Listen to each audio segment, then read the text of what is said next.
What's good, y'all? Happy New Week. Back at this beautiful place.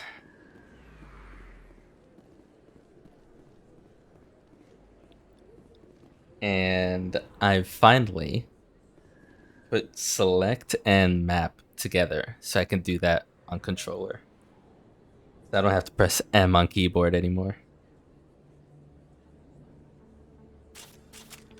I can do that with by clicking the thumbsticks. So apparently in the process of changing the button mappings a little bit, I realized the game by default makes you use the select button to put your weapons away. Like, I think it's any trigger. Yeah, it is. Yeah, it is. Any trigger button is... Am I targeting you? Any trigger button is the unholster and aim. But there is no other holster button to put your weapons away except for select button. It's kind of weird to me they would do that, but anyways, when I realized switching select button's basic function with map and not being able to put my weapons away, I had to change that, figure out what that was on keyboard, which is H. So H is bind to the control stick clicks, which is easy enough all around. I don't mind it. I feel like this legendary edition came out in 2021. I feel like they would add... They have keyboard button mapping available. They should do that for controllers on Steam. They know Steam version is out. It's not like this was a straight port from consoles.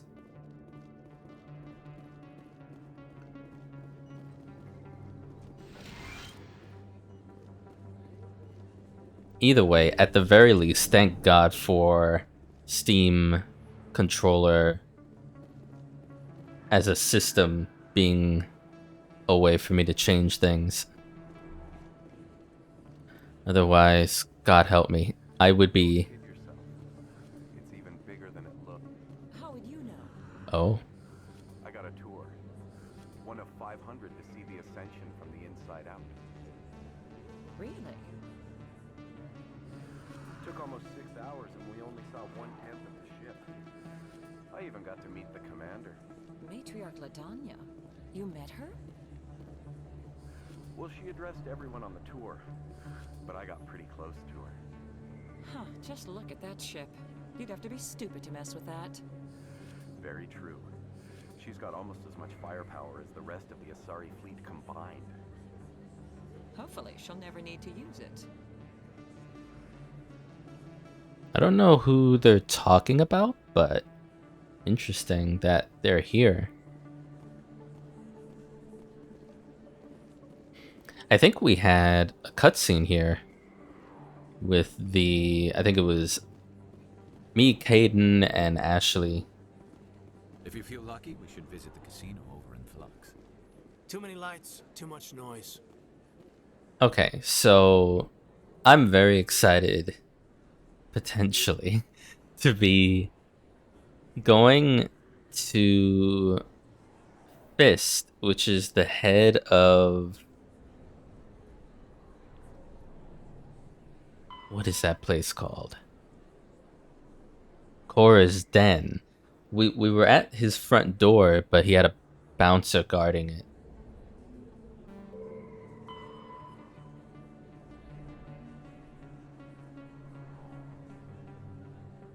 This is something I'm not sure about, because there's nothing... Look for information, like...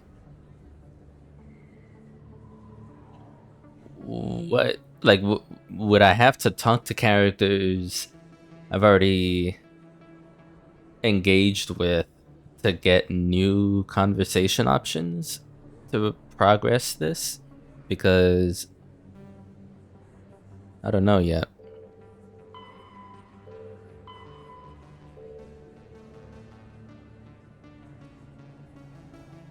Yeah, it seems like he wants you to pick up a weapon shipment from the arms dealers in the lower wards markets. He doesn't want you to cause any trouble. Okay, so arms dealers in the lower wards markets, the pickup. So no matter what, we are most definitely going to the lower wards. And now that I'm noticing X and A, I'm actually not sure if I should change anything there or not, because those are face buttons. If I change too much, because the analog stick clicks were not bound to anything that was like, by saying that I mean like you press down on the control sticks and they didn't do anything for my character, but I don't know if control systems are gonna adjust for different playstyles later. Like, oh shit. Oh.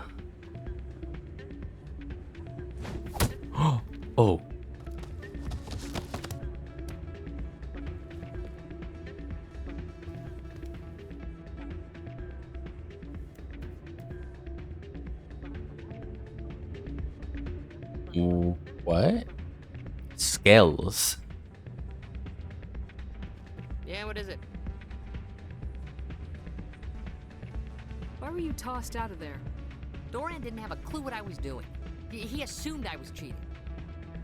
I know Doran. If he says you're cheating, you're cheating. I was just tipping the scales in my favor. Only as an experiment. Oh, so you were cheating. Still sounds like cheating to me. To you, maybe. But this device is merely intended to simulate situations and record results. Recording losses is easy, of course. Nobody notices those. Why do you need to record these outcomes? Ah, now you're getting to the heart of it. I've spent the last 5 years developing a system that can accurately predict wins and losses on the Quasar. I just need a few more recorded wins and I can complete the algorithms. Can you do that? Isn't that illegal? It's illegal to use my system, but I won't use it. I'll sell it to others. I just need a few more wins recorded.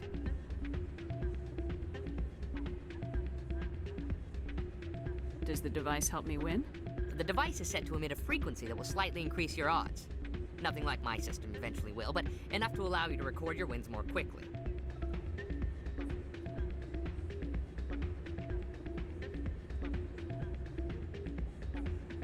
Why don't you just sell the device then? What? No. This device is archaic. It uses brute force to achieve its goal. Besides, you saw how easily it was detected. My system, when it's complete, will be far more efficient and completely undetectable. Does the device help me win? The device is set to emit a frequency that will slightly nothing like my system eventually will, but enough to allow you to record your wins more quickly. What's in this for me? Keep your winnings. That should be payment enough, I think. I think I'll take my chances the old-fashioned way. Suit yourself. Well, I have some calculations to do. Goodbye. Yeah. I mean, I wasn't gonna feel comfortable doing that anyways, but Scale is the gambler. A quirky Solarian named Scales was thrown out of Flux for cheating at the gambling machines. He says he wasn't actually cheating, he was just gathering data to create a cheating system. But it's going to lead to more people cheating anyways. What could be wrong with that? I mean, it's pretty obvious. Scales is outside of Flux and speak to him if you want to help. What's interesting is that the side quest remains open. Ah, change your mind? You gonna help me record those wins? I think I'll take my chances the old Suit yourself. I mean, Not really my kind of place, but there sure are some spectacular views here. Never been a real fan of crowds. Anything you want, you can find for sale in the wards, legal or otherwise. and I'm glad Garrus was there to sort it out. And what did you hear exactly? More rumors about strange metal. Like he knew what this guy's real deal was. Yes, but there's more. Yeah, there always is. I heard they had some connection with a rogue Spectre. Not this again. Why is that so hard to believe? Whatever you say. Just don't expect us to believe it too.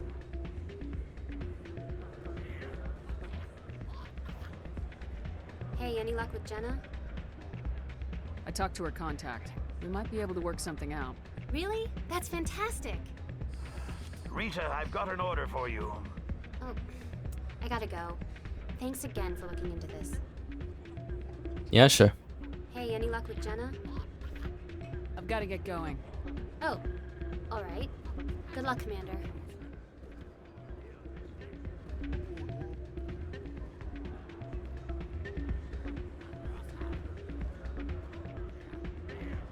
I'm waiting for someone else.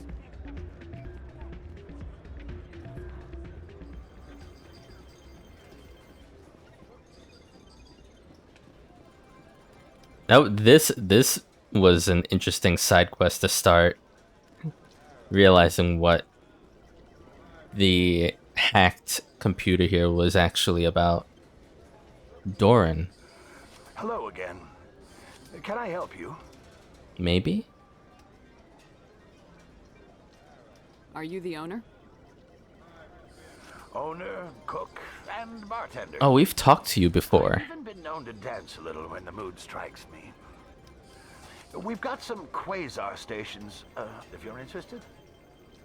I've already won quite a bit off of your stations. Is this a casino? Among other things, yes. We've got some quasar stations, if you're interested. What can you tell me about the sisters working for you? Well, Jenna left to work at Cora's den. Now her sister Rita is all worried she might be in some kind of trouble. Not much chance Jenna will change her mind, though. She's a stubborn one. If she wanted to come back, I'd take her in a second. The customers loved her.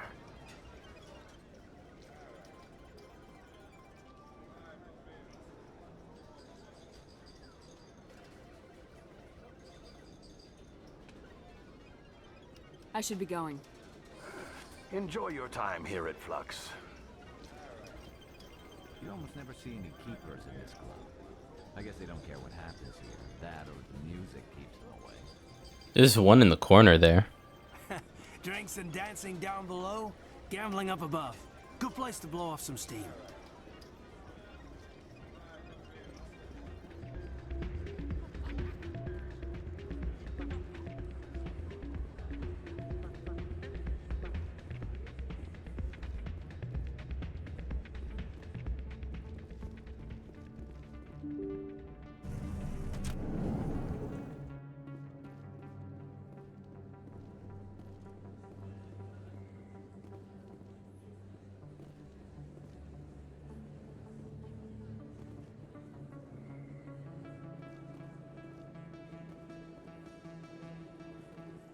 Did I miss something here? Hold on.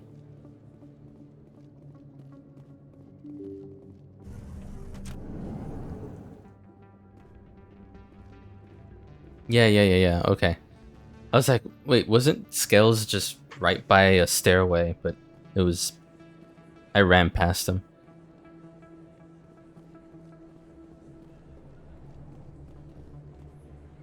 I think these are the two people from before. Nope. They just look alike. Same looking couple. So... yeah. Okay.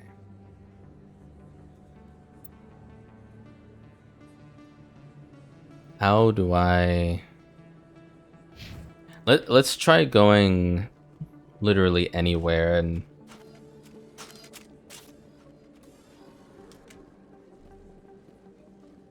sorting this out. Because this is going to lead us to lower markets, yeah. Make the pickup. Upper markets. Shit.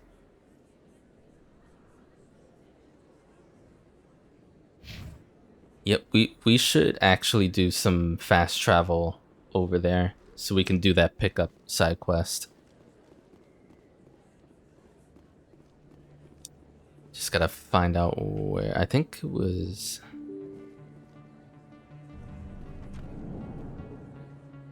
no. Back up here.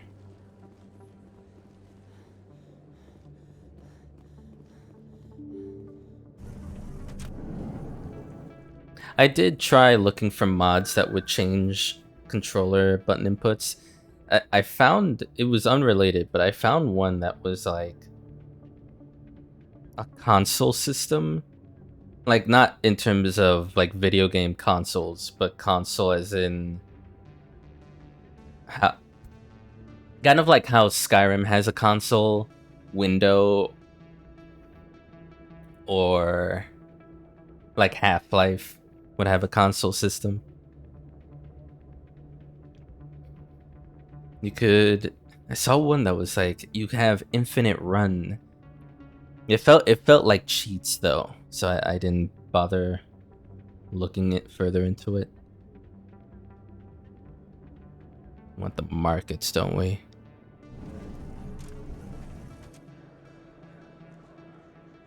Markets. And then we go downstairs, I think. It's funny how I'm still doing it, but maybe I make run because I'm trying to sprint now, and I'm used to pressing the control stick to sprint, so maybe I'll change that. Jacks for the pickup. Okay, let's save. Oh, and apparently there's a quick save feature, and I just never used it, but it's on keyboard. You don't use that on controller. That's F5. Now that's something that could be pretty dangerous to accidentally do on controller if you don't mean to, but I'm fine with that being on keyboard for now. Hold it. That's close enough, Army. You got my payment? Do you have the mods? Show her the goods. Looks good. Damn straight it is. These mods are the best on the market. Now hand over my credits. You're under arrest. I'm taking you in, Jax. It's a sting! Bastards set us up! The hell are you playing at?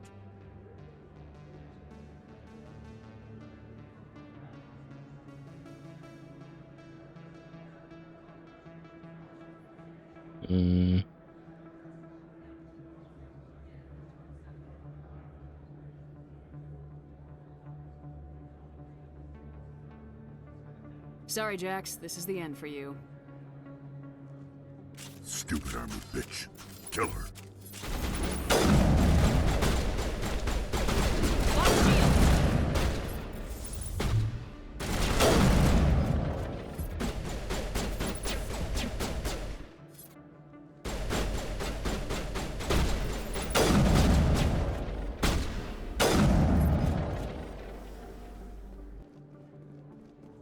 Clear.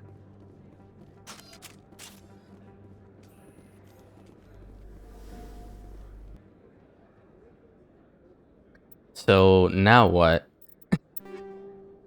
Avenger. Okay. Avenger 2.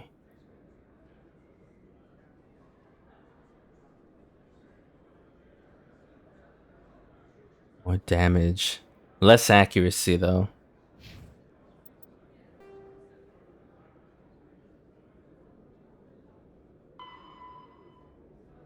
Take the weapon shipment to Chelik at the CSEC Academy. Huh. I'm assuming I already have it then, yeah? The shipment? What I was really hesitating there was trying to remember whether it was a good idea to let it happen smoothly or actually take him down. I forgot ultimately what the end goal was there.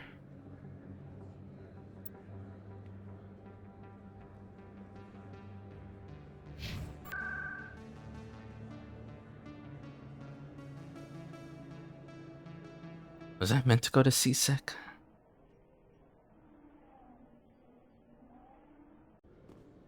think I was. Yeah, go back to Chelik. And let me...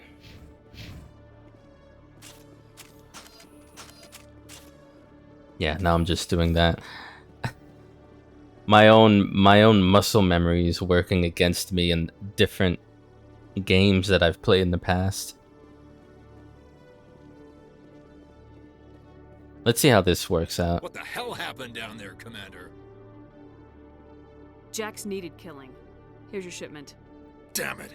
I've got to get on this right away, before Jax's superiors get wind of his death. What about our deal? Jenna will be removed from harm's way. You've put me in a bit of a bind here, Commander. See yourself out when you're ready. Oh, man. Renegade, yeah. So, oh, man. Let me... I'm definitely gonna redo that, though. Because... it was meant to go autosave, yeah.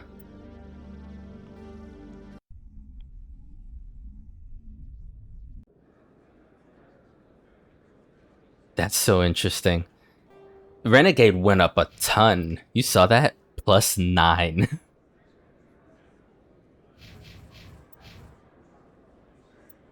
So let me read this again.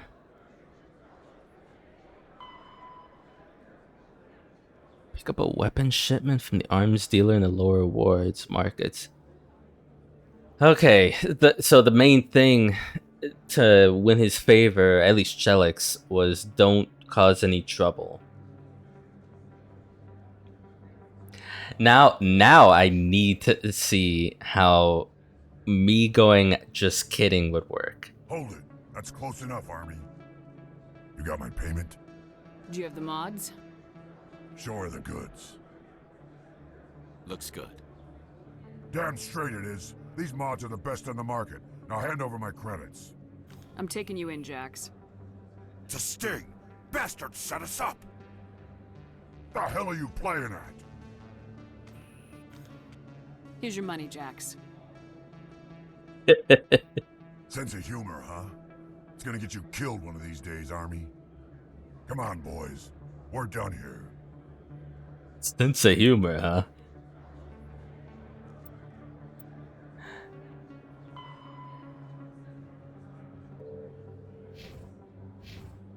God.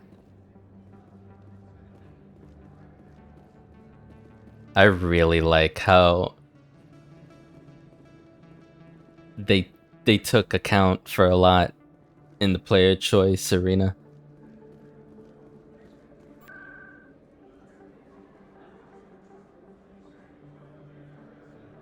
Because now I have to see Chelik's reaction. Is he gonna mention that I pulled a gun on him?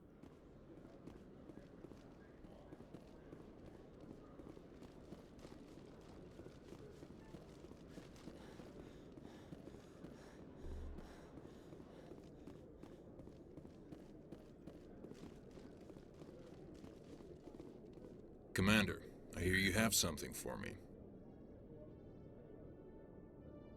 Here's your shipment, Chelik.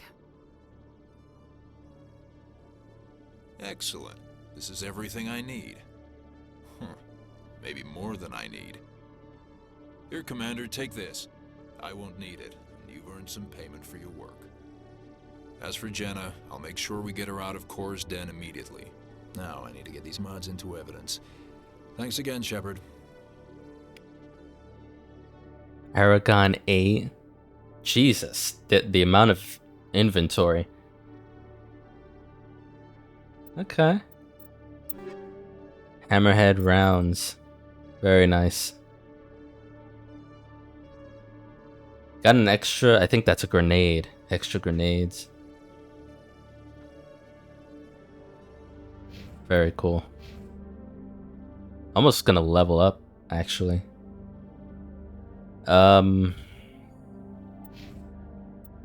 Yeah, screw it. Let's go again. It wasn't really intentional for me to go the route I originally did, but since we're picking at it. Hold it. That's close enough, Army. You got my payment? Do you have the mods? Show her the goods. Looks good. Looks good. Damn straight it is. These mods are the best on the market. Now hand over my credits. Here you go.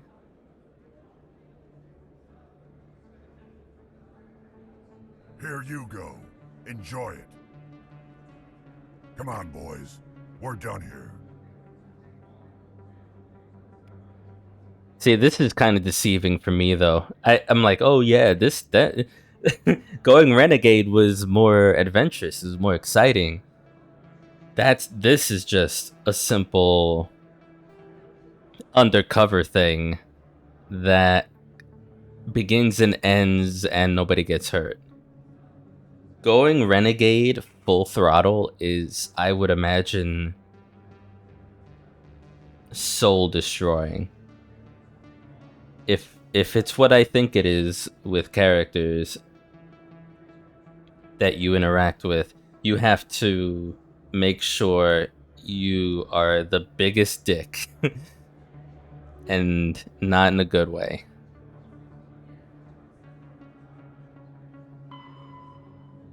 Take the weapons. Yeah. I don't know if I could go through with an opposite run where I'm just a renegade. Especially if I'm completing the trilogy and then I go back again and do things. I'm sure I'll know things about characters that will make me never want to do that. Never make me want to do them wrong. Say things that would potentially hurt them.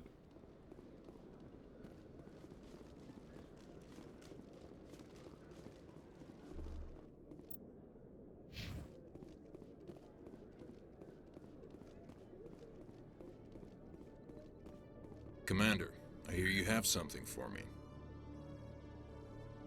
Here's your shipment, Chelik. Excellent. This is everything I need. Maybe more than I need. Here, Commander, take this. I won't need it, and you've earned some payment for your work. As for Jenna, I'll make sure we get her out of Cora's den immediately. Now I need to get these mods into evidence. Thanks again, Shepard.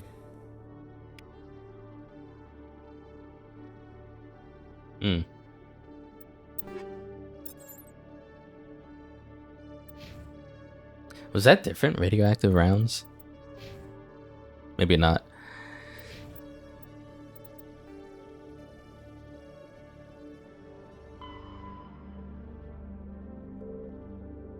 We worked out a deal with Chelik, the CSEC officer, and now Jenna's no longer working undercover for CSEC.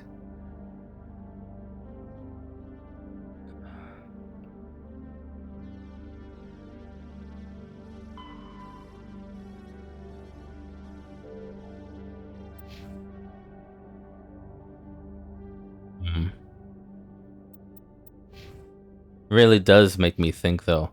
Is this sort of, from the outset, Skell's the Gambler side quest seems to me like it's going to be an all-around Renegade type of deal, where no matter what, I'm going to get Renegade points for it.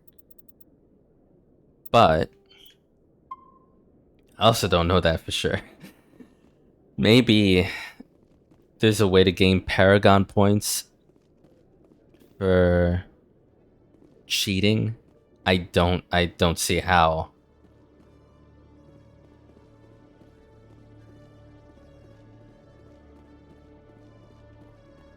That was fun though. I really would rather not do that for the rest of the game. Going out and reloading because I made a mistake. I'd rather live with it.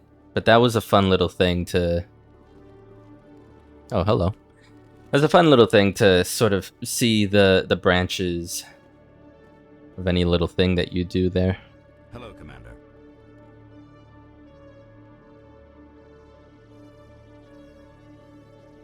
I need to see something real I think quick. I'll be going. Sure thing. Sorry. Sound effects, dialogue, music. You're 500. That's okay. I think it changed, right? Yeah. It isn't that the music's too loud, it's that... And let me go as well while I'm in the main menu. Change that in OBS. It seems like... I'll increase it to 8. -8. Then -10 before. Put this here. Yep. Commander, you have a good day now. Okay. If voices are at max, but it's still kind of being overpowered by chill music like this, then may as well bump up the overall volume and lower music a bit. Which I don't like. The music here has been stellar so far.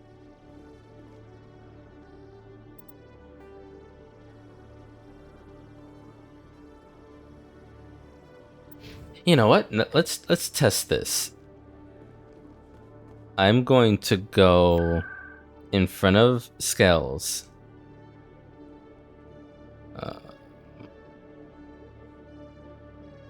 I think it's Flux in it.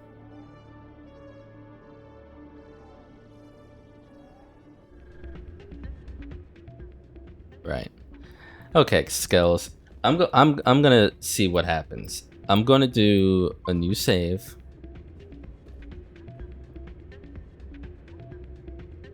A quick save.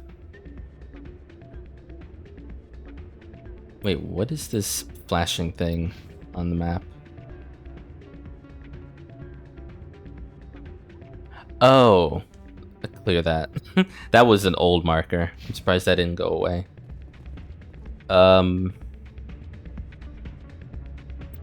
I should also, just so I don't accidentally do it, where is the...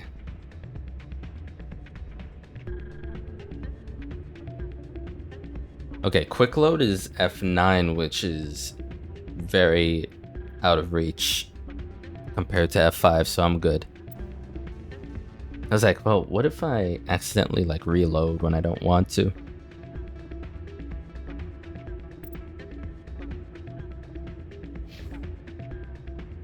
Let's do this and see where it goes. Change your mind? You gonna help me record those wins? Can you do that? Isn't that illegal? It's illegal. I just need a few more wins recorded.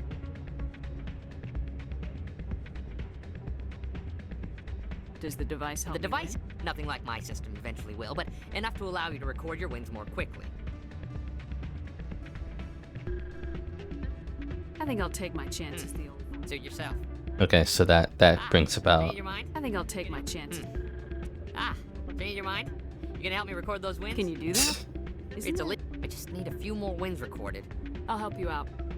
I suppose I could let you try it. Here you go.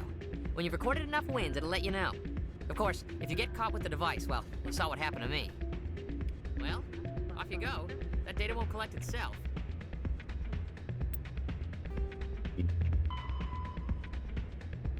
Skells gave you his scanning device. Go to Flux and help rewards and use the gambling machines at least 5 times. Don't get caught.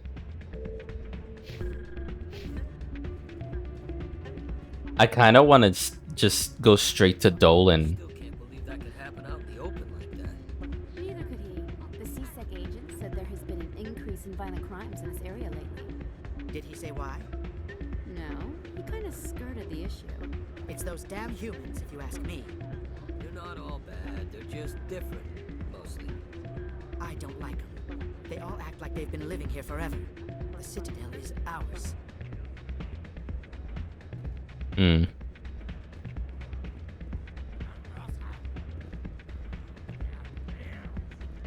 Jenna. Hey there, welcome to Flex. I'll be right over. Take a seat, someone will be with you soon. Hey there, welcome to Flex. So Rita should be downstairs, yeah? Yeah. Hey, Jenna came back looking for work. Thanks for getting her out of Cora's den.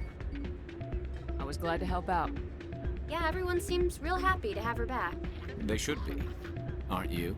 I'm glad she's out of the den. I'd just forgotten what it was like to have her around. I haven't had a decent tip since she got back. Oh, so she's that good. Commander, thanks again for all your help. Hey, Commander. Good to see you again. How's it going, Commander? Commander, thanks again for all your help.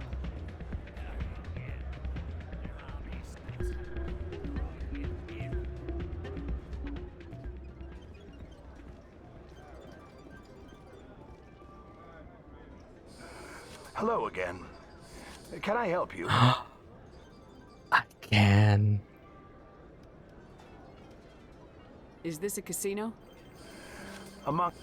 We've got some quasar stations, if you're interested. Is this how you gain Paragon points in a quest like this? I'm gonna give him the skills tool. I've got something you might be interested in. Let me see that.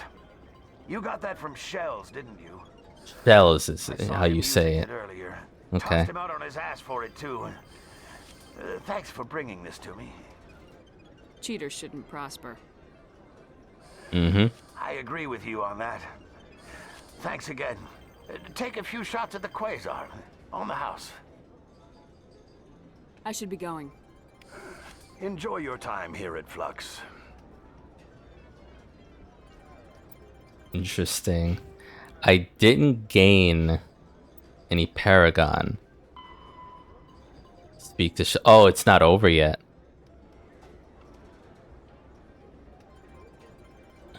Speak to Shells outside Flux in the upper wards and let him know you gave his scanning device to Doran.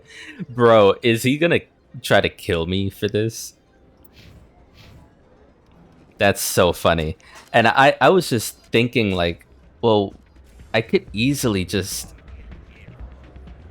not do this and go the other route, but I didn't expect to just be able to hand it to Dolan straight up. So, did you record 5 wins with the device yet? Gave it away. It's gone. Did you record 5 wins with the device yet? Actually, I gave your device to Doran. But that was years of work. What am I gonna do now? Maybe you should put your talents to better use. You're no help at all.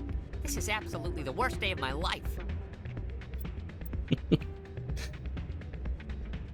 Gonna give it away. Understandably upset, but at least he won't be cheating anymore.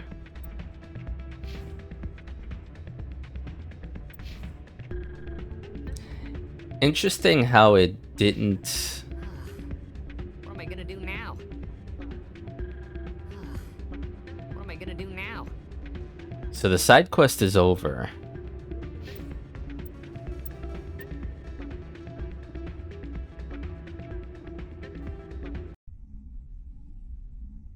No Paragon points.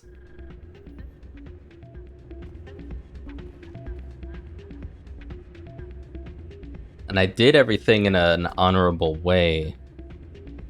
I got XP, you got points. You got... I think Dolan gave us money as well.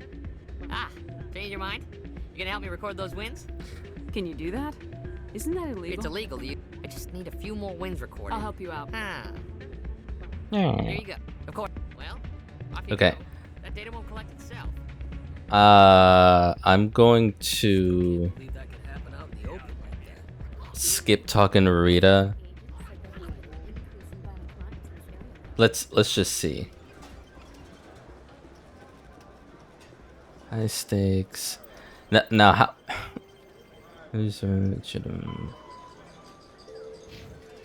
Just use any gambling machine, I guess.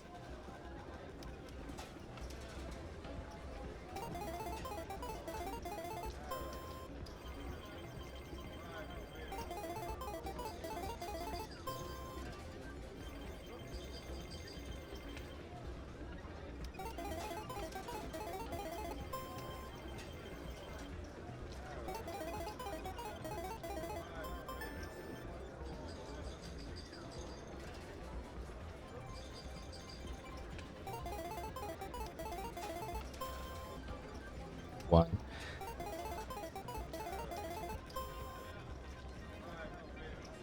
Okay.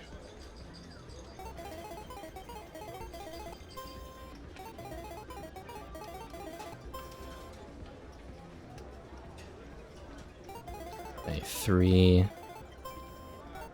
Another 1.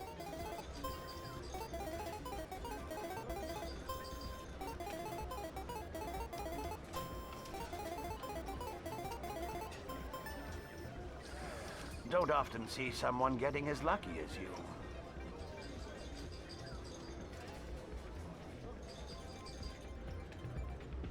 Uh-oh.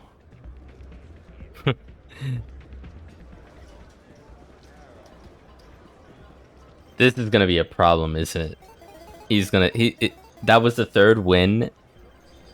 What's gonna happen after the 4th?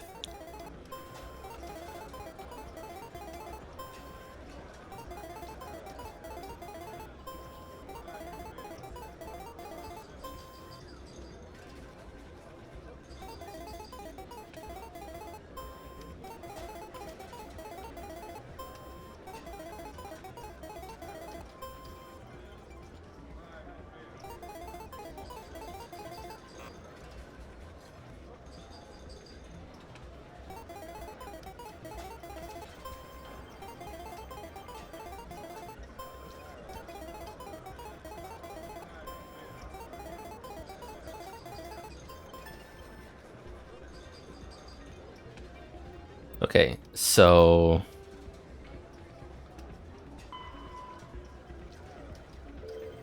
at least 5 times. Does that count?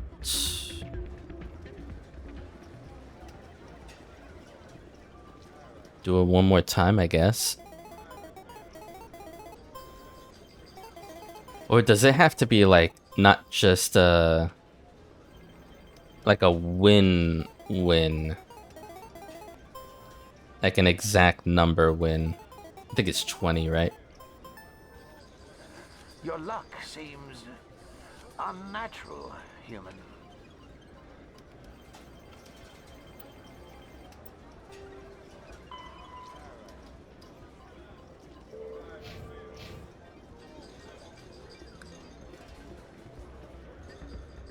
I'm gonna go back to him and see if that was enough, or he's bound to talk to me like, hey, what's your deal, dude? So, did you record 5 wins with the device yet? I'm getting to it. Well, don't wait forever. Okay, so it has to be a specific amount of... It says at least 5 times, so maybe it isn't 5 and that's it.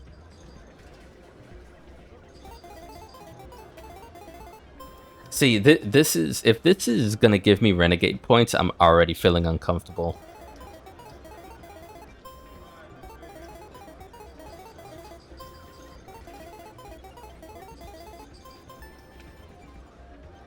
You recorded enough wins. Do you wish to keep playing? No.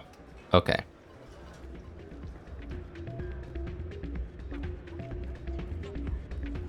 I'm out. And I'm probably gonna reload, but we'll see what happens. So, did you record 5 wins with the device yet? Here you go. I hope it's what you're looking for. Excellent indeed. This will provide me with invaluable data. You enjoy those winnings. I'm gonna get the system completed.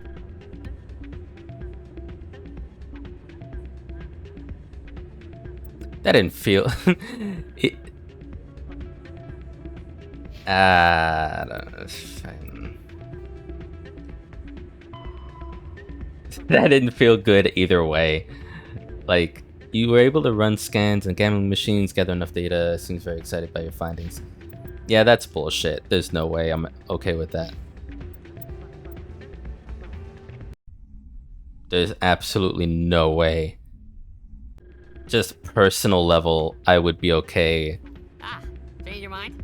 You gonna help me record those wins? Can you do that? I just need a few more wins recorded. I'll help you. Ah. Well, off you go. That data won't collect itself.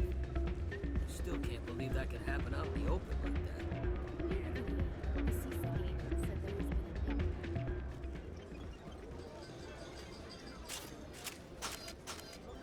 has been an No. What are you doing?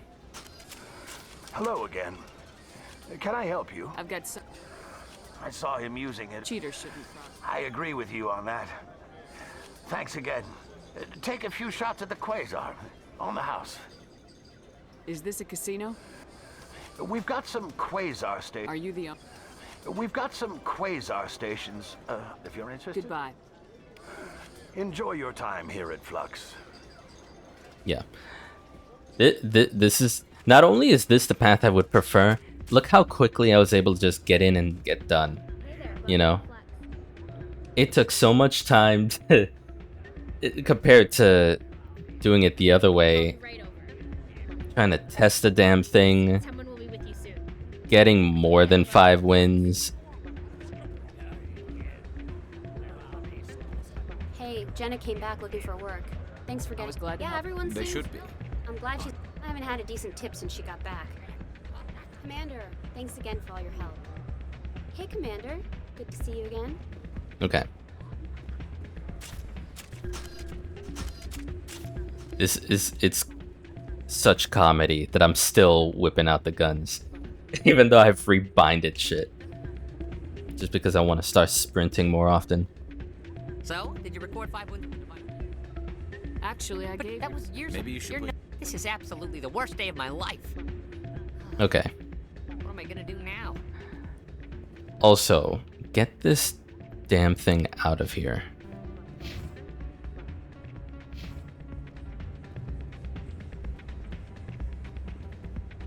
Kept seeing it flashing in the minimap. Alright, well, I got XP, and that is way more important right now because I need my charm to max out. I think I've already got... Gives 2% discount at stores, yeah.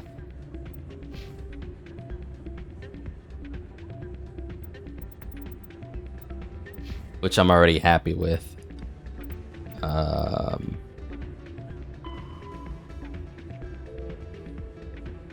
These won't be cheating anymore.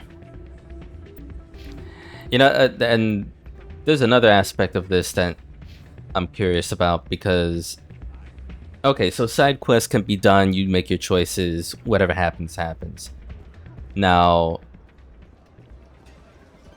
I'm already thinking whether I went with Shell's choice to create a cheating system or went against it. There is an element of, well, this story arc that the player supposedly completed isn't actually done yet. It's just put a pin on that for later. Because Shells as a character still exists. How's it going, Commander?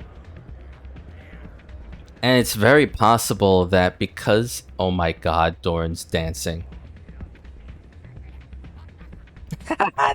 And now so am I.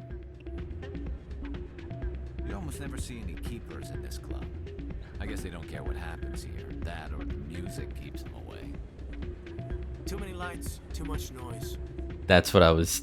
I guess you just dance with Doran now. I think I called him Dolan before. This is so funny.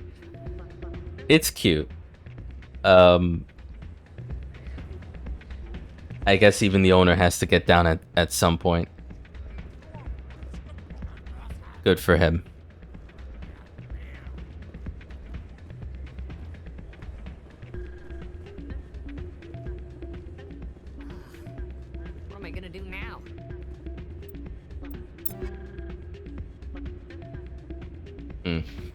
So save, definitely. What if this game has infinite save slots? And I'm gonna reach into the hundreds by the end of this trilogy. Or at least by the end of this game.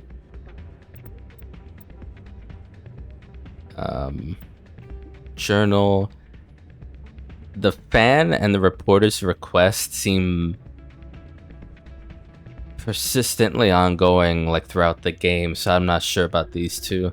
These two seem like I have to be off into space.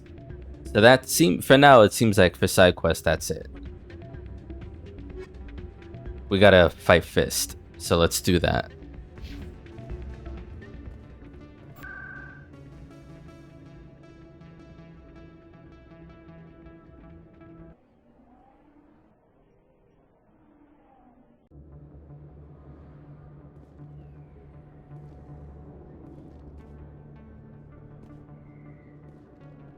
Are we good? I can't talk to them for some reason.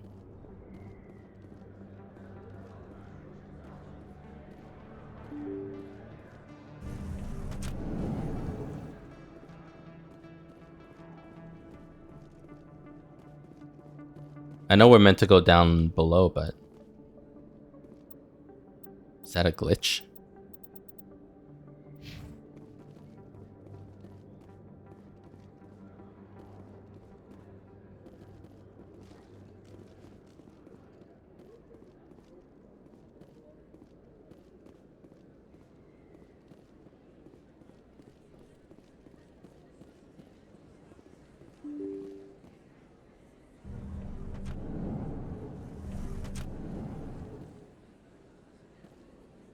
There's the elevator.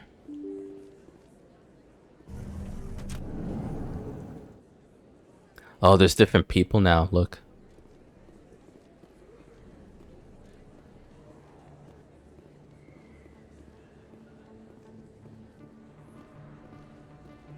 Cute.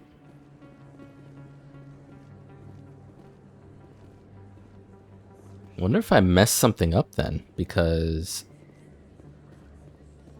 you're always able to talk to your squad members.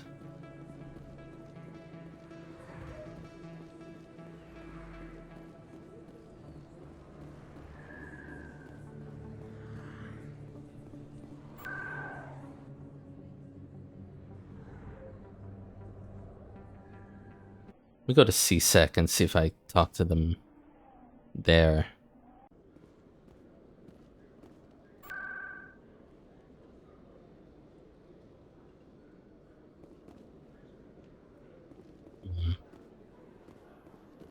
Let me go in the elevator, actually. No, this elevator.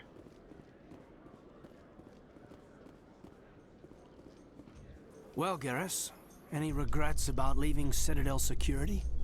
Fighting a rogue Spectre with countless lives at stake and no regulations to get in the way, I'd say that beats CSEC. Well, we don't lack for excitement, that's for sure.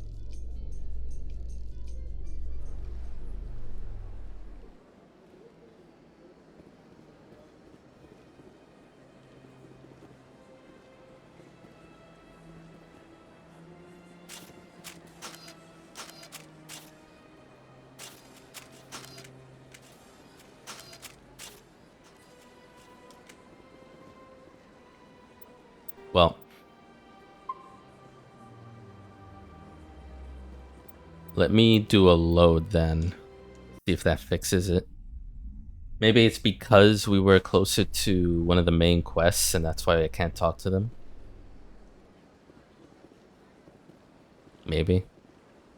Reports are circulating that Alliance Ambassador Udina has accused a Spectre of orchestrating the attack on Eden Prime.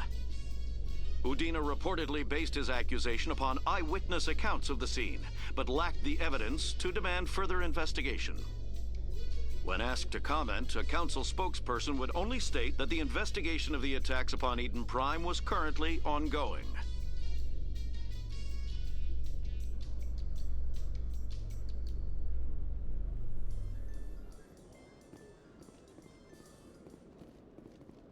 Okay, let's sort this out.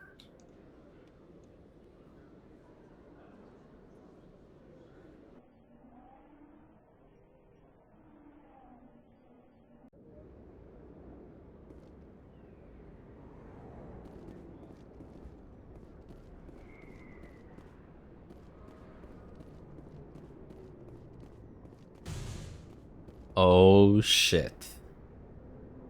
That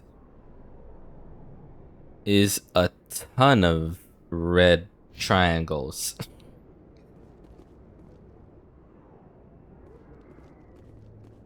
Are we... Shut down. Fist knows we're coming. Yeah.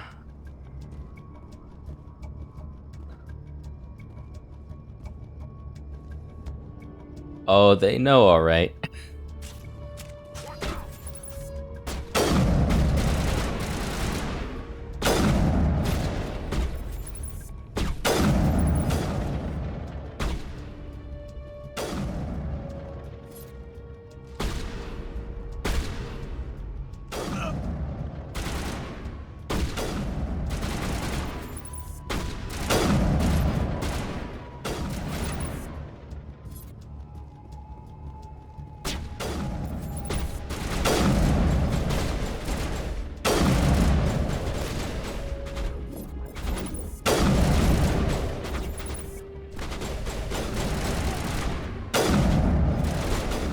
Oh, the bouncer. Cute. Well, he's done.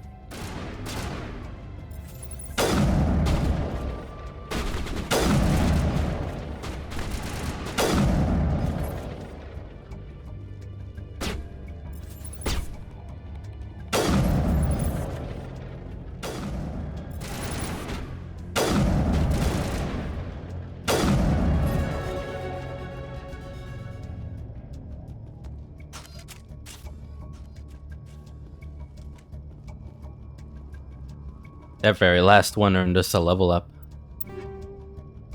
Scimitar.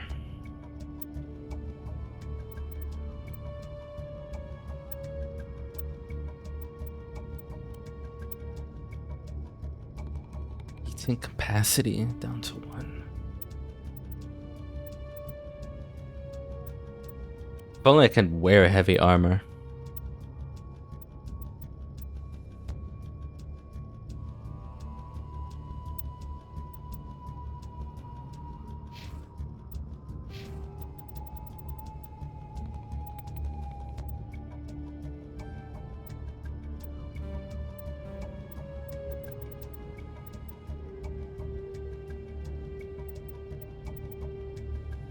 Lock fitness. Might actually want shotguns and fitness here. And then leave it for the next level. Definitely want to work on fitness. Absolutely.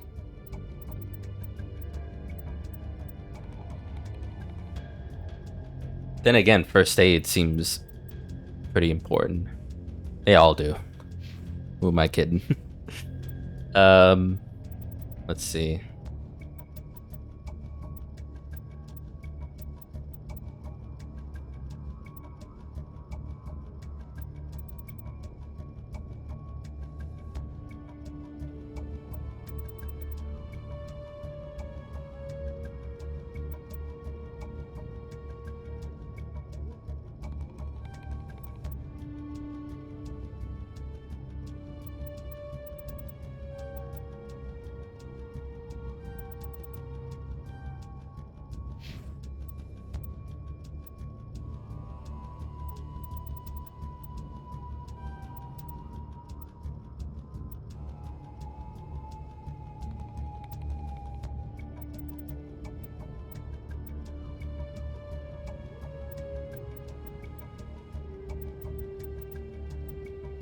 Mm-hmm.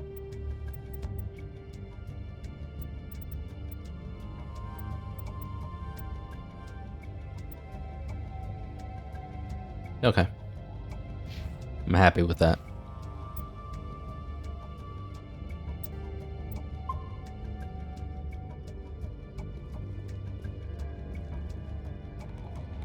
CSEC always turned a blind eye to what went on in here. I think Fist was paying someone off.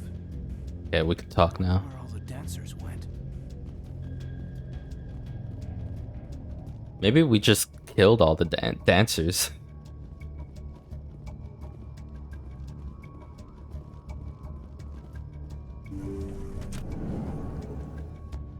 Warehouse worker. Stop right there. Don't come any closer. Warehouse workers? All the real guards must be dead.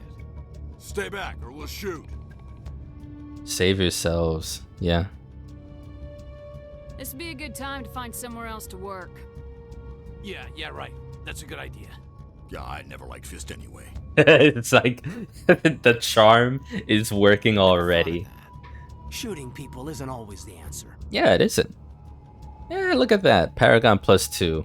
1 point for each dude I just saved.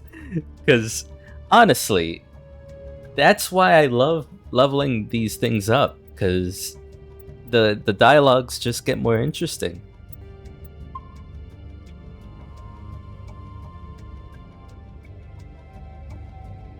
Oh, that feels so good. Being able to do that. Hey.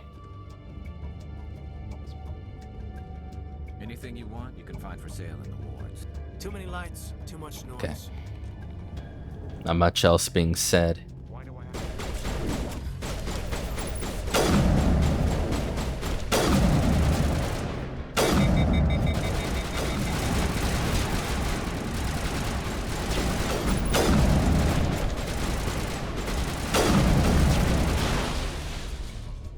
Wait! Don't kill Whoa. me, I surrender!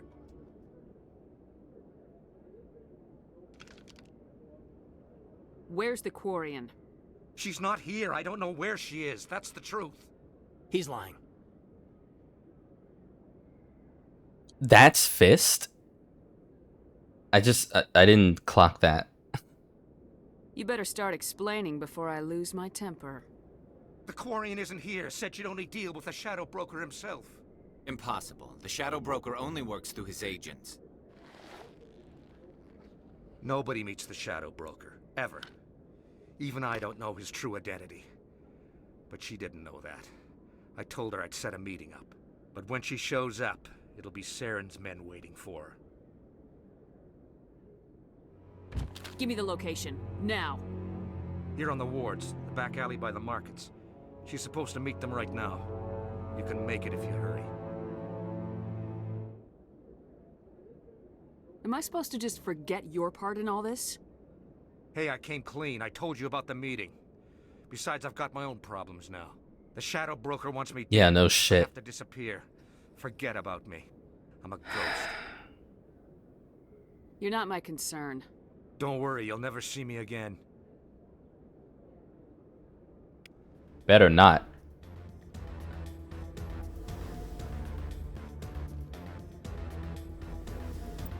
Oh my god, it's a time limit? You son of a bitch.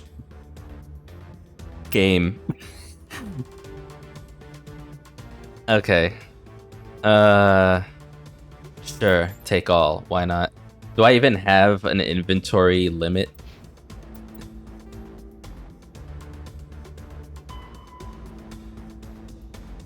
Oh, that's what that... Okay, that thing I just picked up. The information you found in Fist's hideout will help Miss Wong with her report on corruption. Go to the upper wards, deliver it to her.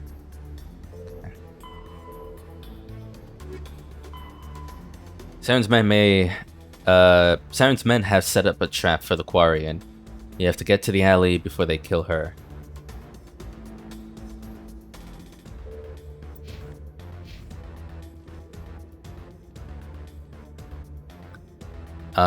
You use begin manual override. Let's manual override the hell out of this.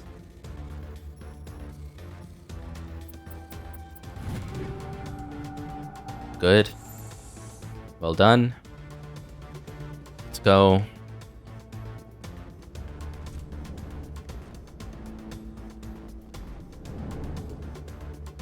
Weapons locker.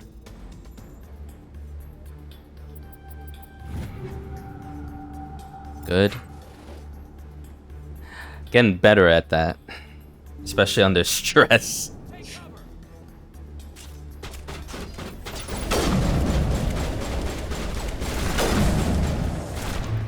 Now it gets fun.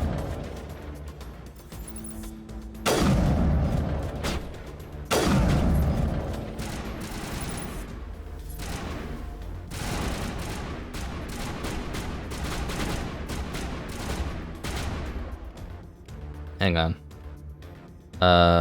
Lancer. Let me stop using the sniper for at least a little bit, you know?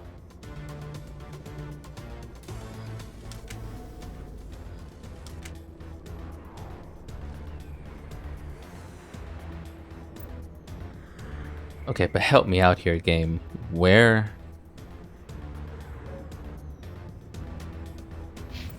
Is there a way to find out?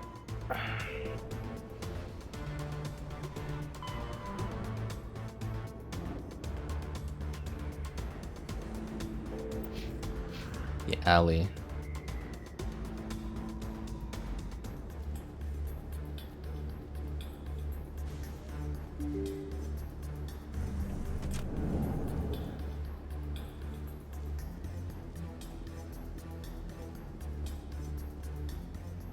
Oh, we did it? Did you bring it?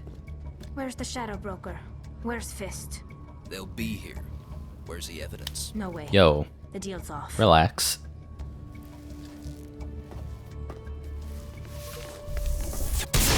Oh, frisbee. Let's go.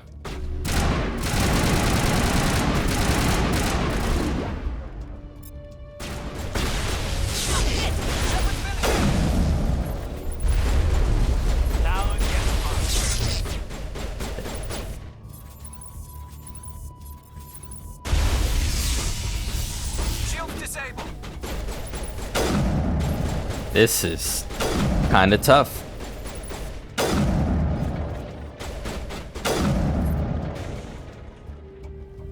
Fist set me up. I knew I couldn't trust him. Were you hurt in the fight? I know how to look after myself. Not that I don't appreciate. Talizora Narrea. How do I pronounce that? My name's Shepard. I'm looking for evidence to prove Saren's a traitor. Then I have a chance to repay you for saving my life. But not here. We need to go somewhere safe. The ambassador's office. It's safe there. He'll want to see this anyway. You're not making my life easy, Shepard. Firefights in the wards, an all-out assault on Korra's den. Do you know how many... Who's this? The Quarian? What are you up to, Shepard? Shut up and I'll tell you. Making your day, Ambassador. She has information linking Saren to the Geth. Really? Maybe you better start at the beginning, Miss... My name is Tali. Talizora Naraya. We don't Ali. see many Quarians here.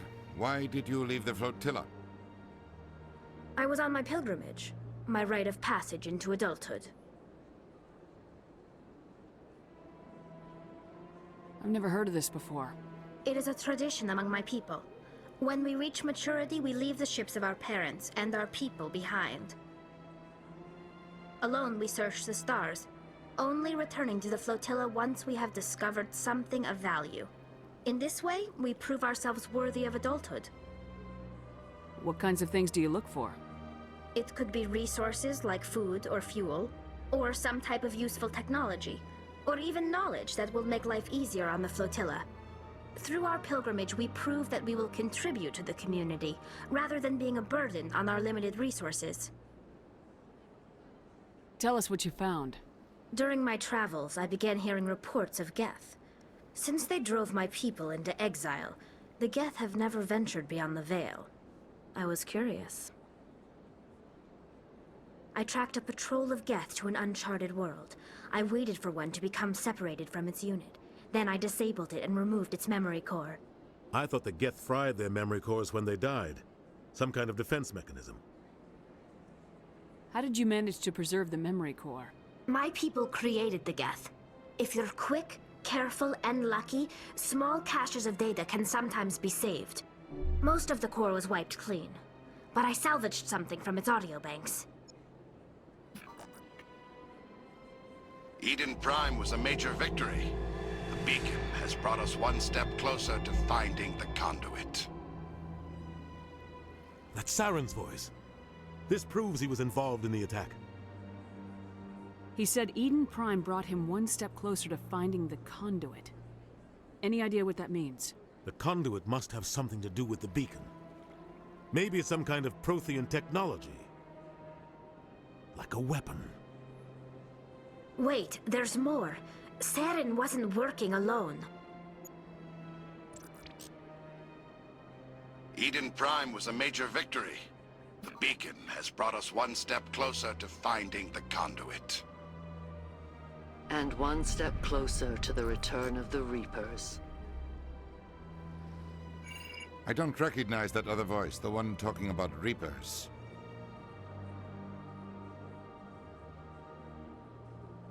Are they some kind of new alien species? According to the memory core, the Reapers were a hyper-advanced machine race that existed 50,000 years ago. The Reapers hunted the Protheans to total extinction, and then they vanished. At least, that's what the Geth believe. Sounds a little far-fetched. The vision on Eden Prime. I understand it now. I saw the Protheans being wiped out by the Reapers.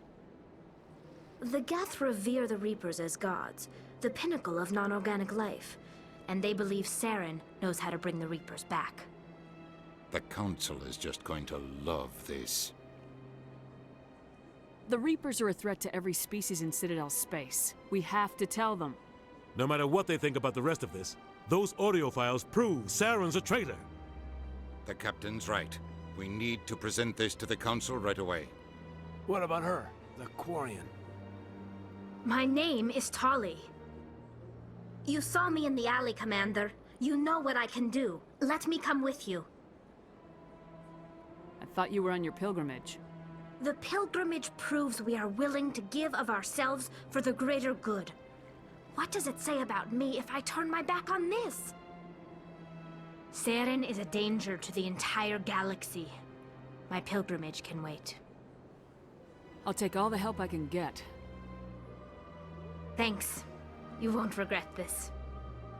Anderson and I will go ahead to get things ready with the Council. Take a few minutes to collect yourself, then meet us in the tower.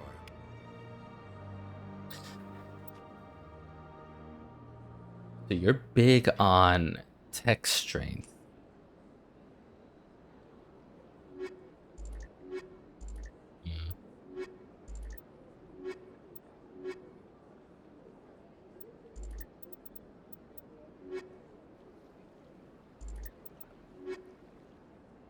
It's great, except for the fact that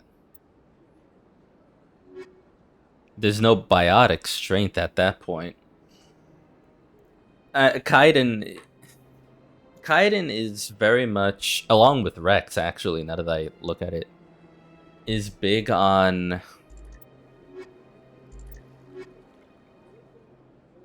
unlocking things. I don't know how if Kaiden's existence in our current squad helps me unlock or get rid of those locks from those circular mini games to get into things, if that makes it easier. But I can't ignore. Actually, no.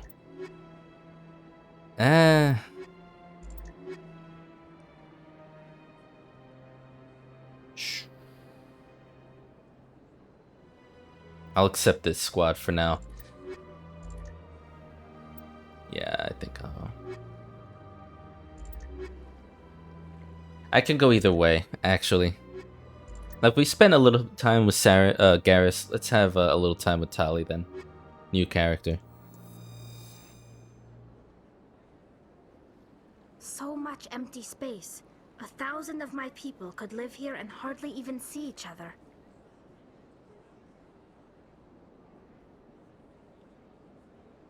Big place. So anyway, yeah. We suffer in combat a bit, don't we? But that's okay. I definitely need to see... Yeah, improved sighting. I definitely need to see Tali's setup here.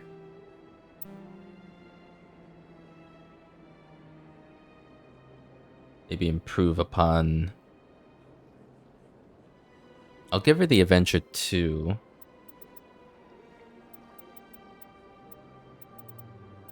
I think this is ordered by strength, it seems. Damage per second.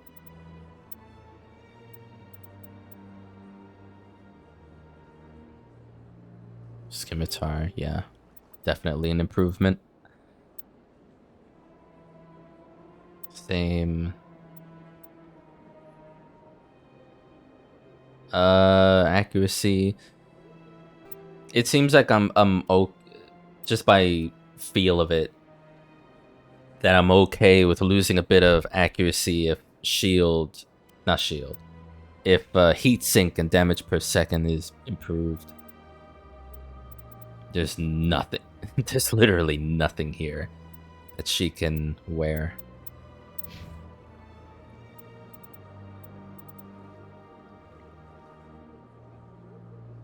What am I? Oh, Lancer. Yeah.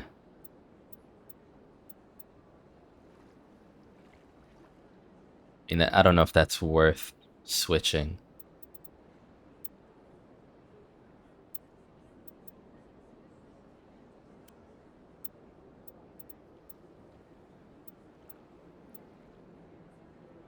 I mean, I can't wear that anyways.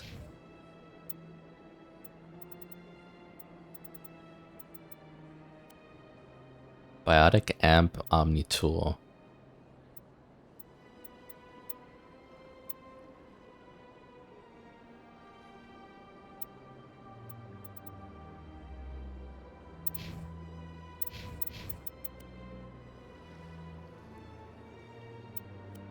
So she's got an Omni Tool, he's got an Omni Tool. He's the only one that has a Biotic Amp.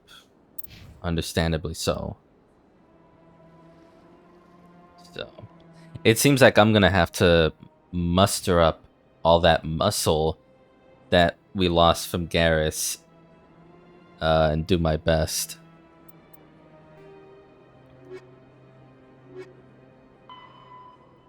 Should be there when the ambassador presents the Quarian's evidence to the Citadel Council. Return to the Citadel Tower and Presidium.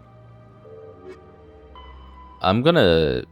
Information... Go to the upper wards. Gotta go to the upper wards for that. Okay.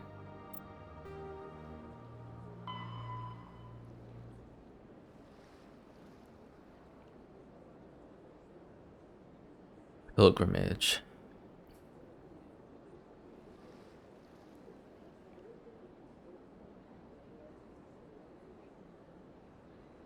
When Quarians of the migrant fleet reach young adulthood, they must leave their birth ship and find a new crew to accept them as permanent residents.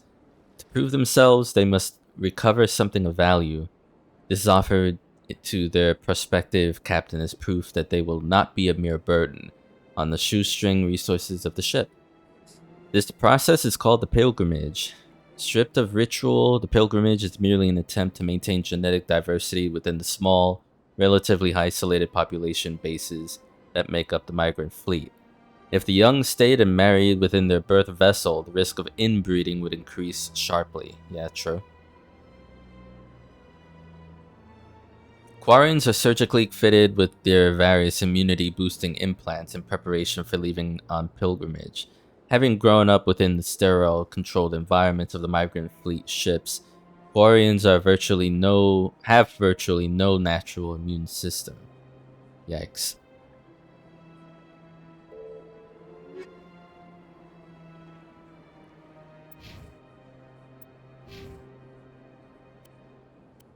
Yeah, and they always wear a helmet, so there's no toggle helmet. You can see a little silhouette of eyes, eyelids, closing the nose.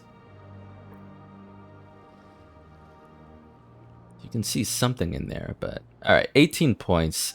Let's get pistols. Let's get some basic things here.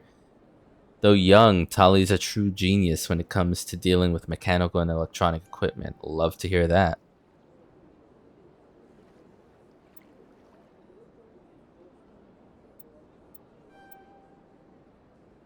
Hacking. So they will technically anything nearby, including former allies. Okay.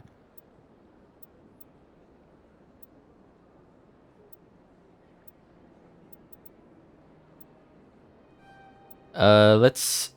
Yeah, here we go. Here we go. Marksman. Get a shield boost in there, why not?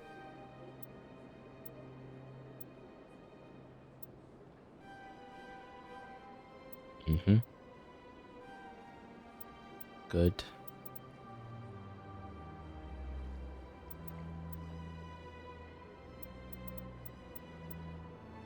It's quite a boost, this.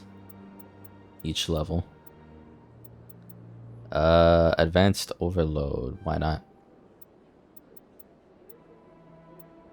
Lock first aid. Sure.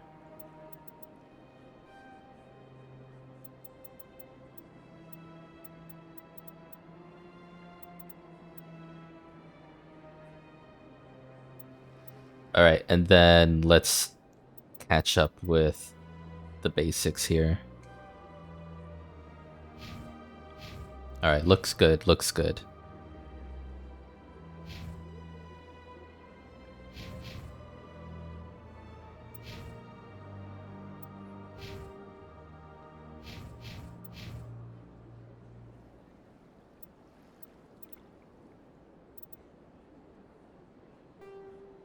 No, I just realized too. Let me save.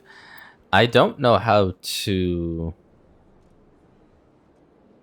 Oh, there you are. I was like, where'd they go? I don't know how to change my squad lineup. If that's even possible?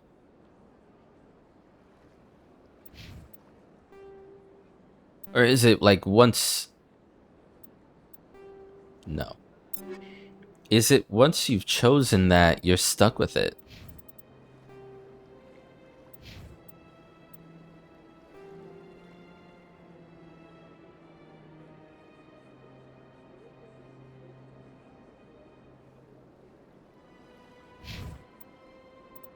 Hmm.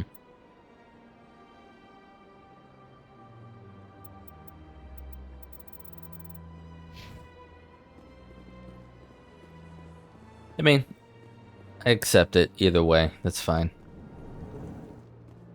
Really not bothered. And just on a mental level, I can't be bothered with the nuance of what's in my squad, who's in my squad, what are they gonna say at any given moment. It's too much for me to think about or care. So.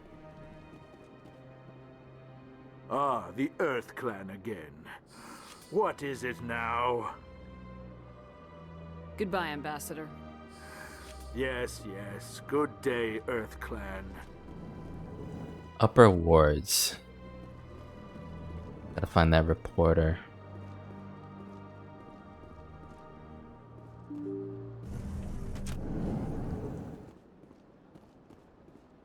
Samish Bhatia. Excuse me, Commander Shepard. Could you spare a moment of your time?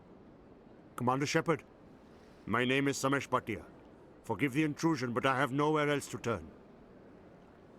It's no trouble. What can I do for you? My wife was a Marine. She was in the 212 on Eden Prime. The 212? Isn't that Ashley's unit? She might want to meet Mr. Bhatia. I've requested that my wife's body be returned to me for cremation, but the military has refused my request. Why did they refuse your request? There's got to be some reason. I don't know. All I know is that they have declared it impossible for my wife to be returned to me.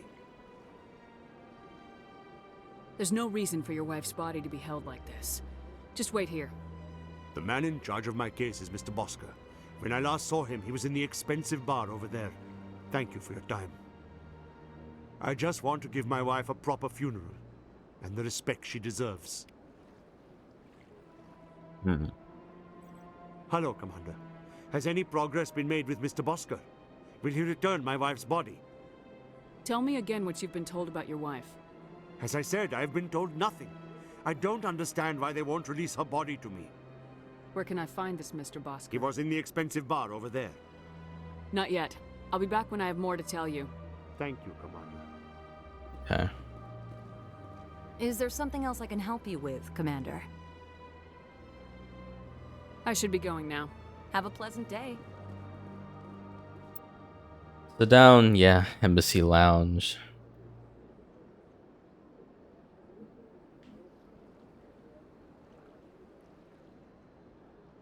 Upper wards, huh?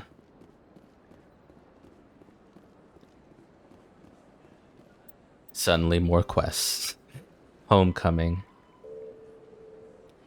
Samashbate, the husband of a soldier who died on Eden Prime, has asked you to convince the Alliance to return his wife's body. Speak to Bosker, the diplomat handling Mr. Batia's situation, and find out why his wife's body has not been returned. He is in the Embassy Lounge on the Presidium. Okay. Let me sort out this reporter business before I do that.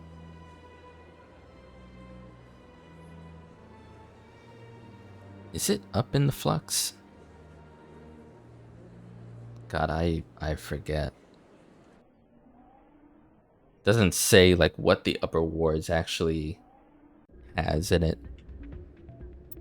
I'm too unfamiliar to remember.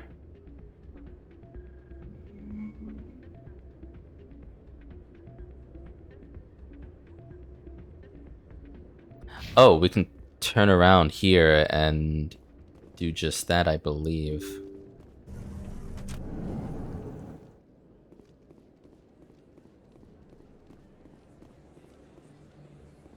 Yeah, there she is. Emily Wong. Word on the street is that you've been busy. Congratulations on taking down Fist. I was sure he was a big player in anything going on here. Did you find anything in his office that could help me? These OSDs might have the information you're looking for. You've got Fist files? This could be even bigger than I'd hoped. Here, Commander, for your trouble. What would my future cooperation be worth? Say, an interview when my investigation is over? Exclusive? You talk to me before you talk to anyone else? That would be worth quite a bit, and I'd be very happy to compensate you accordingly. Here you are. Hey, there you go. Some more charm. If you'll excuse me, I should go see what's on these discs. Cool. Got apparently that's 720 more than I probably would have gotten without charming a bit. It's good for me.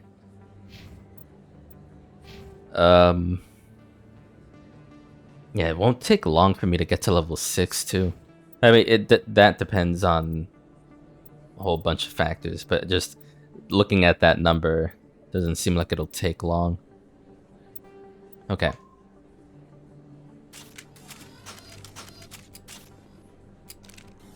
Looking good. Homecoming. Oh wait, was that it? That's done. Interesting. You gave Emily Wong the information you found in Fist's hideout.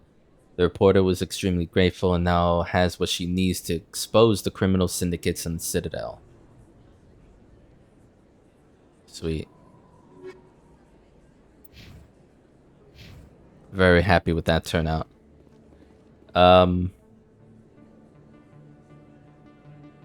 Homecoming. See what happens here.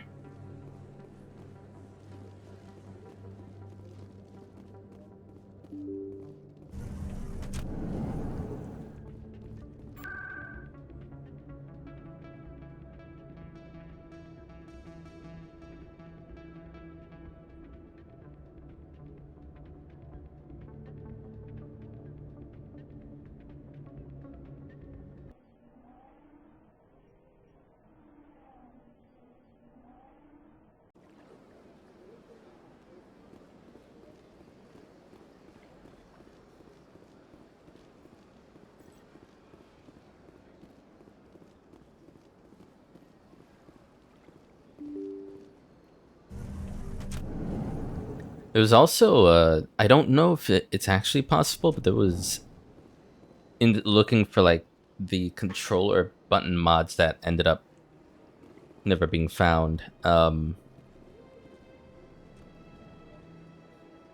It was infinite running and I think FOV editor, but like the possibility of increasing the field of view here to something a bit wider, but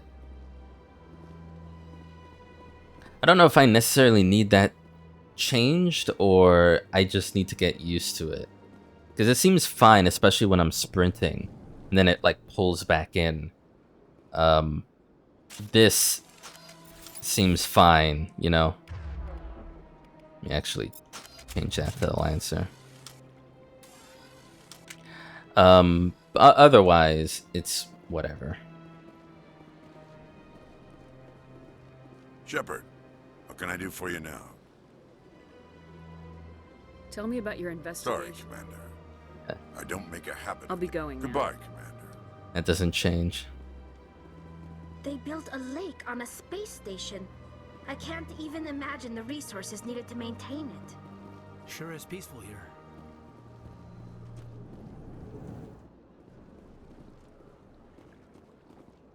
Oh, there's Bosker, yeah.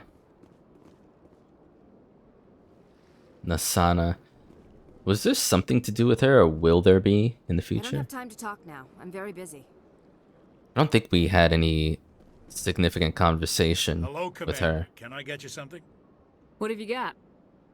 Information, mostly. Would you like to know about some points of interest nearby? Goodbye. So long, Commander. Have a pleasant day.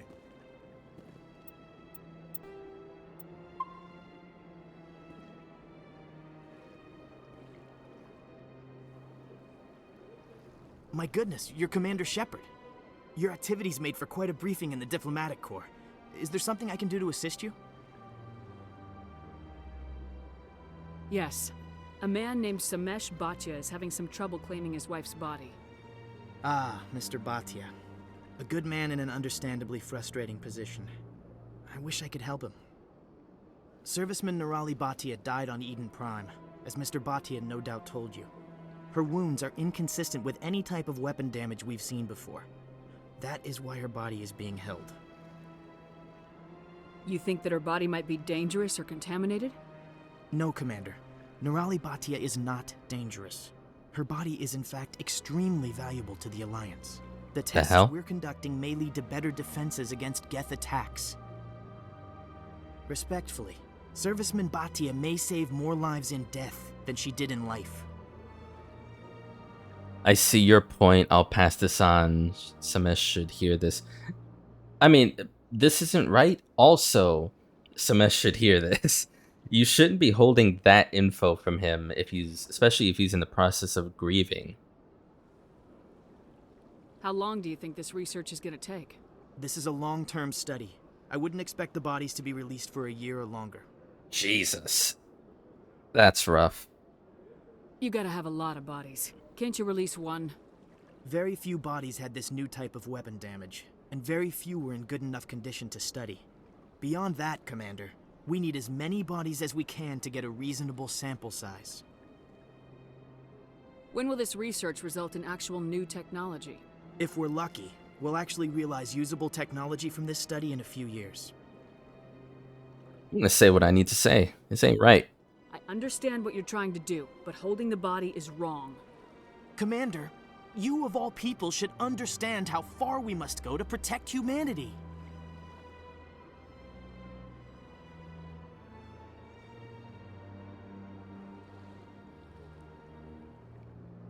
Not if we lose our humanity in the process. I am out here fighting to stop crap like this. All right, Commander. You win. It was hard enough refusing Mr. Bhatia. I'm not going to risk an incident by refusing you. Tell Samesh that the body is being shipped back to Earth. I'll go now to see to it myself.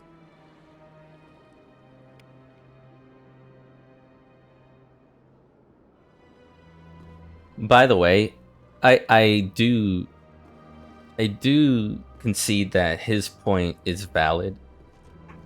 There is value in using, not even using, but taking the information you get out of an autopsy to improve the safety of lives. But I think the biggest issue I had with this is you're not telling Samesh anything.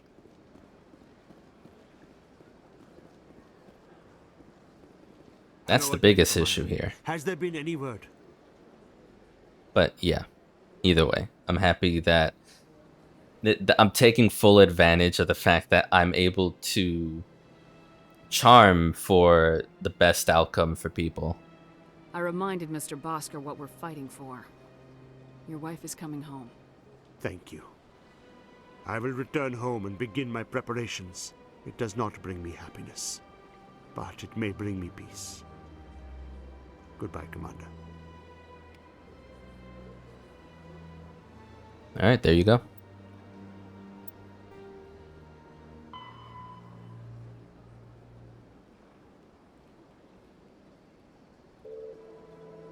He's most grateful for your efforts in getting his wife's body returned.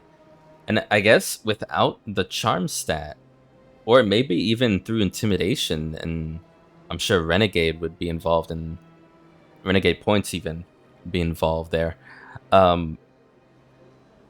You can get the body back positively or negatively, but if you didn't have the talent points put in,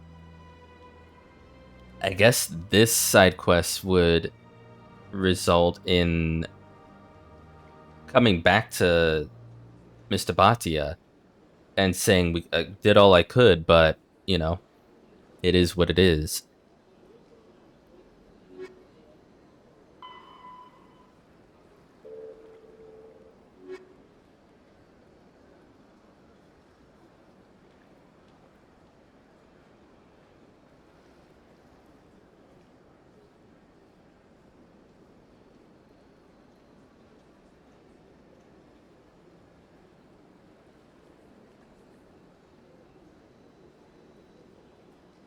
It makes me think about the other side quests that had charm options that I couldn't get to. What would have happened there?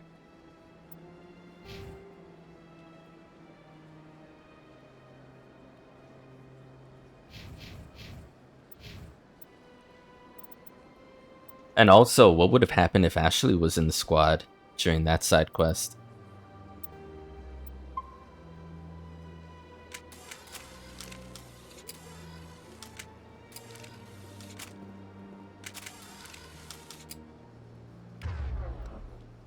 I need to have her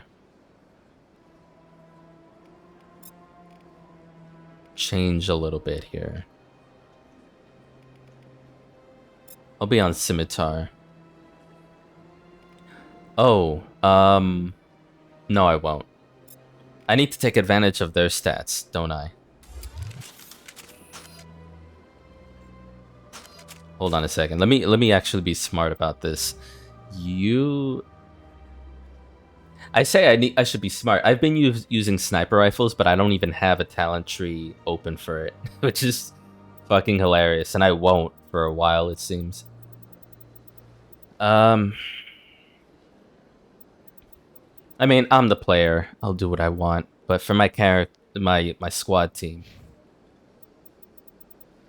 Yeah, he doesn't even have a talent tree for weaponry.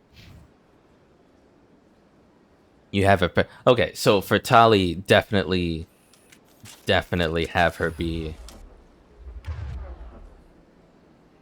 all about pistols. You can do whatever, I'll do whatever.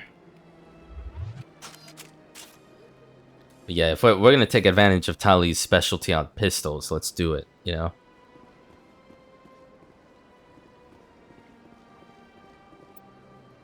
Actually, on that front, there isn't anything left to...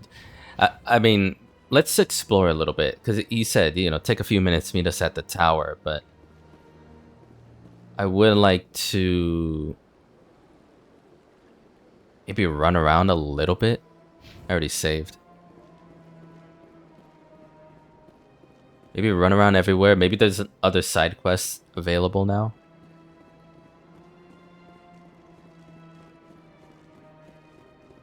Because I don't want to just fast travel and blip my way through everywhere else. I might actually miss interaction in between the fast travel points. Let all races herald the glory of the Enkindlers who raised them all to enlightenment. Where there was only darkness, the Enkindlers gave light. Where there was only ignorance, the Enkindlers gave wisdom. Where there was only silence, the Enkindlers gave the gift of speech.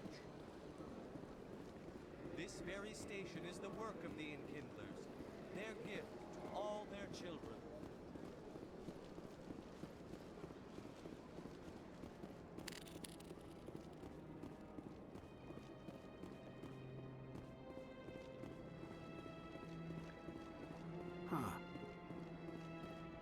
Yeah. The Protheans obviously understood the aesthetic value of the mass relays, something we Quarians have learned to appreciate during our wanderings. Anyone else hear that low hum? Sounds like it's coming from that statue. Makes my teeth tingle.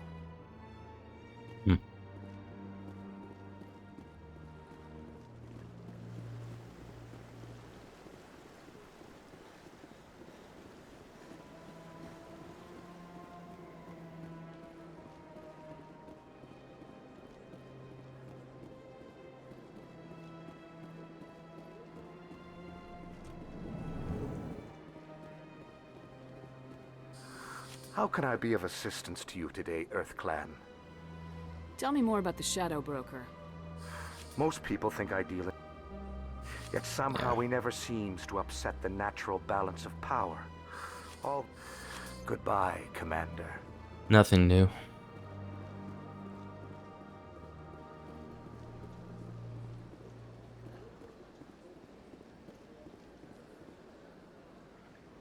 Commander, it is good to see you again. Would you care to see some of its fantastic items today? Show me your items. Oh, this one is pleased to do so, human. You will not be disappointed.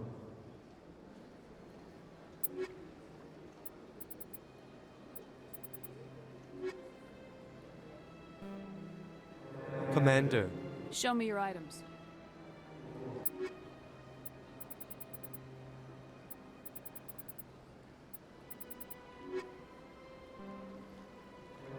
Show me your items.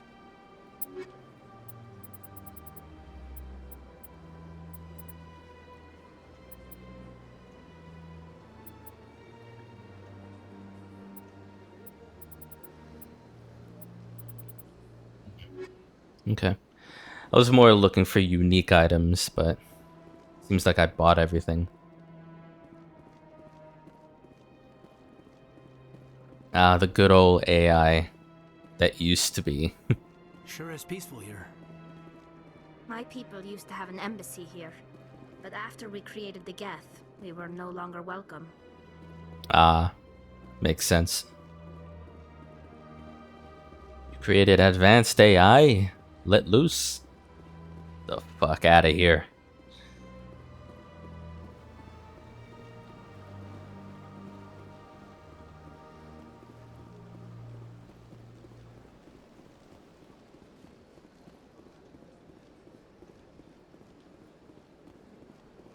I went fairly often when it was still the Arcos.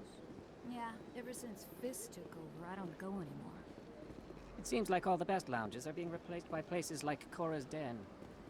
The Embassy Lounge isn't bad, but they don't have any decent entertainment. It's run by bureaucrats. They probably spend months just voting on what kind of entertainment to get. You're probably right.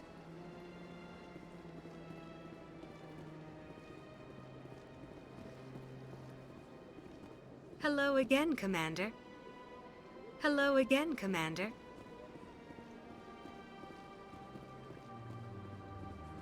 Welcome. It is a pleasure to see you. You're with the Alliance?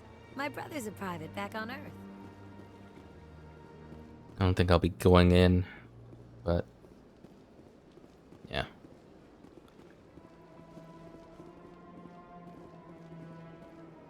Big place. So much empty space. 1,000 of my people could live here and hardly even see each other.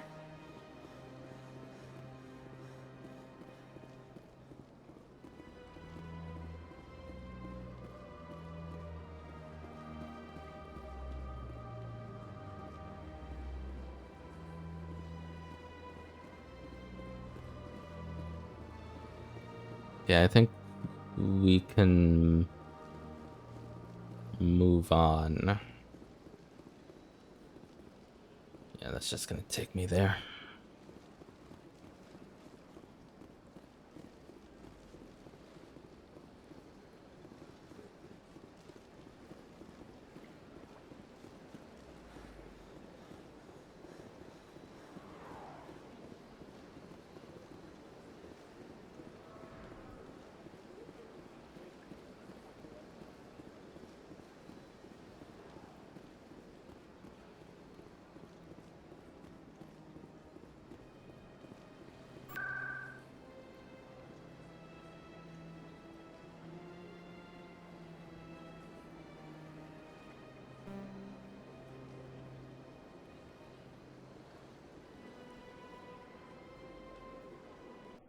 Let me check Horror's Den, actually.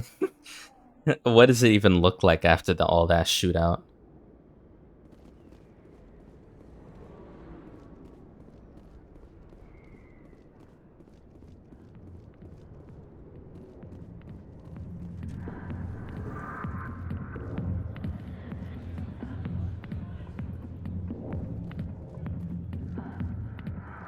Seems like everything's fine then.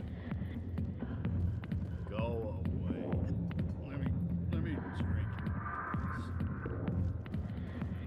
Not now. I'm watching the show. I got business here, but not with you.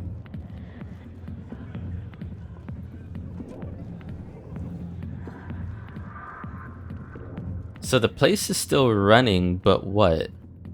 Fist is not still running things, is he?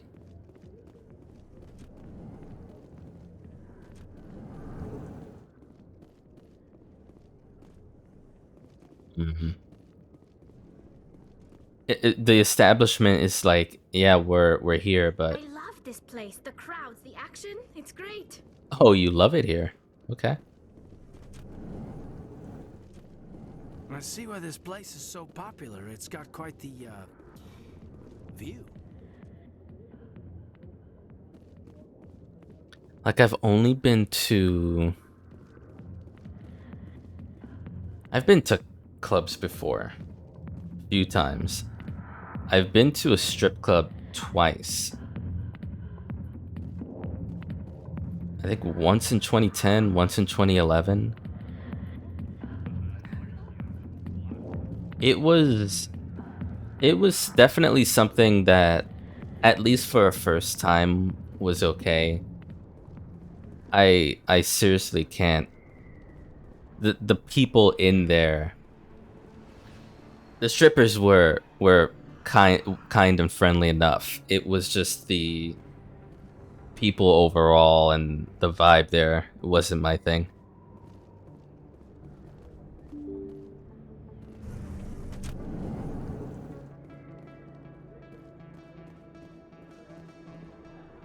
Hello there. Welcome to Moorland's famous shop.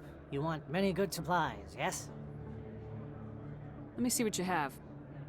Oh, you will be pleased, I think. Very good things I have. You will see. What you got? Nothing. Hello there. Welcome to Moorland's famous shop. Oh, you will be pleased, Why is everything so fucking expensive? Now, Medic Gel Upgrade 2 increases max... Oh yeah, that's right. The vendors down here had a further upgrade because I bought one before, but it was more expensive. And I think the price of it went down because of that charm 2% discount. Grenade upgrade. Thing is that it's not 3062 credits important. I'm sure it will be. But we have 5 out of 6 grenades, a full 6 out of 6 metagels. I haven't... It felt like that last major battle where we first met Tali. It almost felt like I would have needed to heal, and God help me, I don't remember how to heal. How do heal? How to heal? Please, how heal?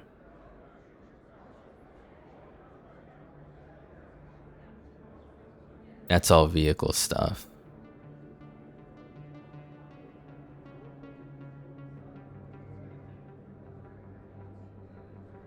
Did I use first aid V?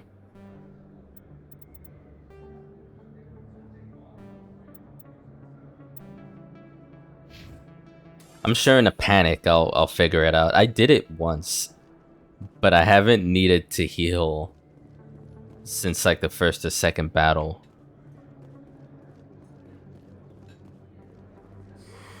Welcome back, Earth Clan. Will you be needing supplies for your return to the colonies? Show me what you've got. Most excellent.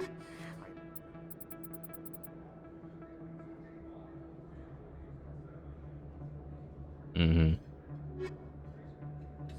Best place on this ward to buy upgrades. He's still trying to scam this vendor.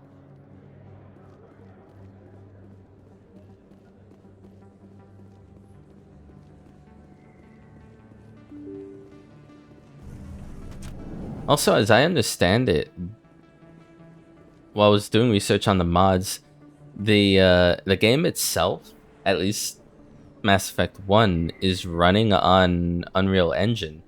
I had no idea, because I mean, I didn't know either way. It wasn't like I heard conflicting info, but I had assumed it was just a proprietary engine from BioWare running this. I didn't know it was Unreal. I think it's like Unreal 3, 3.5 or some such.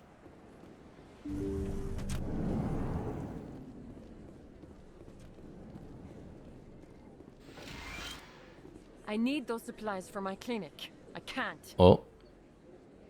You can and you will. Blackmailer. Story won't stay secret for long. Don't disappoint me, Doctor. Oh, Commander Shepard. I didn't see you come in. Every time I come in here, I see someone threatening you. Who was that? Someone from my past. I can take care of it. I might be able to help you. I was fired by my previous employer for giving out free medical supplies to clinics like this. They never filed any charges. They just wanted me to leave without any fuss. But somebody must have found out. Now they are blackmailing me. I have to give them what they want.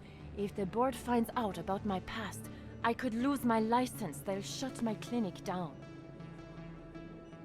Maybe I can get you out of this. Tell me what they want. I have to give some of my medical supplies to a merchant in the markets. They expect delivery today. Give me your contact's name. I'll deal with this guy, whoever he is. Deal with him? But won't they expose my past? I'll make sure they don't tell anyone. I was told to speak with a merchant named Morlan, down in the markets. I really appreciate this, Commander. Thank you. Don't worry, I'll take care of this. Good luck, Commander. Be careful down there.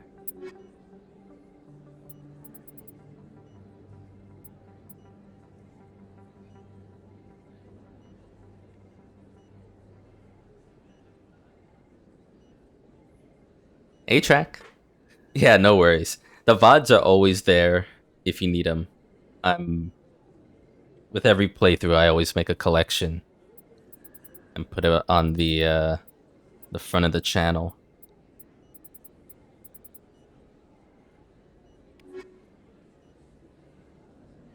Hopefully you're doing well. Dr. Mikkel. Dr. Chloe Mikkel is being blackmailed. Someone learned about her dismissal from a previous employer and the circumstances surrounding it. Now, she doesn't give these people her supplies. They're threatening to go public with what they know. Find Morlan and put a stop to the blackmailing. He's a merchant in the lower wards markets. Got it. Let's go. My mass is affecting greatly in heavy Paragon form. As soon as I saw there's Charm and Intimidate stats track, I went all out. I was like, fuck this.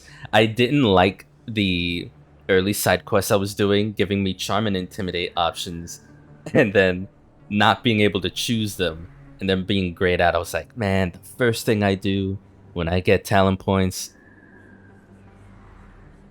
Doing as well as I have been anyway. Yeah, I'm doing alright. It's been as cold and dry over here, and my body being affected by weather as it is.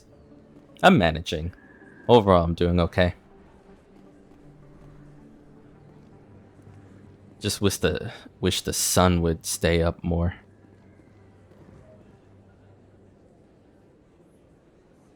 You can't do till New Game Plus? That's fair.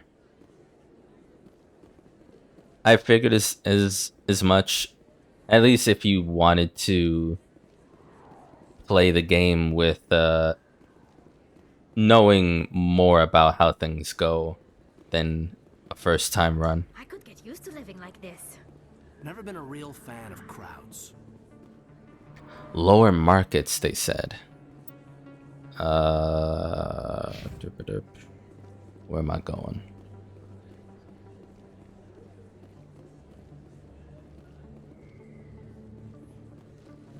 But yeah, I'm having so much fun. Taking my time with it. I need to stop prefacing the start of playthroughs with like, oh, this isn't a 100% run.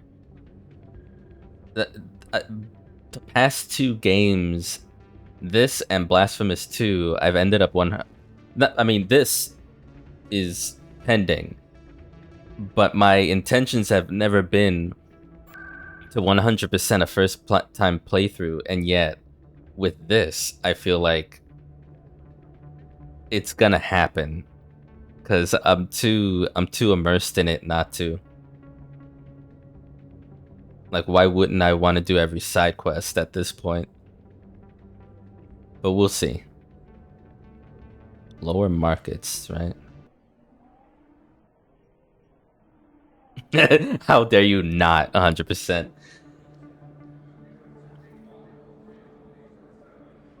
I didn't realize it impacted your body. It just wants Snow to get me a paid day off work.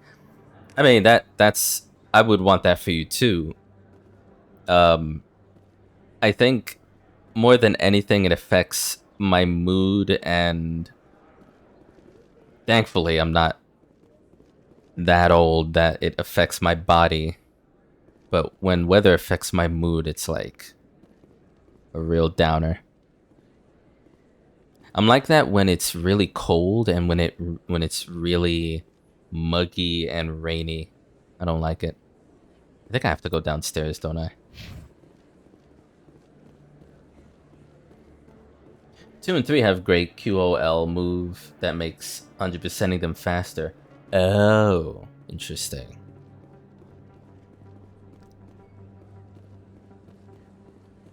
It's a shame you can't... Oh, there's Morlan.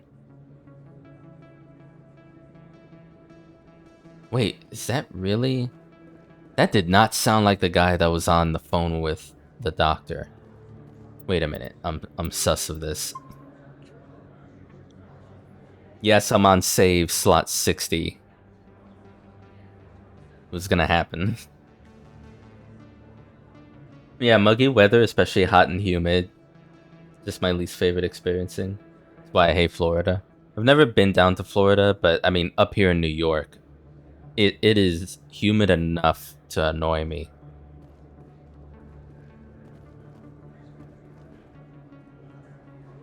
Hello there. Welcome to Moorland's famous shop. You want many good supplies, yes? I just talked to you too. You were expecting a delivery of medical supplies. But I was told the doctor would be bringing them. Change of plans. A change, but the doctor... I don't... This is not right, human. Shut up, Moreland. I told Baines you'd screw this up. Ah, there he What's is. going on here? Who are you? Your worst nightmare. Leave the doctor alone. We can end this if you just bring me those supplies. Otherwise, I'll start telling people about the doctor's little secret. Ooh. I can intimidate.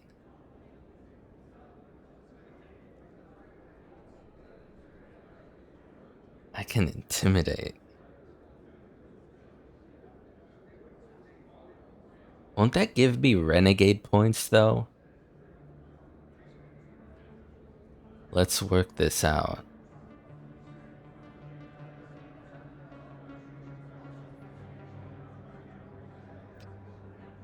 I mean, me saying talking you're dead is going to produce a fight. 100%. I could feel it. FYI, this game has a few side quest plot threads that are kind of dropped. Feels like they had grander plans and then had to cut it for time. Oh. It's not like Renegade takes from Paragon, just adds to a different pool.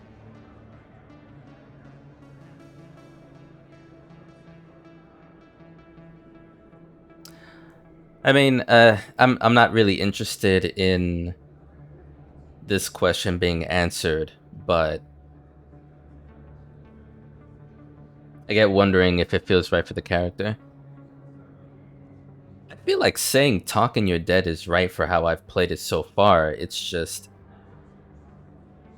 I guess what I don't know yet is the Paragon Renegade system affecting anything, or if this is just cataloging, hey, you're this kind of person because you're this high on Paragon over Renegade, or if there's like a gameplay element to that. Because so far it's just been giving me those Paragon points and whatever. I don't know if that will affect the story or not. I'm gonna choose this. Your secret stays buried, or I bury you. Hey, hold on. I'm just the middleman here. This is way more than I bargained for. Oh, really? You're middleman all of a sudden. Thank you, human. It is good to see him humbled so. What do you know about Baines? I have never met him, human. I only worked with the one who spoke with the doctor. I believe the big thing is it lets you access other charm and intimidate choices later. Well, I guess we'll see how things play out then. We worked with the one who spoke with the doctor, which was the blackmailer. Goodbye. Yes, all right then. Good tidings to you, human.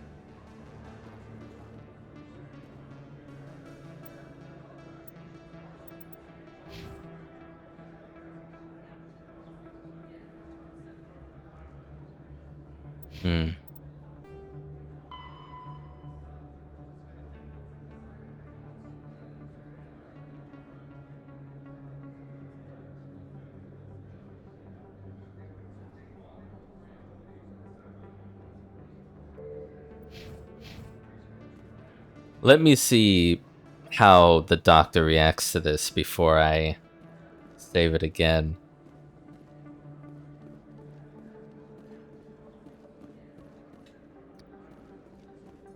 Because now I'm concerned. It's...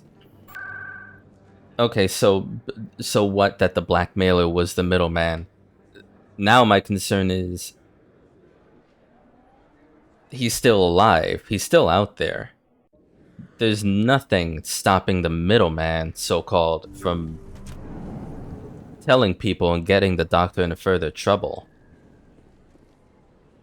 Commander, how did things go? He won't be bothering you anymore. Really? That's a great relief, Commander. Thank you. I can't pay you for your help, but I can give you a discount on any supplies you purchase here. The thug said he worked for a man named Baines. Sound familiar? Baines? I wonder if he means Armiston Baines. We worked together a long time ago. What can you tell me about him? Last I heard, the Alliance military was contracting him for some research in the Traverse. Captain Anderson might know him. Oh, interesting. We'll see what the captain can tell us. I wish I could tell you more. Is there anything else I can help you with, Commander? Let me take a look at what you have for sale. Of course.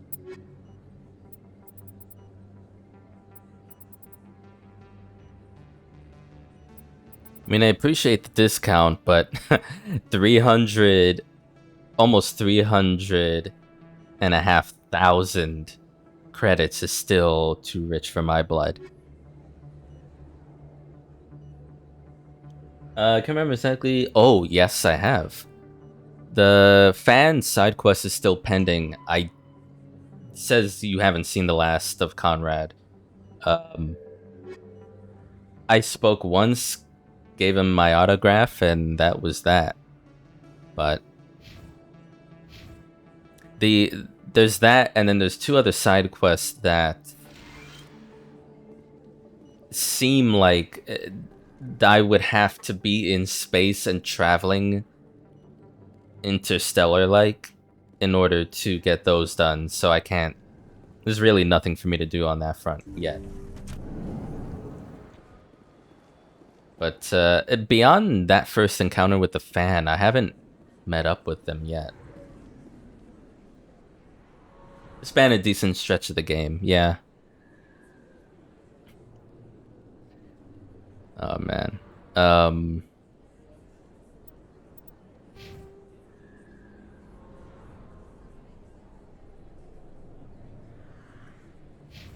Yeah, I'm gonna load that.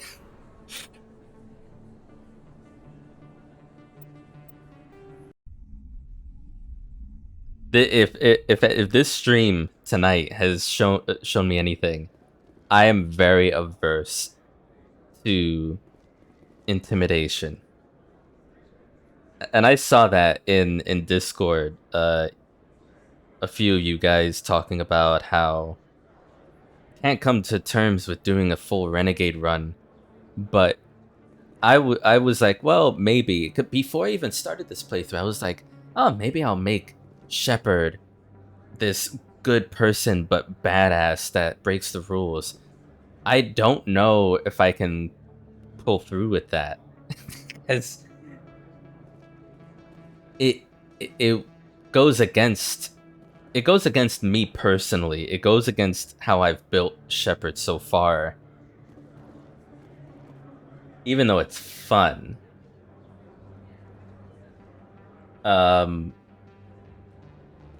Did I miss anything else? What, like in-game? The things here... Oh! So... the reason why I mentioned, this stream has been a learning experience. Which one was it here? The Skell Scanner, I believe. Was it? Sorry, what did I complete today? Yeah, it was just...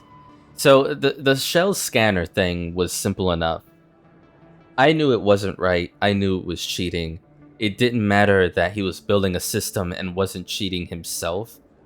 People off of him would have ended up cheating.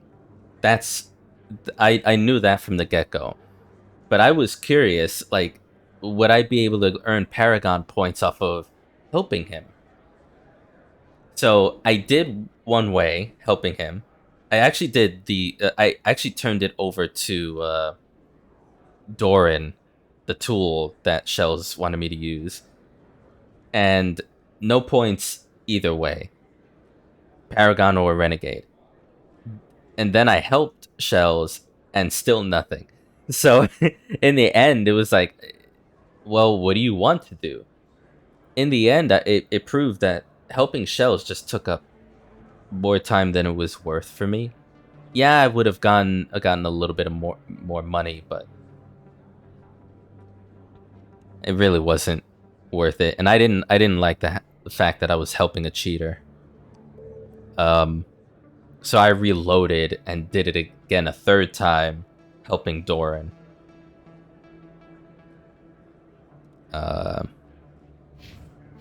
Anyways. Hello there. Welcome to Moorland's famous shop. You were expecting a delivery of medical supplies. But I was told the doctor would... Change of plans. A change, but... Shut up, Moorland. I told Baines you'd screw this up. What the hell's going on here? Who are you? Leave the doctor alone. We can end this if you just bring me those supplies. Otherwise, I'll start telling people about the doctor's little secret. Do you also feel bad hurting the feelings of digital people? Yeah, characters in this game? Absolutely. But that's always been me. I've been like that since I've played Super NES games. That hasn't changed. Let's work this out. Maybe we can find a way to make both sides happy here. Only if you're willing. Whoa. I'm fighting him?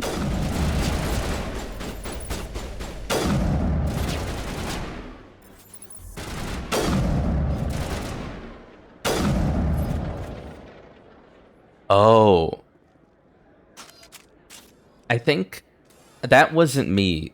I think Tali or Kaiden did one of their talents and like stunned him or something. He was on the floor but still alive. That was weird.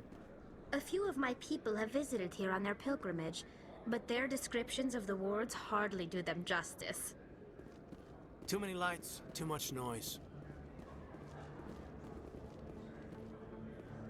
Okay, but Well, that'll certainly change things around here. For the better. He was a brute. A bully. yeah, I'm happier that I killed him. that feels like I should gain renegade points off of that opinion. But at least a middleman won't be going around secretly telling people about something a good doctor did. What do you know about Baines? I have never met him, human. I only worked with the one who spoke with the doctor. Oh, you will be pleased, I think. Yeah, I'm still not buying that. Too expensive. Oh yeah, does Kaiden have stasis or neural shock or something? I gave him quite a bit. Let me see here. Not stasis. Not yet. Tali. Yeah, I mean, I just got Tali. Yeah, Tali seems fine so far. I've only been interacting with her for like an hour. Makes target unable to move or attack. Oh, that's what that is. So I'm not sure what happened then. Unless there was a weapon someone used that stunned him. That was weird that he ended up on the floor like that. Blackmailer is dealt with. Talk to Dr. Mitchell? Mikkel? I don't know why I said Mikkel. At the med clinic in the upper wards, let her know she's safe again. Good.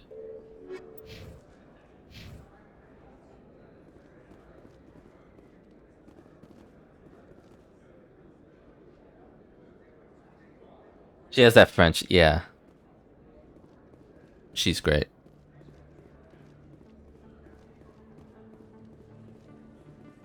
Not that you can miss her, to my knowledge. She's just my favorite. It almost felt like I lost her, though. The very first time I meet her, that fight in the hallway, that was difficult.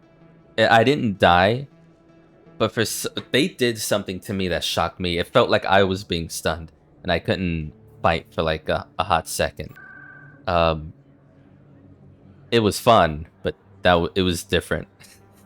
And I saw them hitting Tali. I was like, am I about to lose a character I've not even met yet?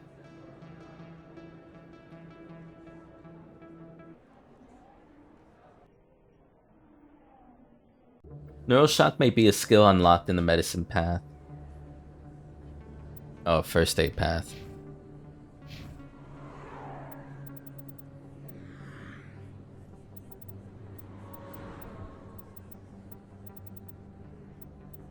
Yeah, there you go. Some good old neural shock.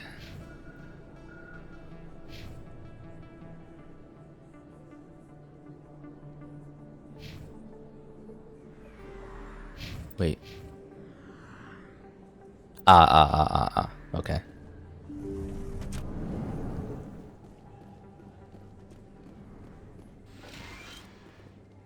Commander, how did things go? He won't be bothering you anymore.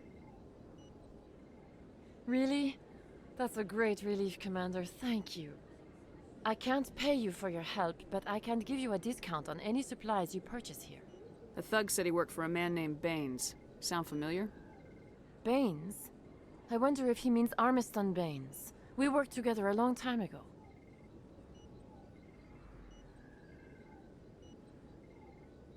You were right about the path first time. No clue what knocked that guy down then. It just looked funny too. It's like looking up at the ceiling while we're all shooting him. It's like, alright, well, I'm a middleman. Fuck this, I guess. What can you tell me about him? Last I heard, the Alliance military was contracted. Captain Anderson might know him. We'll see what the captain can tell us. I wish I could tell you more. Is there anything else I can help you with, Commander? Let me take a look at what you have for sale. Of course. Key.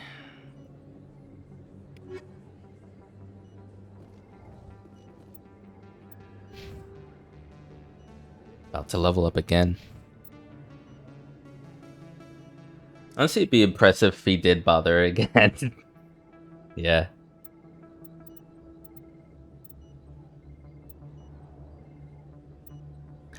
I didn't, so I chose the legendary mode leveling. It was like that by default, and I went with it.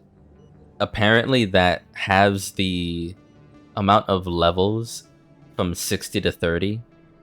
But I didn't want to change it because I don't know if what they're doing now is an improvement over the original or what people's opinions on that was.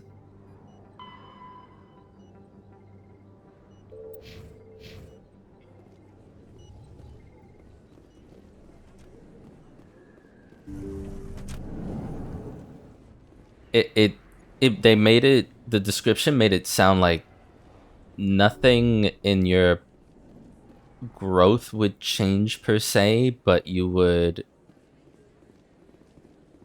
I don't know, something, I guess you would level up less, but you're gaining the same amount of talent points in the end. It's kind of weird, but I didn't really expect to understand it anyways. Well, for one, I think it's weird because it works fine in 2 and 3. And they convert when importing your character.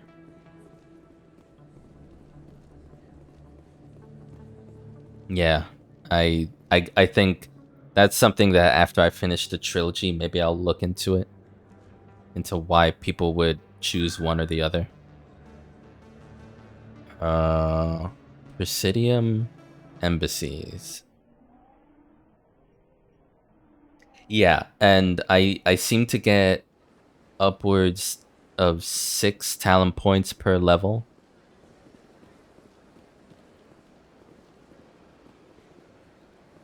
Okay, I wanted to go back to see... Well, I don't think the captain's gonna be here. Because I think he left with the ambassador. Yeah, he was here, but now he's, I think, at the tower.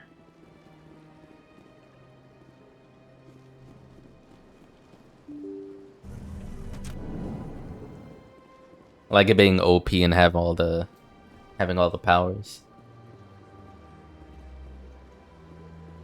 All right, dude. Have a good rest. Sleep well. Thanks for hanging out.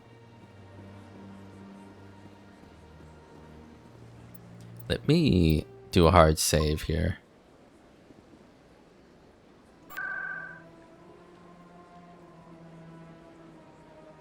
Citadel Tower.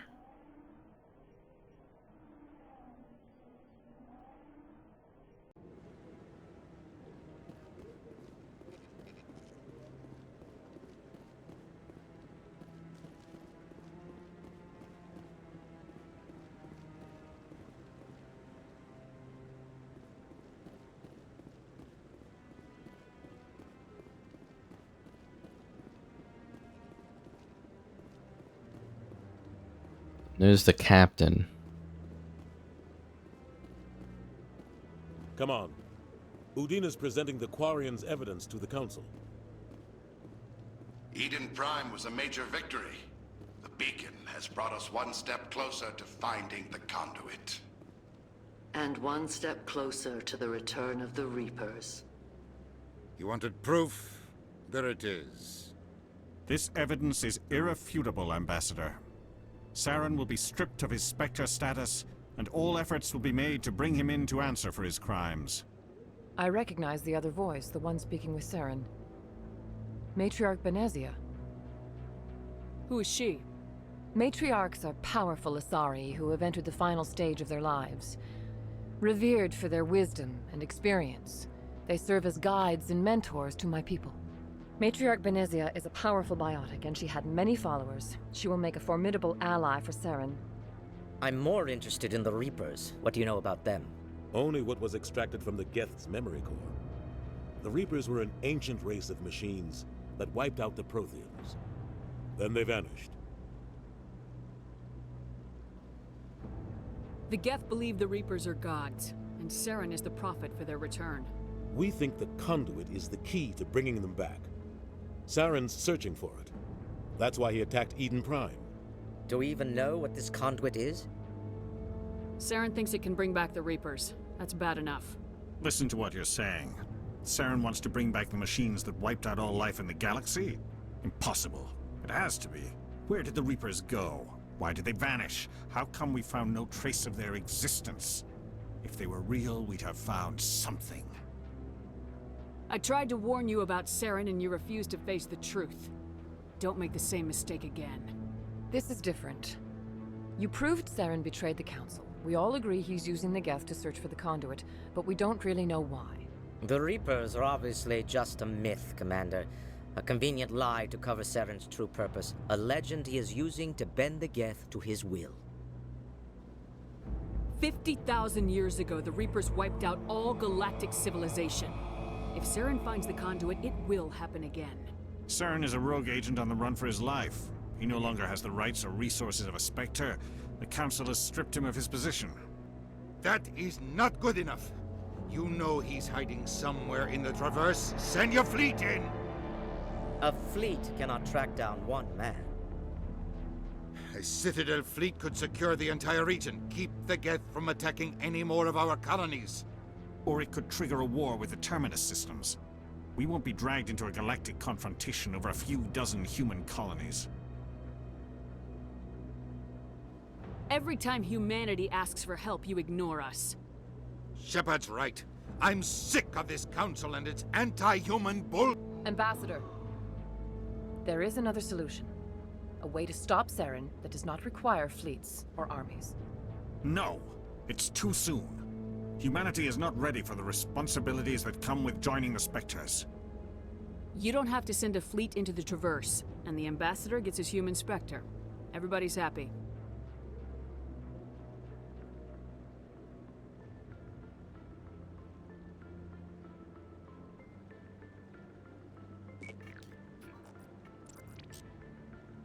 Commander Shepard, step forward.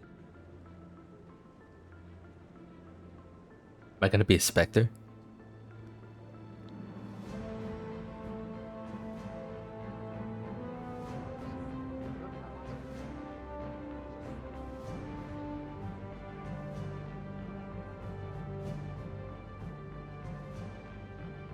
It is the decision of the Council that you be granted all the powers and privileges of the Special Tactics and Reconnaissance Branch of the Citadel. Spectres are not trained, but chosen.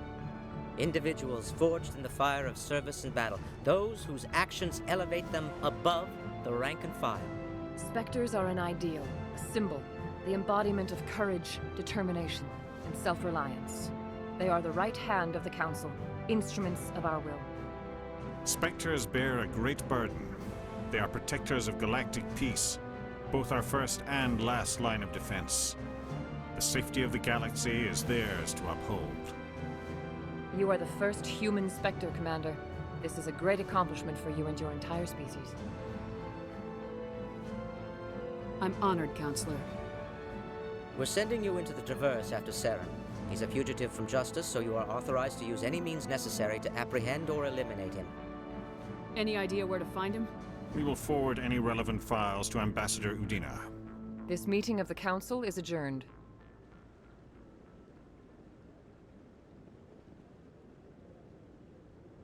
Congratulations, Commander. We've got a lot of work to do, Shepard. You're going to need a ship, a crew, supplies. You'll get access to special equipment and training now. You should go down to the CSEC Academy and speak to the Spectre Requisitions Officer. Anderson, come with me. I'll need your help to set all this up. Spectre inductee. I thought the ambassador would be a little more grateful. He didn't even thank you. Until I find Saren, I haven't done anything. Come on. Right behind you, Commander. Spectre training talent unlocked.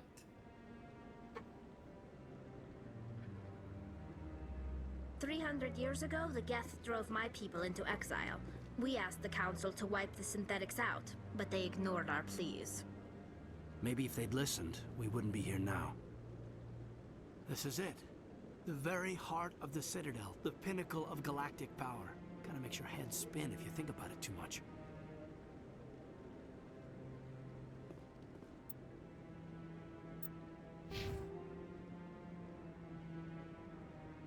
Oh, sick. Okay. So, elite agents, the Council, Spectres have access to special training unavailable anywhere else in the galaxy. Health accuracy, effectiveness is increased. Grants Unity ability. Restores dead squad members with 30... Oh, it's a revive. Holy shit.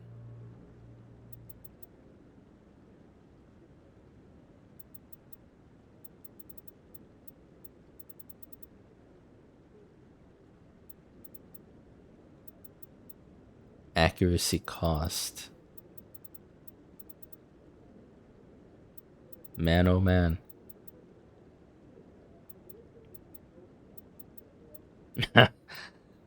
Okay, so I'm...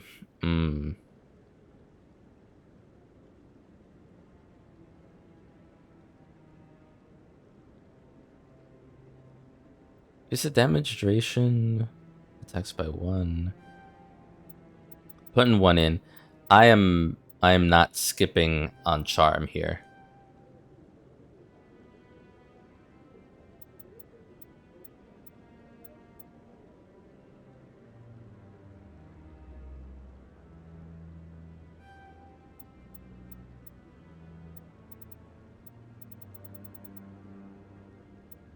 But we'll keep building.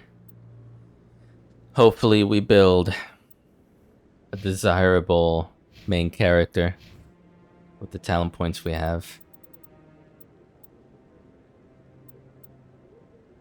Advanced overload.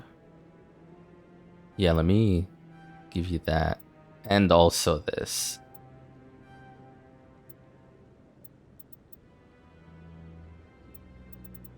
At some point we'll learn neural shock.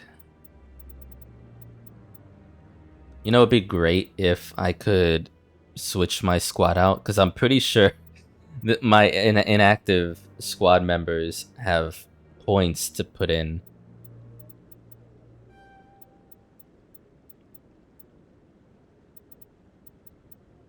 Shotguns. Maybe.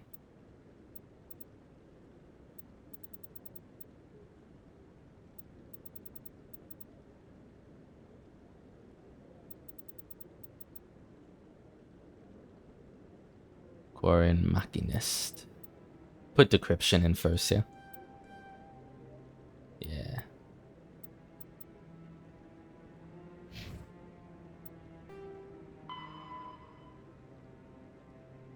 Ambassador will provide you with a ship and crew. Meet him at the Alliance docking bay, accessible through the central elevator in the C-Sec Academy.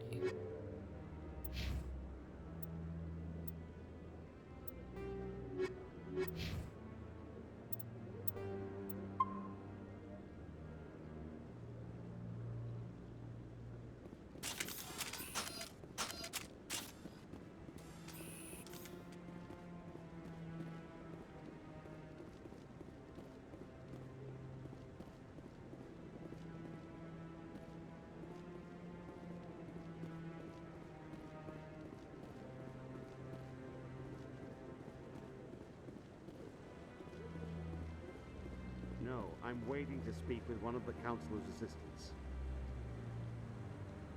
Oh, hello. Congratulations on becoming the first human Spectre, Commander. I'm certain you'll be up to the challenge. Wasn't able to talk to him like this before.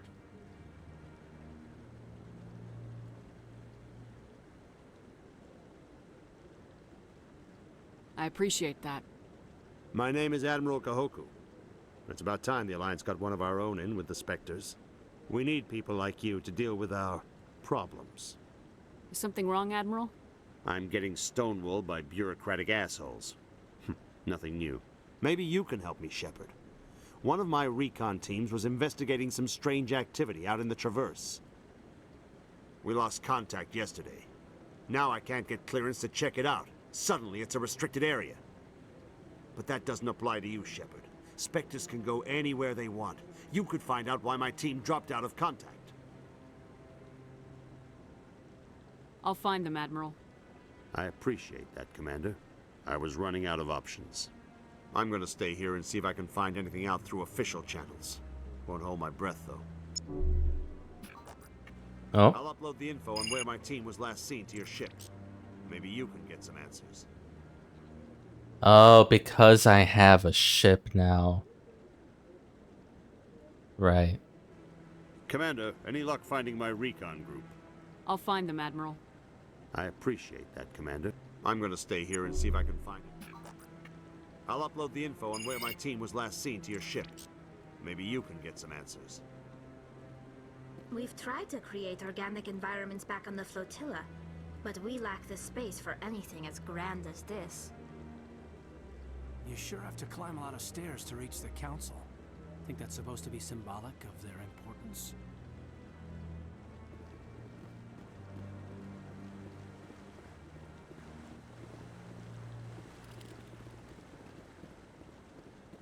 No, I haven't spoken to him before. This is the first time I've requested an audience. So that's why he's been like stuck at that panel trying to talk to someone for the longest time. Okay, missing Marines.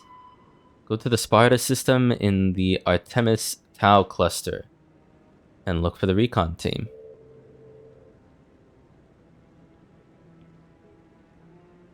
Neat.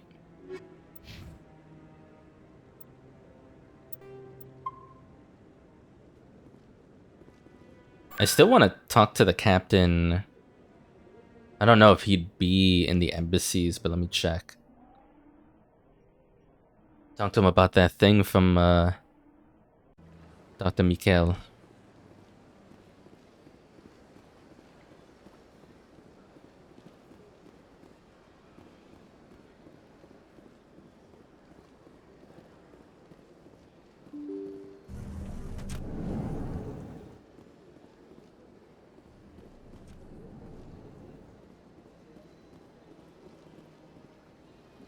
Yep.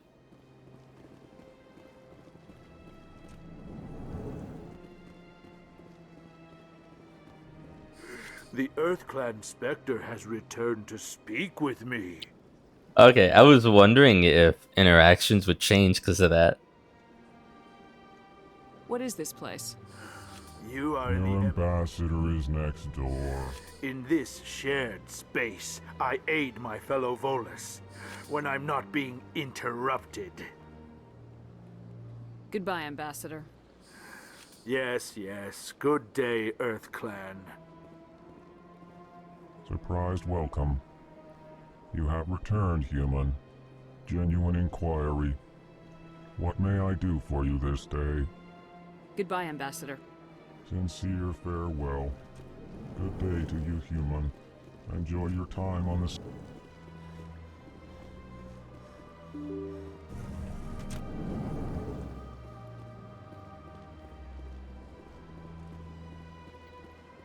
See, that NPC has been doing that every time I pass through from the embassy rooms. Just goes, nope, not that way.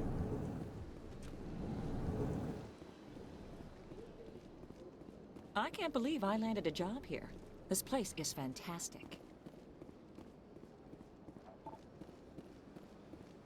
Human, delighted, welcome. It is good to meet you.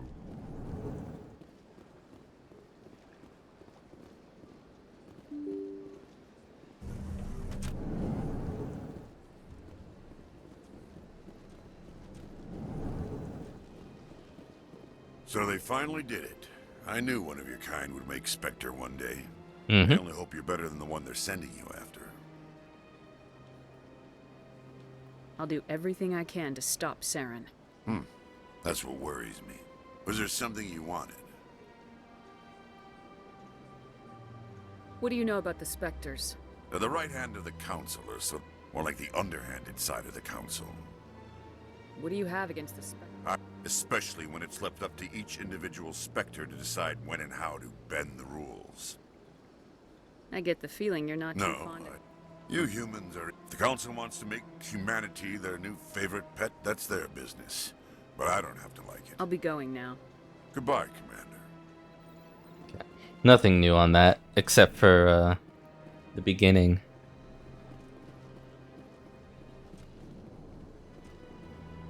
So much empty space.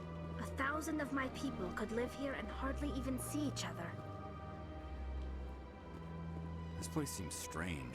I wish there were more humans around. I don't have time to talk now. I'm very busy. Hello, Commander. Can I get you something?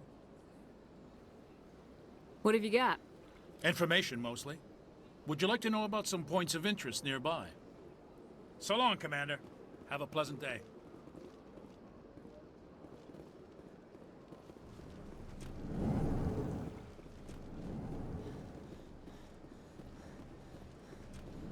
Could there maybe be longer sprint time now that I'm a Spectre?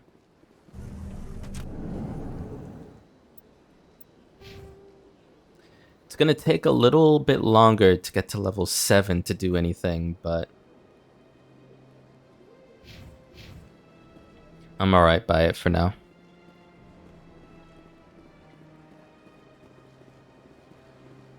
Welcome to Presidium Tourism. On the far end of this level, you can see the Citadel Tower, where the Council meets regularly to discuss... Goodbye. Goodbye, and thank you for using Avina. Please enjoy your visit to the Citadel.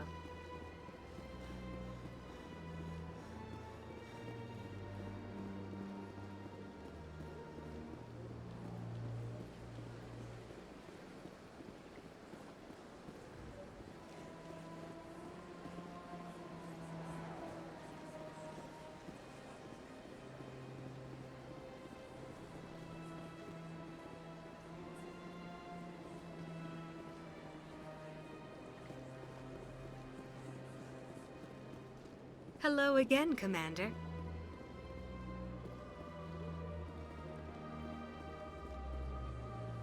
Welcome. It is a pleasure to see you. You're with the Alliance? My brother's a private back on Earth. I think when that panel isn't lit, you just can't get in.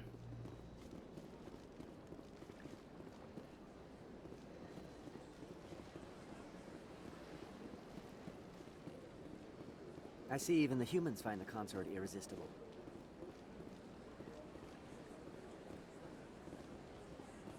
Trying to think here.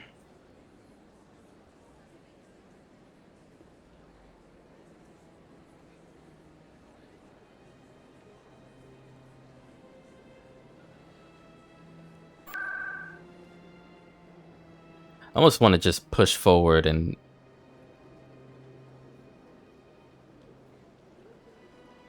well, let me see what this character has to say. I'm a big fan of small bits of dialogue that manifest out of how the story is progressed. Greetings, Earth Clan. I believe congratulations are in order, Yeah, see? Commander Shepard. You are the first human to join the Spectres, yes? It's a great honor. One you are no doubt ready for. A word of warning, though. There are many eyes watching you now, Commander. Some of them want to see Looks you behind. I, however, wish you only success. Perform well and you bring the Earth Clan one step closer to joining the Council. And if they let your people in, maybe there is hope for my own species one day, yes? Hopefully, you know. Tell me more about your job. Galactic. I'm an ex. I also offer premium services for those clients. Goodbye, Commander. Big place. They built a lake on a space station. I can't even imagine the resources needed to maintain it. Helena Blake, who are you? Got a moment, Spectre? Maybe. Hello, Spectre. I have a business proposition for you. And by maybe, I always mean yes. How did you know I'm a Spectre? Word travels. Your name comes up in certain circles. I'm acquainted with a pair of powerful crime bosses. They're hiding on remote worlds, and I have the coordinates. You could do the galaxy a favor. What kind of defenses would these two have? I haven't the faintest idea, but they're certain to be armed. Their partnership's soured, and each believes that the other intends to kill him. They will be well prepared.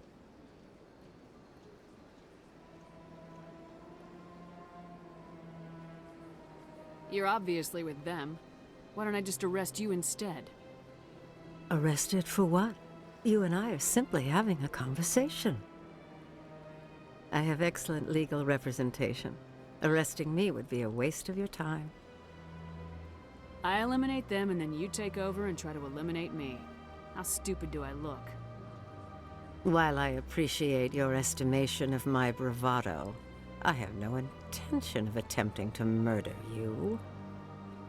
You are the first human Spectre, and you are doing important work for humanity. I have no interest in red sand or slavery. Anyone who does deserves to die. Our needs are aligned. And what do you get out of this? We share interests in certain cooperative ventures. But their business practices have forced me to terminate our relationship. Once they are dead, I will manage our organization in a more tasteful manner. What crimes did these men commit? They're red sand dealers who make victims of their customers. Those who can no longer pay are sold to Batarians as slaves. They're loathsome, hurting innocent people. They must be ended. So, okay. Big sus on the fact that she's acquainted with these people aside. I'm not sure why the benevolent option here is no, I won't do this. Especially after she's explained what the crimes are here.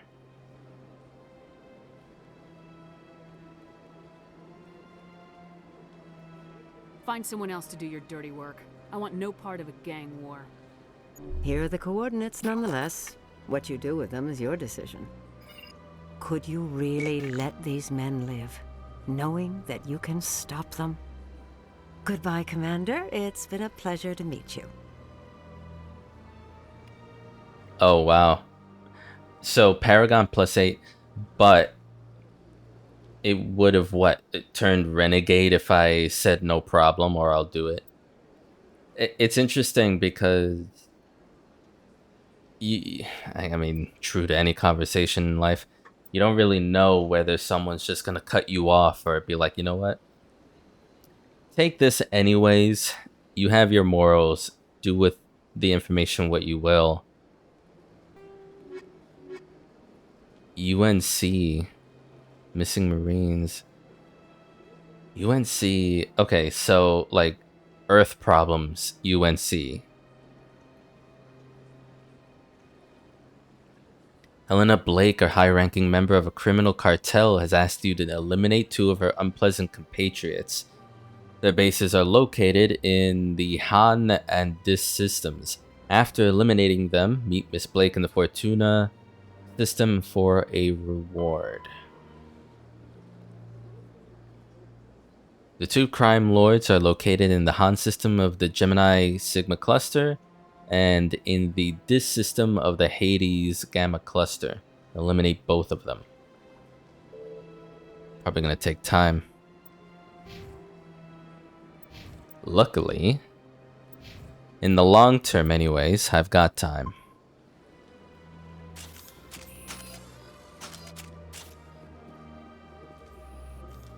I really hope there is some use, because in battle, this is why I won't turn the Y button into something else in the Steam controller, because Y in battle is throwing grenades, so I don't want to change that. But then there's X doing the same thing, there's A doing the same thing. Not sure what to do about that in particular.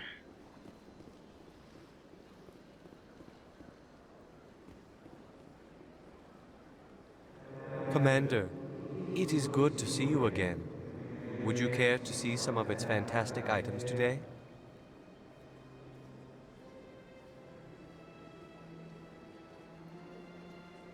Show me your items. Oh.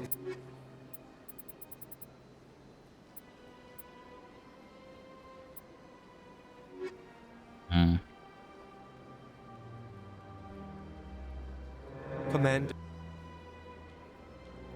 Oh, this.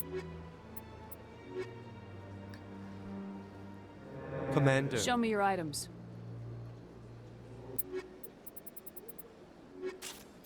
No, do not shoot the vendor, fuck's sake. And cancel and loading your gun is the same thing. Like I said, they're better. In fact, I'm gonna research the controller. It can't be like a Nintendo Switch Pro controller. I don't think the Switch has the legendary. I don't think it has Mass Effect, period. But through Steam, it's being used as an Xbox controller. In fact, you see what the Y button in photo mode looks like an Xbox controller button. So I need to find out the Xbox controller layout for this trilogy, and specifically for Mass Effect 1, and see what happens. Maybe I can change it.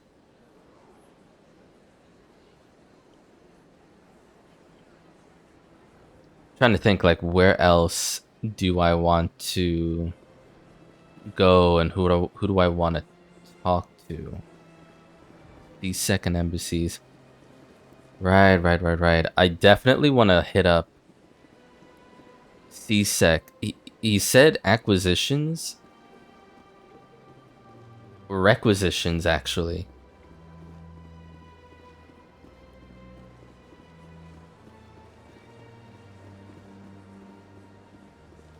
And then maybe roam around the upper wards a little bit.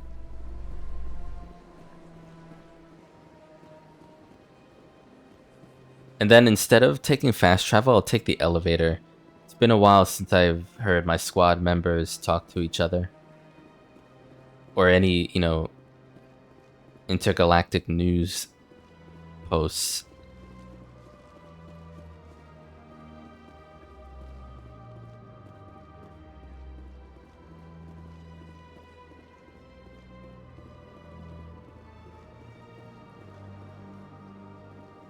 Let me go here.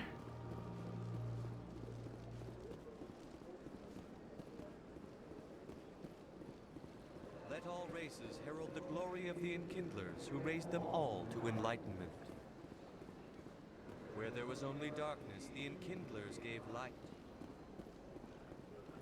Where there was only ignorance, the Enkindlers gave wisdom. Okay, let's go to the wards elevator. I'm actually getting...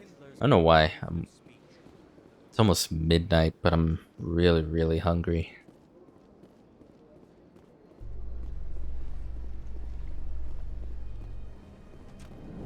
Definitely gonna get something to eat after this. I've heard some humans are angry at the Quarians after the attack on Eden Prime. After all, you created the Geth. The Geth killed billions and forced us from our homeworld.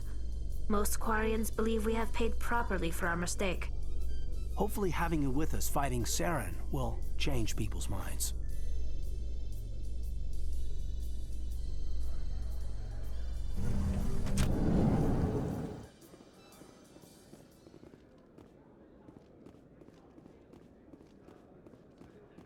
So how are you liking your posting at the academy? It's good. Busy, though. I can't believe how many people you get coming in from the wards. Yeah, it's the busiest station on the Citadel. You'll never get bored. I guess not, but you could still use a few more men. That's why we brought you here. Sure, but there's still way more complaints than the officers can handle. That's just life near the wards, kid. You'll get used to it.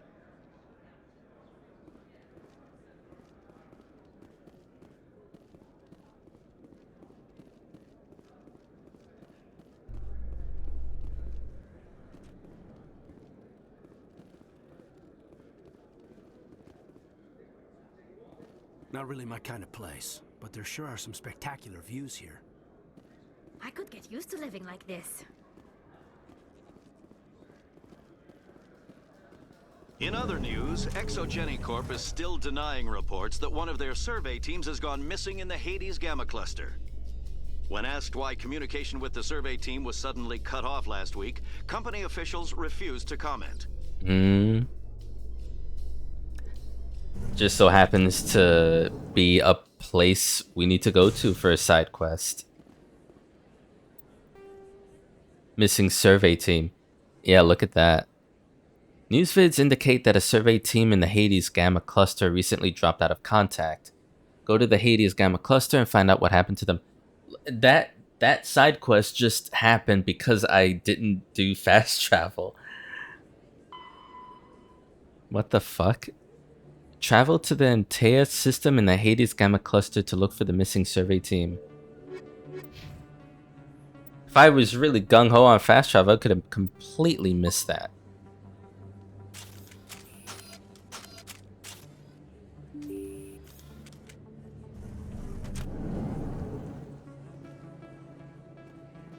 Eh? I thought it was a person down at the other end.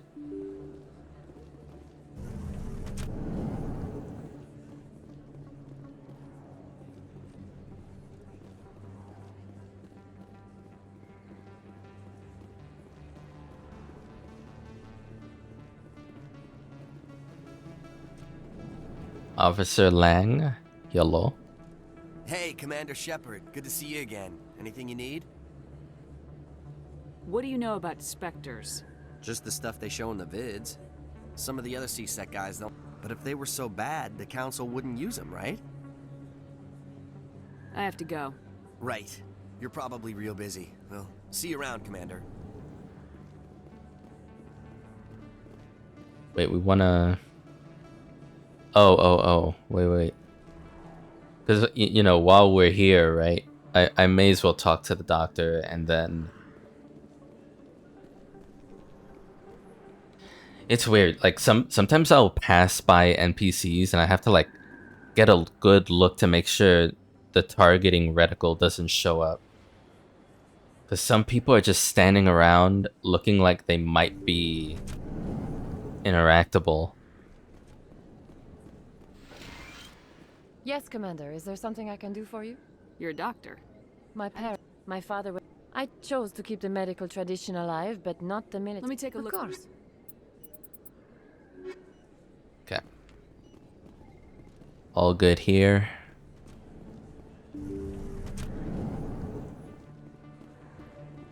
Let's go down to CSEC.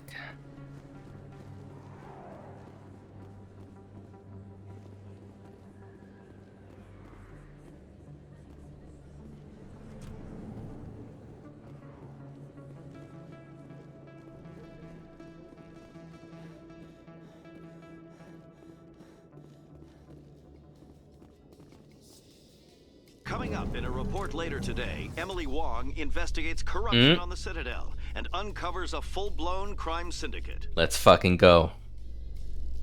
That was me. I did that. I did that. That was me.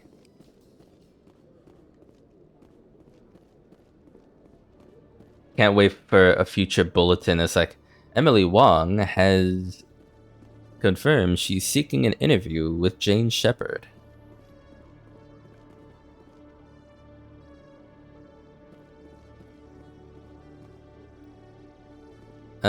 To Presidium.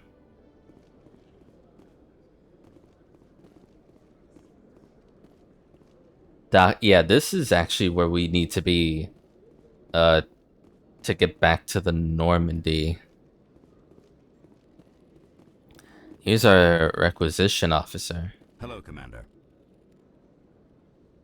Show me what you got. Sounds good. Just let me set you up. Well, this must be a mistake. System's telling me to offer you our select stock. Spectre? No. I heard about that, but I didn't realize it was you. Sorry, Commander.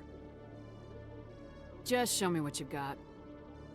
I'll open the rare stocks for you, Commander. Enjoy. Thank you.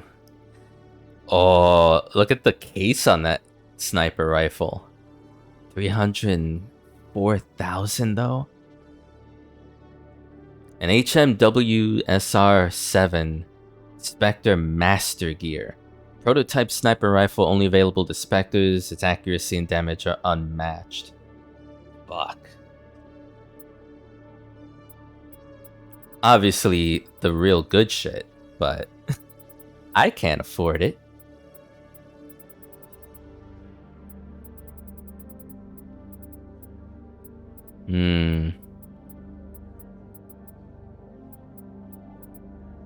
Alderan Labs.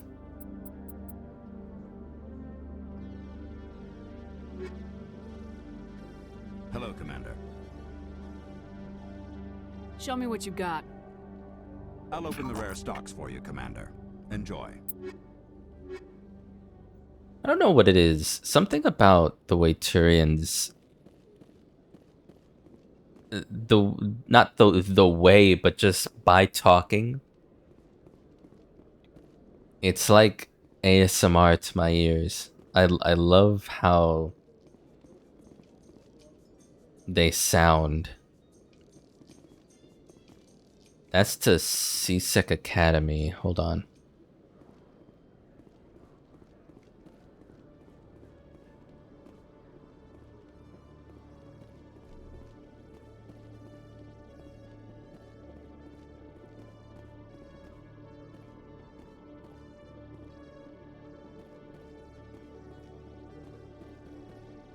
When I first arrived on the Citadel, I spent nearly 3 hours being questioned by the officers here before they would let me enter the wards. Nice to see so many humans working for CSEC. It's interesting.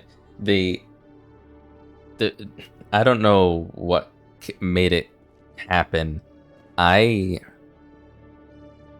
got recommended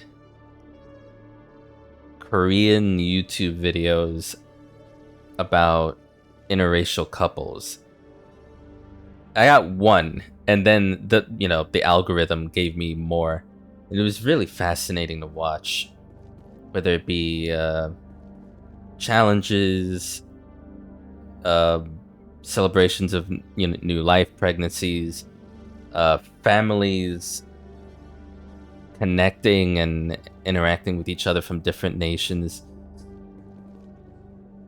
The one I watched this morning, because Tali made me think about it. An Iranian mother going through a Korean airline to basically be dropped off so that she could rejoin her family. Took a while for nothing nefarious other than she brought airline bananas. And that's, I mean, I look at it going, wow, that sucks. I would have been fuming if they stopped me. Just because I brought in through customs food that was on an airplane to buy. I think they held her for like an hour before letting out, but it ended up okay. Good to see you, Commander. Oh, no chit chat? Good to see you, Commander. Alright. Natali's back there stuck.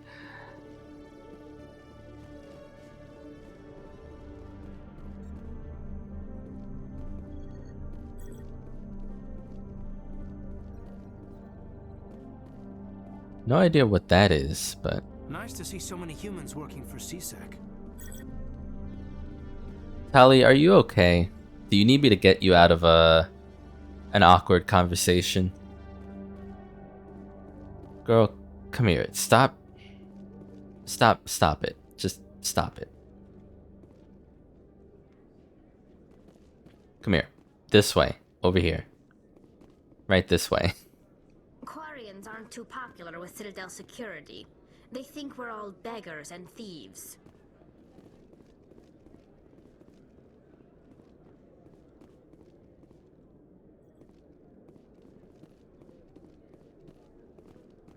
Now that I think about it, her accent isn't really French. And she's stuck again. Actually, doesn't sound French at all.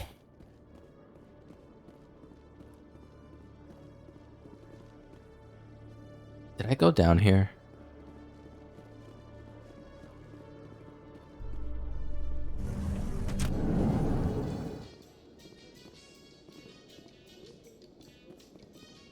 Towards...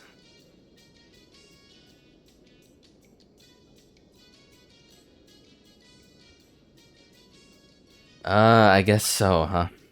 Tali, why do you Quarians wear those suits all the time? Is it a cultural thing?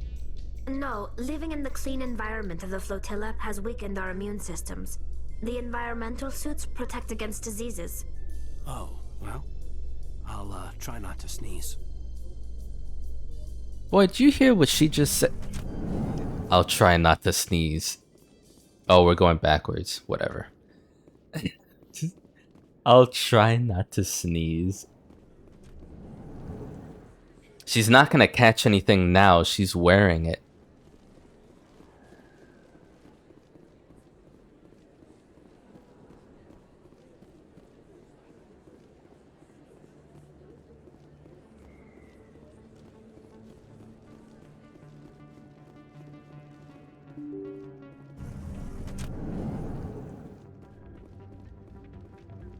That, Schmelt, whatever his name was, isn't here anymore. This music is interesting. I wonder find a copy to bring back to the flotilla. You like the house music, eh? Drinks and dancing down below, gambling up above. Good place to blow off some steam. Hey, good to see another human in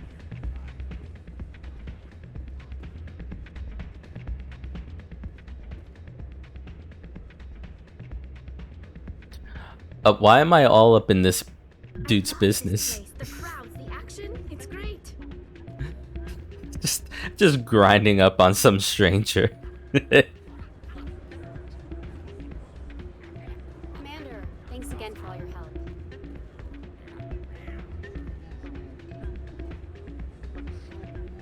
I'm waiting for someone else.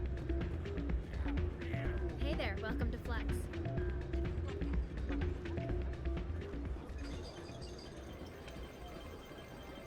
Hmm.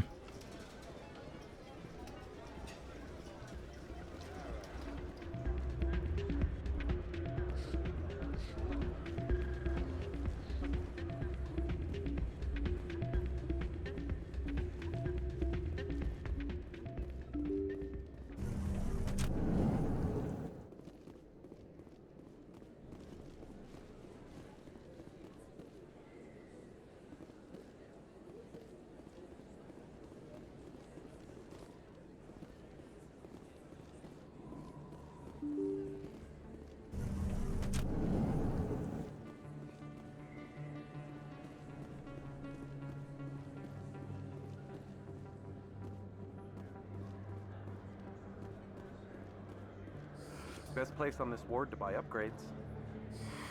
Welcome back, EarthClan. Will you be needing supplies for your return to the colonies? Show me what you've got. Most excellent. I am sure you will find something pleasing.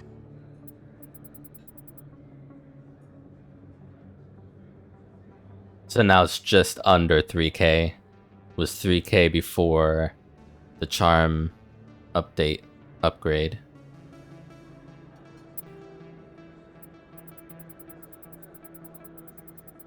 And yeah, I could always just sell something here, but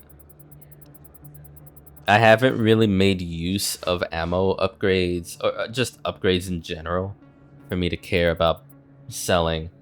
It will matter a lot more if I ever hit an inventory cap, but we'll see. For better or worse, that's going to be something I'll have to figure out as we go.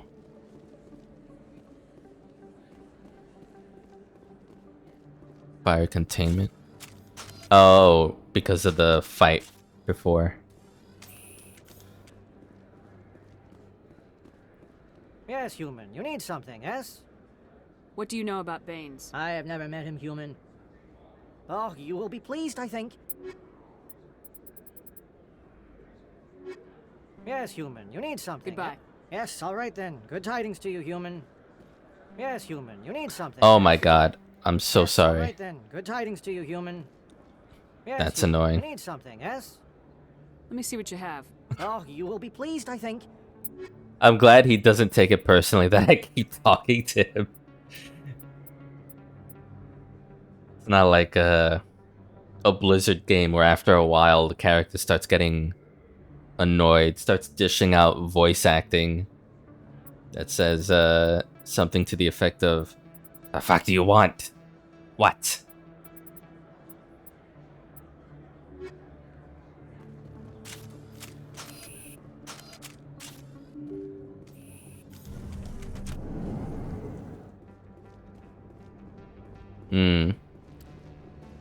Is anything going on at Korra's Den?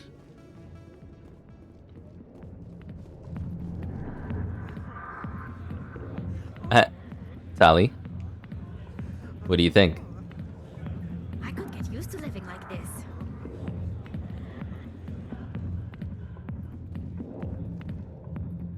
Dancers are highly respected among my people, but I get the feeling these women are not held in high esteem. I see why this place is so popular. It's got quite the, view.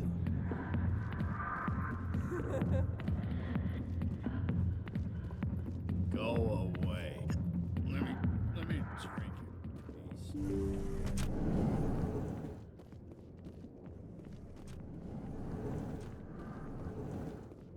This is just gonna stay empty, innit? It's not gonna. A few of my people have visited here on their pilgrimage, but their descriptions of the wards hardly do them justice.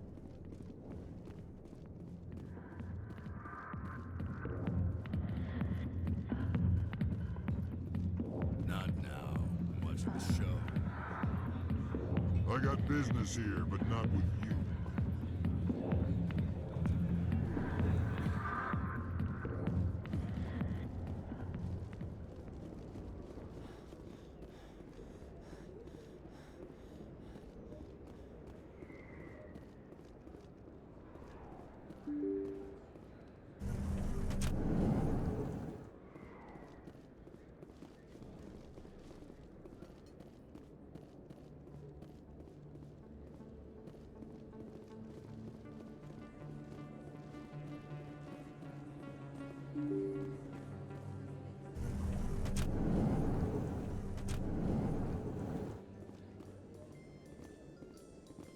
In breaking news, Chairman Burns of the Parliament Subcommittee on Transhuman Studies has been kidnapped by biotic extremists.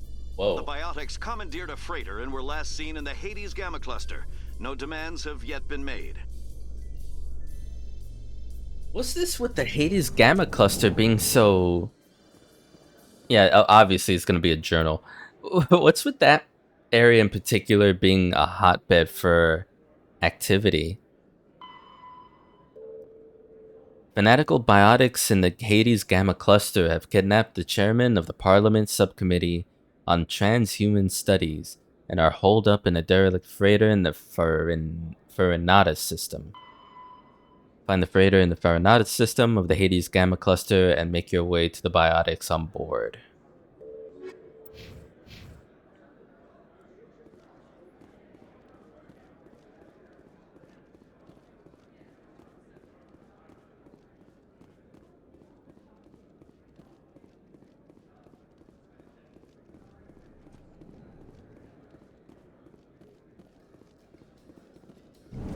Are you okay, Tally? It looks like you got some dirty looks back there. Many think less of Quarians for traveling in the flotilla and for creating the Geth. They see us as scavengers, little better than thieves. Forget them. Anyone that ignorant isn't worth listening to anyway. I'm so glad we have Kaiden here.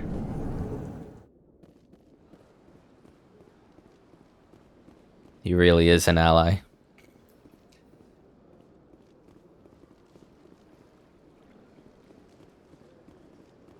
He's seasick. Alright. He's off preaching. Where else? Who else have I not talked to yet since?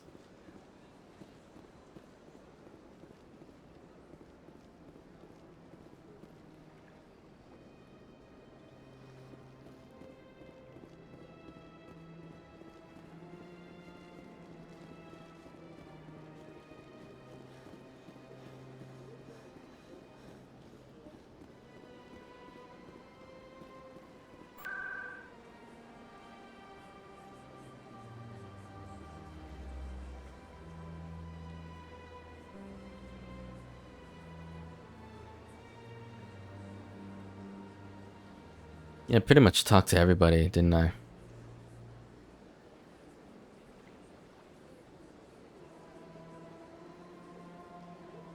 Was there no... I guess we would have to go to CSEC, then Docking Bay.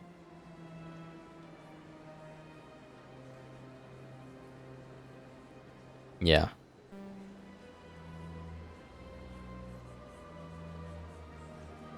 I want to at least get to my ship again, and whatever happens there happens before I end it tonight.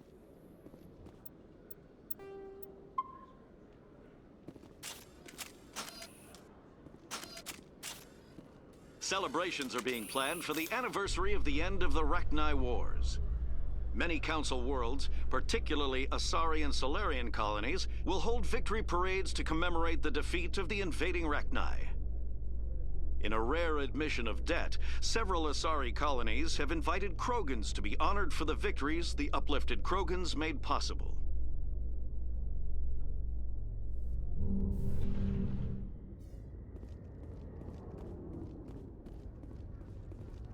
Can't talk to the captain? Come on now. Nice to see so many humans working for CSEC. Quarians aren't too popular with Citadel security. They think we're all beggars and thieves. I've got big news for you, Shepard. Captain Anderson is stepping down as commanding officer of the Normandy. The ship is yours now. She's quick and quiet, and you know the crew. Perfect ship for a Spectre. Treat her well, Commander. I'll take good care of her, sir. I know you will, Commander. I want the truth. Why are you stepping down, sir? You needed your own ship. A Spectre can't answer to anyone but the Council. And it's time for me to step down. Come clean with me, Captain. You owe me that much. I was in your shoes 20 years ago, Shepard. They were considering me for the Spectres. Why didn't you ever mention this? What was I supposed to say? I could have been a Spectre, but I blew it? I failed, Commander. It's not something I'm proud of. Ask me later and I'll tell you the whole story. For now, all you need to know is, I was sent on a mission with Saren, and he made sure the Council rejected me. I had my shot. It came and went. Now you have a chance to make up for my mistakes. I won't let you down, sir. Saren's gone. Don't even try to find him. But we know what he's after. The conduit. He's got his Geth scouring the Traverse looking for clues. We had reports of Geth in the Pharaoh system shortly before our colony there dropped out of contact, and there have been sightings around Noveria. Find out what Saren was after on Pharos and Noveria. Maybe you can figure out where the conduit is before he does. The Reapers are the real threat. I'm with the Council on this one, Shepard. I'm not sure they even exist. But if they do exist, the conduit's the key to bringing them back. Stop Saren from getting the conduit, and we stop the Reapers from returning. I'll stop him. We have one more lead. Matriarch Benezia, the other voice in that recording. She has a daughter, a scientist who specializes in the Protheans. We don't know if she's involved, but it might be a good idea to try and find her. See what she knows. Her name's Liara, Dr. Liara Tassoni. We have reports she was exploring an archaeological dig on one of the uncharted worlds in the Artemis Tau cluster.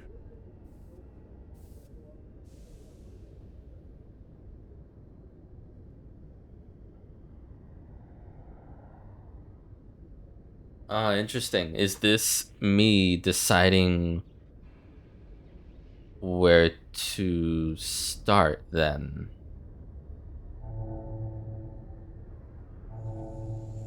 I mean, we talk about the conduit. We're talking about leads in Pharos, Noveria, but we want information, possibly leads on what's going on with that other voice.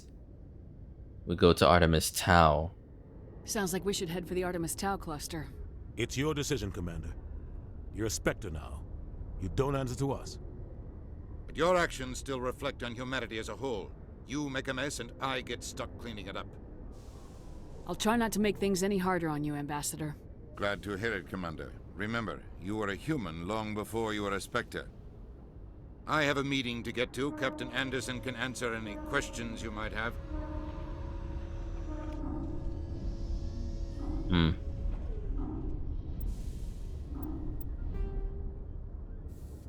Suddenly, everything's lighting up. Liara Tassoni, an Asari archaeologist famed for her knowledge on the Protheans, is being sought by Saren. Her last known location was somewhere in the Artemis Tau cluster. Explore the uncharted worlds of the Artemis Tau cluster and find her. Council has received reports of Geth interest in the corporate research colony of Noveria. The Council needs to know why.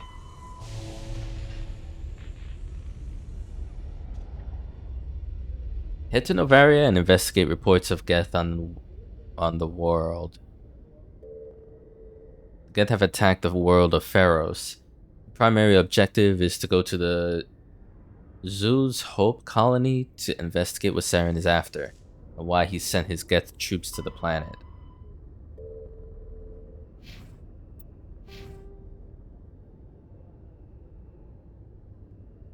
So now I'm almost 3.5 Paragon in.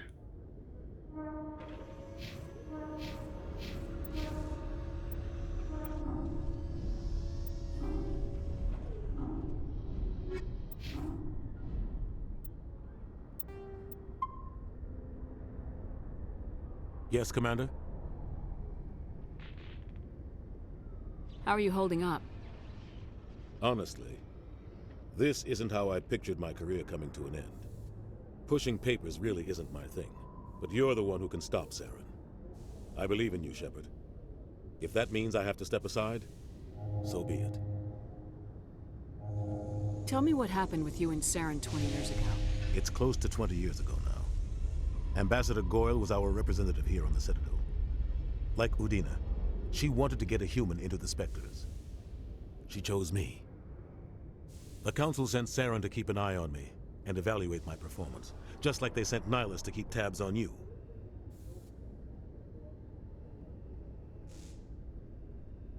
Why weren't you honest with me? It's not something I'm proud of. I had a chance to become the first human Spectre, and I failed. Saren made sure of that. I think I deserve the whole story. We had intel on a rogue scientist being funded by Batarian interests. Archivist? He was trying to set up a facility to develop illegal AI technology out in the Verge. Alliance intel had done all the work, but the Council wanted a Spectre involved. We compromised. I was assigned to help Saren in his investigation. We tracked the scientist to a refining facility on Kamala. He was hidden away somewhere inside, protected by an army of Batarian mercenaries. The plan was simple. Sneak into the plant, capture the scientist, sneak back out. Quick, quiet, and a minimum of bloodshed. I'm guessing things didn't go as planned? Saren and I split up to cover more ground. Then about halfway through the mission, there was a massive explosion in the refinery core. Officially, it was ruled an accident, but I think Saren detonated it on purpose to draw off the enemy guards.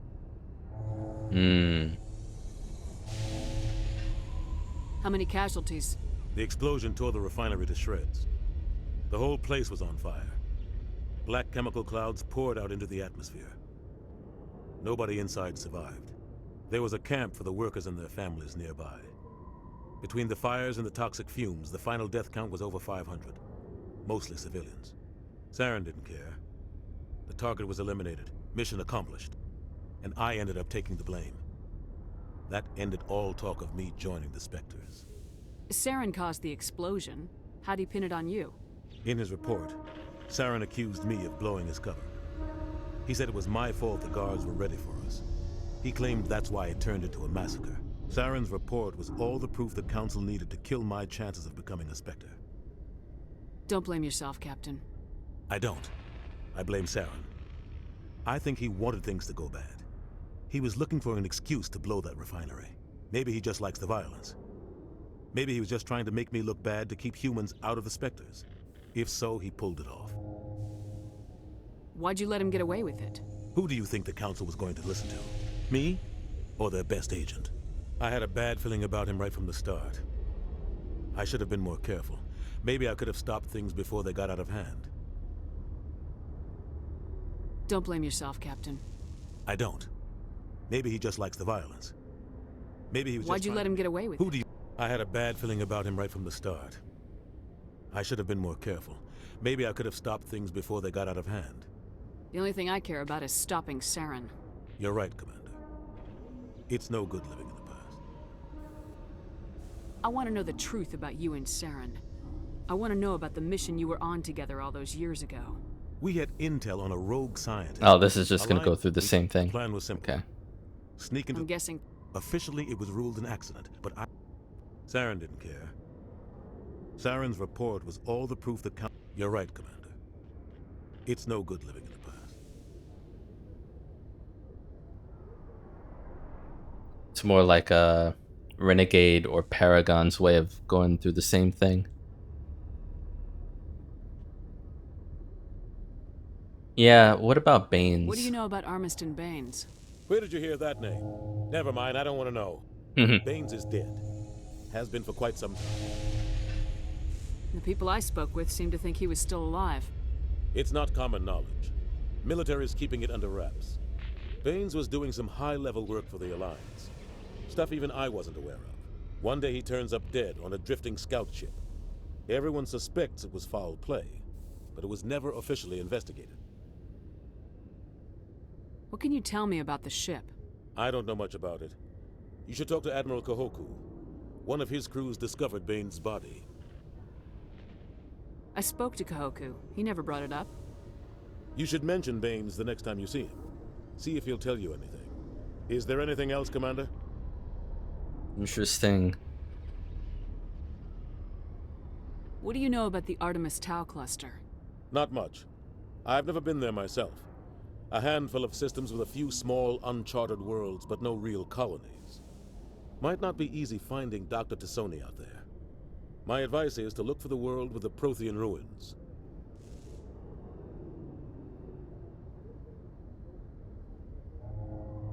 Where can I find Admiral Kahoku? Last I heard, he was up in the tower trying to get the Council to investigate Baines' death. Is there anything else, Commander? Any extra intel you can give me on our colony at Pharos? The entire planet used to be one giant Prothean city. Mostly ruins now. But some of the infrastructure is still intact. The colony tried to build on what the Protheans left behind. We lost all contact with them when the Geth attacked. What can you tell me about Novaria? Novaria's trouble. Always has been. The whole planet's basically a center for corporations to conduct illegal research. Watch your back there, Shepard. Spectres are about the only form of Citadel authority Novaria respects. But they aren't popular. I should go. I'll be here if you need anything. Yeah, I bet I got some codex updates. After all that. In the early 2160s, Whoa. the Alliance began aggressive colonization of worlds in the Skyllian Verge, much to the dismay of the Batarians, who had been developing the region for several decades. In 2171, the Batarians petitioned the Council to declare the Verge a zone of Batarian interest. The Council refused, however, declaring unsettled worlds in the region open to human colonization. In protest, the Batarians closed their Citadel embassy and severed official diplomatic relations with the Council, effectively becoming a rogue state. They instigated a proxy war in the Verge by funneling money and weapons to criminal organizations, urging them to strike at human colonies. Hostilities peaked with the Skyllian Blitz of 2176, an attack on the human capital of Elysium by Batarian-funded pirates and slavers. In 2178, the Alliance retaliated with a crushing assault on the moon of Torfin, long used as a staging base by Batarian-backed criminals. In the aftermath, the Batarians retreated into their own systems and are now rarely seen in Citadel space. In the early Pharos is a habitable world in the Attican Beta Cluster. 2/3 of the habitable surface is covered with the ruins of a crumbling Prothean megatropolis. In the millennia since the Prothean extinction, the ruins have been repeatedly picked over by looters many times. Pharos was considered a poor prospect for colonization, as little open ground remains for agriculture. The only sizable freshwater sources are the poles, which are tapped by the decaying Prothean aqueduct systems. I think I read this already. There are between 200 and 400 billion stars in the galaxy, and less than 1% of them have ever been visited or had their systems properly surveyed. Humanity's early expansion into the Attican Traverse was haphazard, a desperate race to claim habitable planets where populations can be economically settled. Ignored in the wake of this land grab were thousands of less hospitable worlds, each potentially rich with industrial resources. The wealth of entire solar systems lies untapped, waiting for corporate survey teams or independent pioneers to discover and exploit them. However, this is not an easy task. In addition to the environmental hazards, the fact that uncharted worlds are largely ignored makes them popular bases for criminals, revolutionaries, cults, and others who wish to remain unnoticed by galactic society.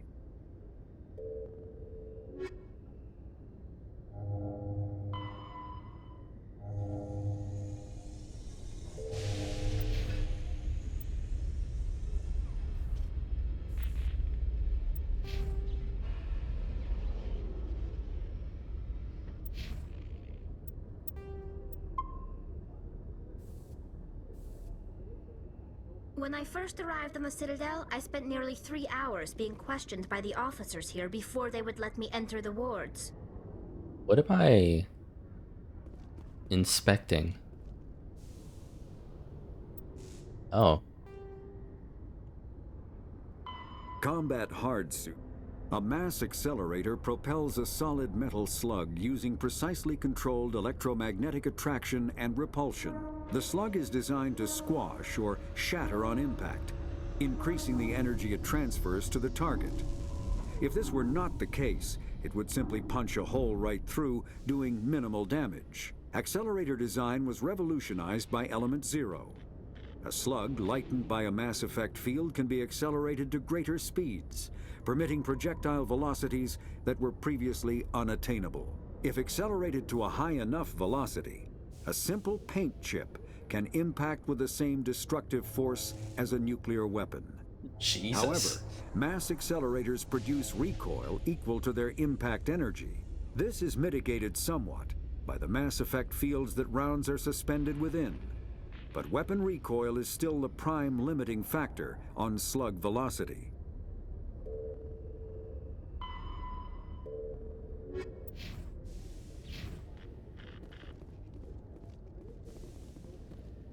Oh, there's more.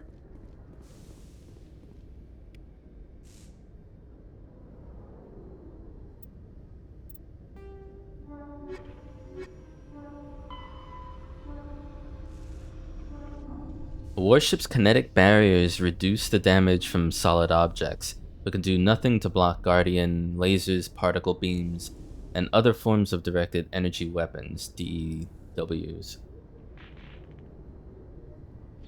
The inner layer of warship protection consists of a blade of armor plate designed to boil away when heated. The vaporized armor material scatters a dew beam, rendering it ineffectual. A scaffold is built around the interior pressure hull, with sheets of ablative armor hung from the structure.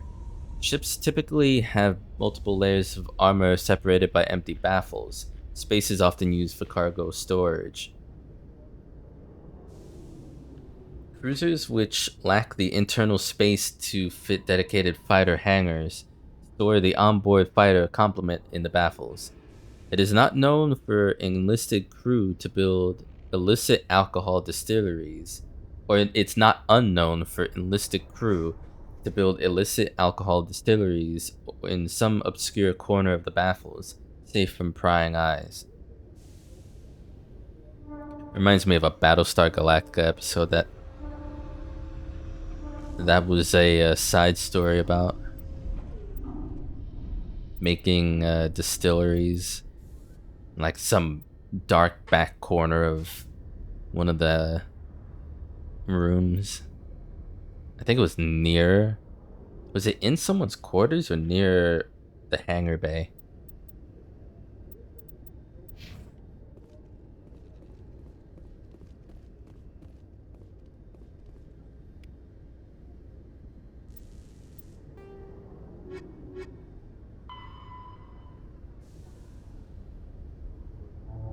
Thrusters. A Mass Effect drive core decreases the mass of a bubble of space-time around the ship. This gives the ship the potential to move quickly, does not apply any motive power. Ships use their sublight thrusters for motive power at FTL. There are several varieties of thruster, varying in performance versus economy. All ships are equipped with arrays of hydrogen-oxygen reaction control thrusters for maneuvering.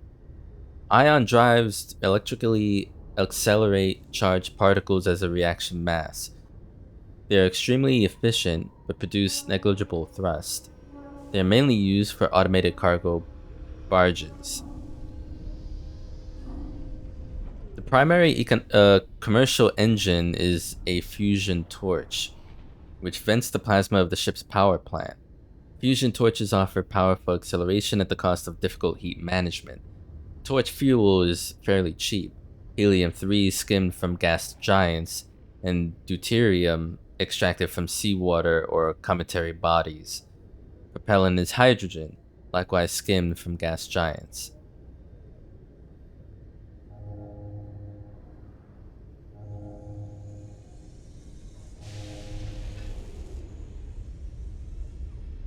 It's so interesting, the detail they're putting into like thrusters and how they work.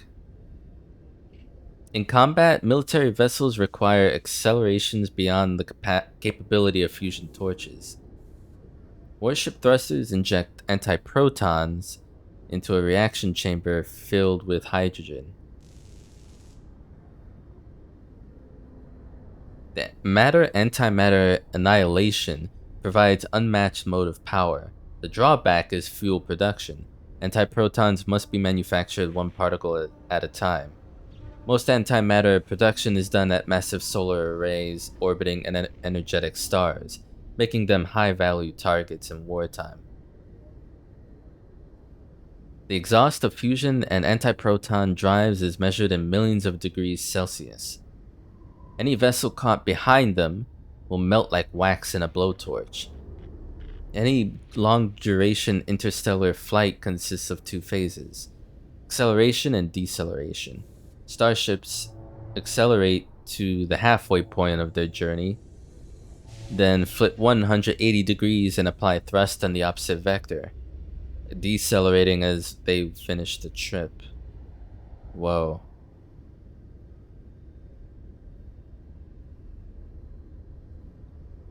That's something I don't think I've ever seen in like long range travels in like sci-fi TV.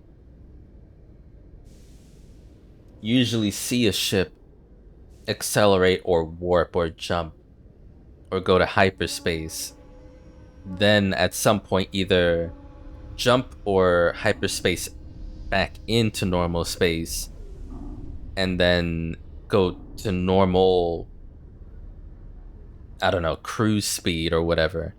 Or it's you warp or decelerate and your ship is basically still moving and directed forward to your destination.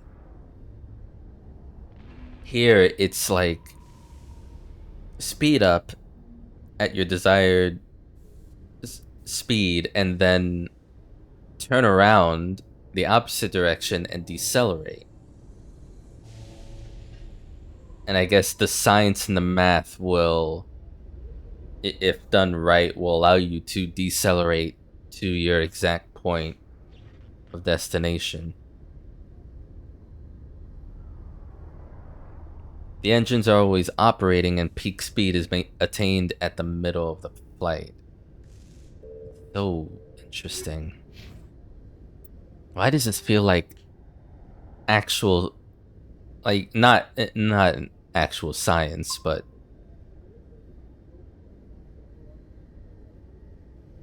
why does this feel like a fairly detailed, basic understanding of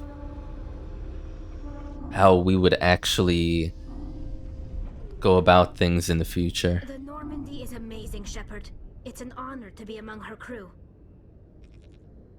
You can see half the Citadel from up here. When you look out and see something this beautiful, oh, it really helps you understand what we're fighting to save.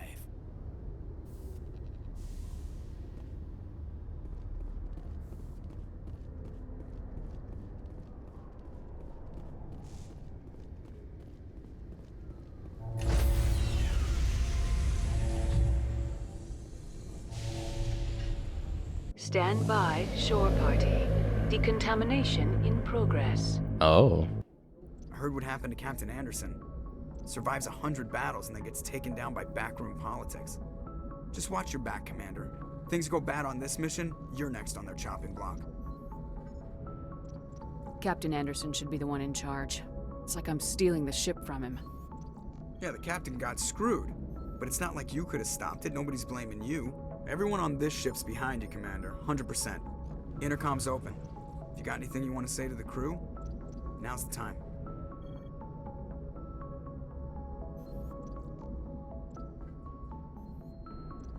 This is Commander Shepard speaking. We have our orders. Find Saren before he finds the conduit. I won't lie to you, crew. This mission isn't going to be easy. Oh, I'm making up the speech as we go.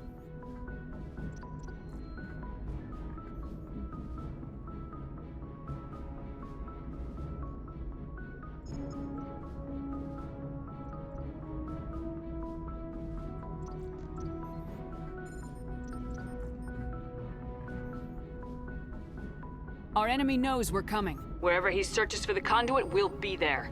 We will hunt him to the very ends of the galaxy and bring him down.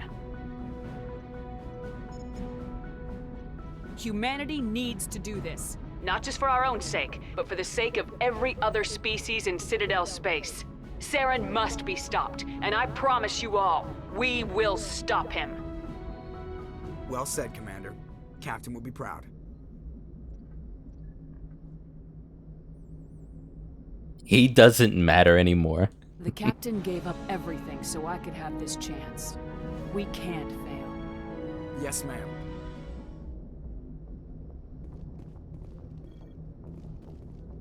Viewport? Look outside.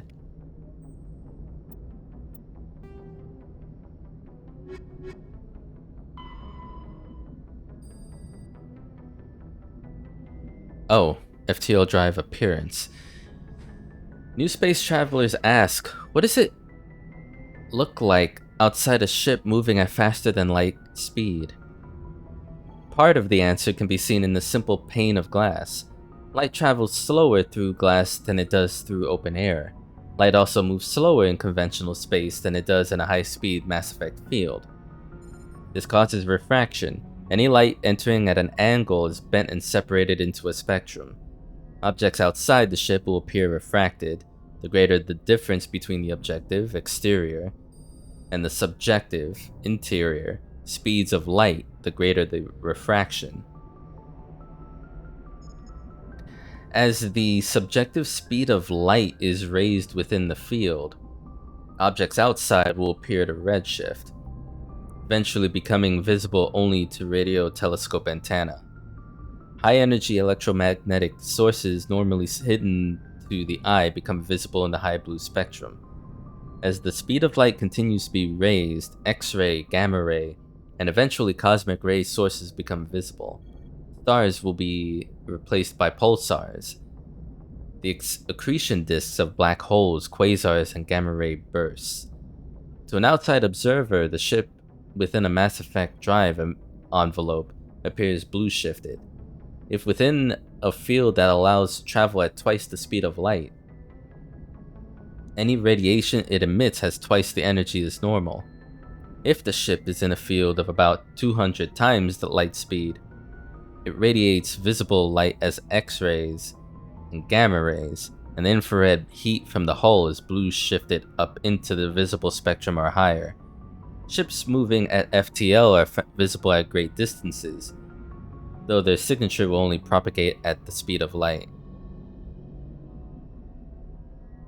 So by the time you see it, possibly 200 times earlier, that ship actually passed through what you're seeing at the distance and location that you're seeing.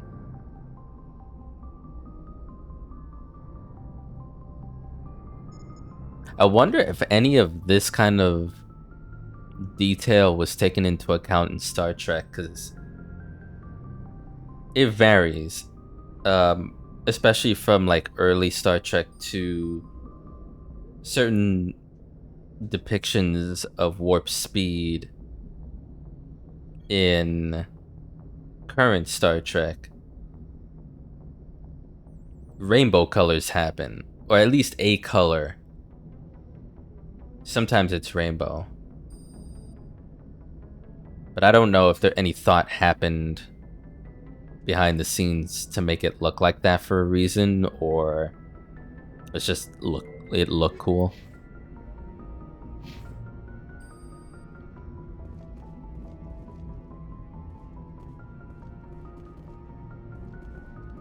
Commander, something you need? Yeah, why are you Seth Green? How's the Normandy performing? Is she everything they said she'd be? She's the best ship in the fleet, if you've got a pilot who knows how to handle her. Balance isn't what you'd expect. Takes a while to get used to that oversized drive core we got stuffed in the back, and her power can sneak up on you if you're not careful. The Normandy's probably too much ship for your average Alliance pilot, Commander. Lucky for you, I'm anything but average. Good to hear. I like to know my crew. Mind if I ask you a few questions? I can see where this is going. You did a background check on me, didn't you? Well, I'll tell you the same thing I told the captain. You want me as your pilot. I'm not good. I'm not even great. I am the best damn helmsman in the Alliance fleet. Top of my class in flight school, I earned that. All those commendations in my file, I earned every single one. Those weren't given to me as charity for my disease. Jeez, what disease? Are you contagious? What? I'm sorry, Joker. I didn't even know you were sick. You mean you didn't know? Oh, crap. No, what? Okay, I've got Vrolik syndrome, brittle bone disease. The bones in my legs never develop properly. They're basically hollow, too much force shatter.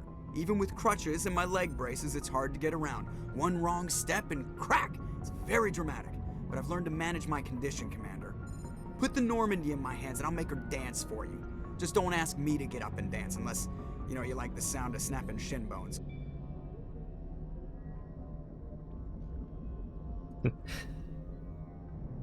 How'd you get your nickname? Call you Joker? That's cool that they Alliance Flight Lieutenant Jeff Moreau. Plus, got him as a pilot. I love to make little children laugh. Jeff Morio. You're dodging the question. Look, I didn't pick the name. One of the instructors in flight school used to bug me about never smiling. She started calling me Joker, and it stuck. Oh, so it was a sarcastic remark. Why didn't you ever smile? Hey, I worked my ass off in flight school, Commander. The world's not gonna hand you anything if you go around grinning like an idiot. By the end of the year, I was the best pilot in the academy. Even better than the instructors, and everybody knew it. They'd all got their asses kicked by the sickly kid with the creaky little legs. One guess who was smiling at graduation? Yeah? I need to know more about this Vrolik syndrome if I'm putting my ship in your hands. Yeah, of course you do. It's an extremely rare condition. Nobody knows exactly what causes it. Genetic, maybe. It's treatable, but there's no cure. They classify my case as moderate to severe. I was born with over a dozen fractures, hip, thighs, ankles. My bones were already breaking in the womb. 100 years ago, I wouldn't have survived past my first year. Lucky for me, modern medical science has turned me into a productive member of society. You're not gonna break a bone trying to fly the ship, are you? I don't fly with my feet, Commander, so I'm fine as long as I'm in this chair. I gotta be real careful when I get up to take a piss, though. I can do my job as well as anyone on the ship. Better, actually. So don't worry about it. I'm not trying to make you uncomfortable. Let's talk about something else. Whatever you want, Commander.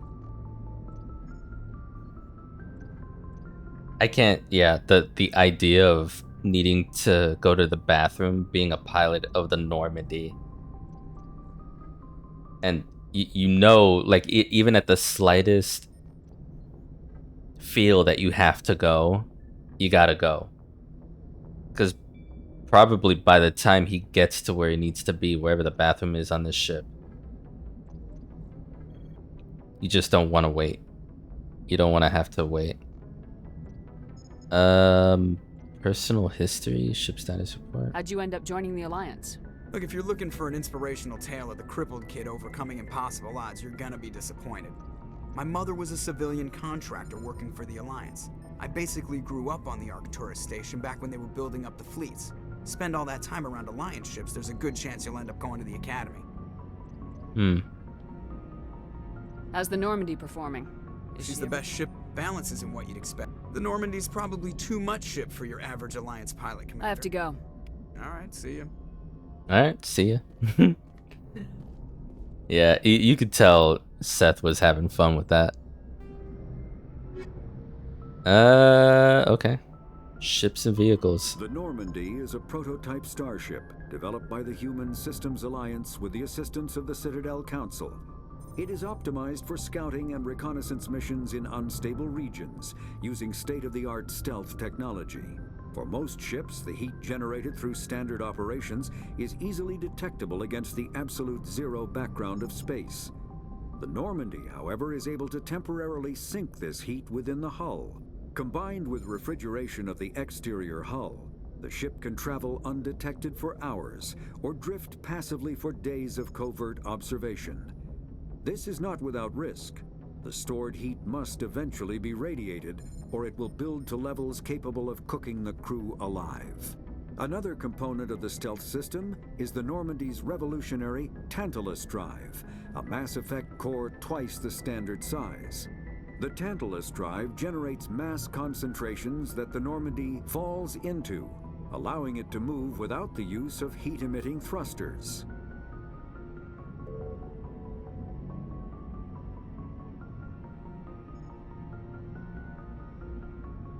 Technologies of space travel and surface mobility.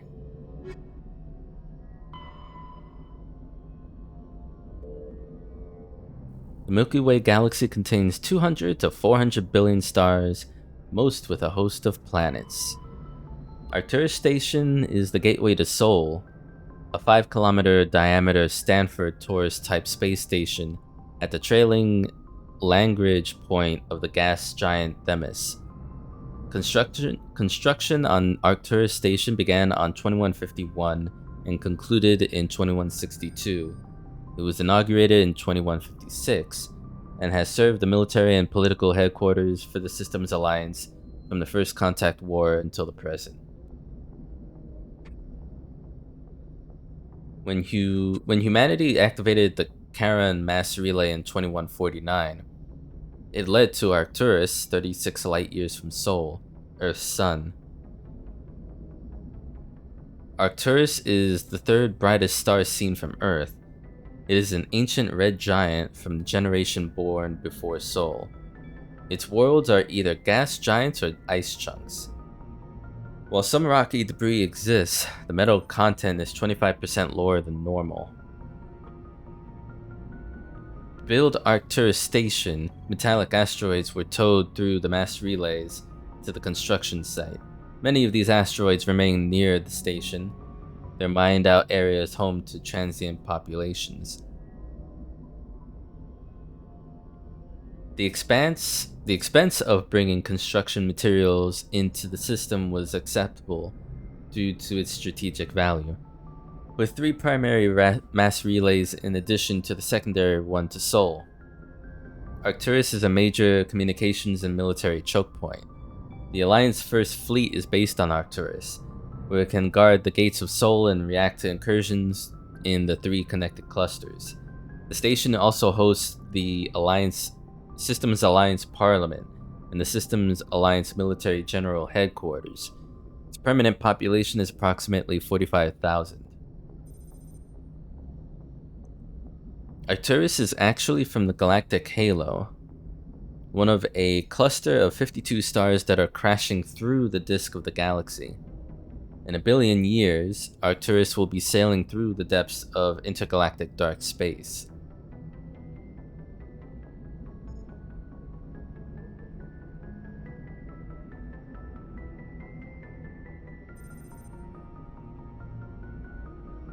That's interesting. It's gonna be a long time, but that's interesting that it's not exactly moving with the rest of the disk of the Milky Way, it's going through it and eventually just gonna end up out there in the cold.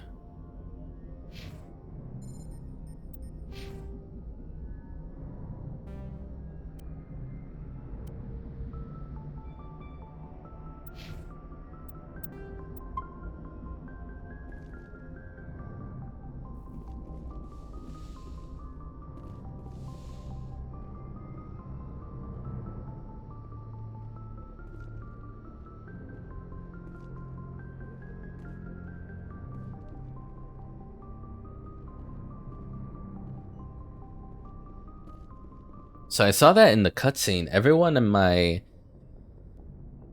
every squad member is here on the ship.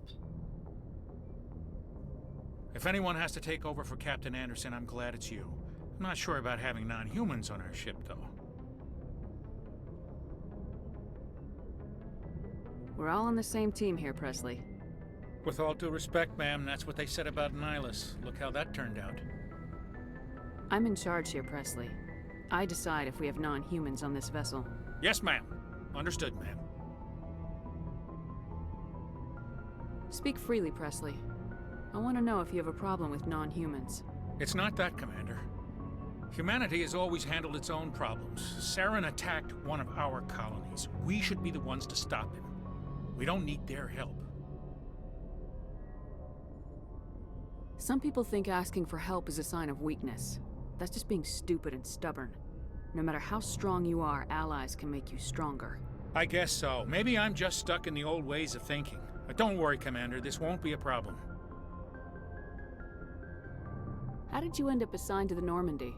I signed up with the Alliance as a navigator right out of school, following in my grandfather's footsteps, I guess. My first posting was on the Agincourt. We were one of the first reinforcements to arrive at Elysium after the Blitz hit. And those raiders were no match for an Alliance frigate. Of course, the only reason the colony was still standing was because of you, Commander. I can't believe you held out as long as you did. How'd you end up on the Normandy? I got my officer's commission after Elysium. Must have made an impression on the right people. Captain asked for me when he was picking his crew. Carry on, Presley. Yes, ma'am. That's interesting. I got Renegade for that.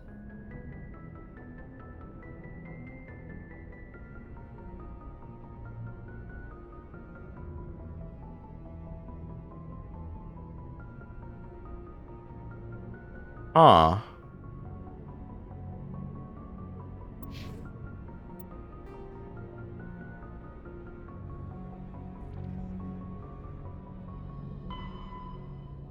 Human diplomatic relations. Humanity has encountered many galactic species. Wars have been few, but mistrust is rife. Politically, the Alliance is a peaceful trade partner of the Turians. As a practical matter, however, there is simmering antagonism and bigotry between both populations over the First Contact War of 2157. The Alliance enjoys good relations with the Asari, though many privately believe the matriarchs are aristocratic and overcautious. Though humans know better than to unconditionally trust any Solarian, their shared reckless ways make them natural allies against the conservative Turians and Asari. The Krogan have no unified government, but individuals are generally treated as potential criminals, a reputation most Krogan enjoy living down to. The Alliance has no formal contact with the Quarians. The migrant fleet has not yet passed through any human-settled system.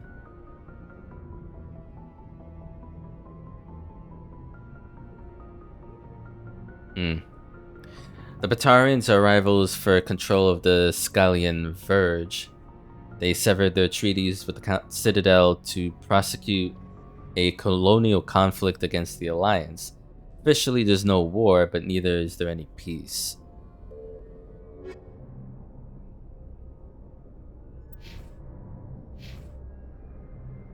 I'll live with the renegade point on that. I don't know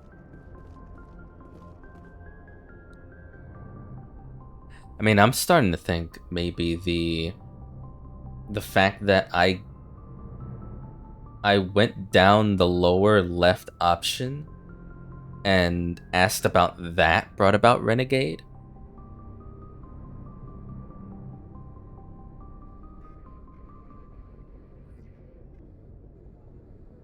Can I? Yes, Commander?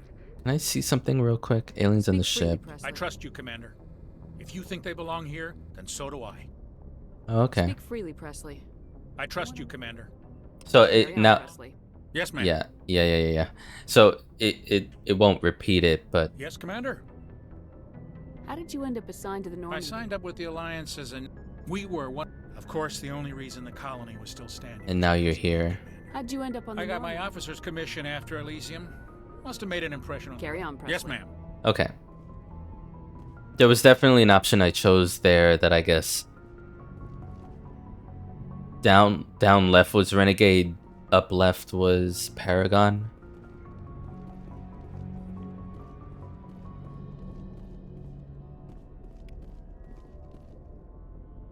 Wait, what happened? Citadel and Galactic Government. The Citadel. The Council is an... Citadel space is an unofficial term referring to any region of space controlled by a species that acknowledges the authority of the Citadel Council. At first glance, it appears this territory encompasses most of the galaxy. In reality, however, less than 1% of the stars have been explored. Even Mass Effect FTL drive is slow relative to the volume of the galaxy. Empty space and systems without suitable drive discharge sites are barriers to exploration. Only the mass relays allow ships to jump hundreds of light years in an instant, the key to expanding across an otherwise impassable galaxy. Whenever a new relay is activated, the destination system is rapidly developed. From that hub, FTL drive is used to expand to nearby star clusters. The result is a number of densely developed clusters, thinly spread across the vast expanse of space, connected by the mass relay network. Spectre.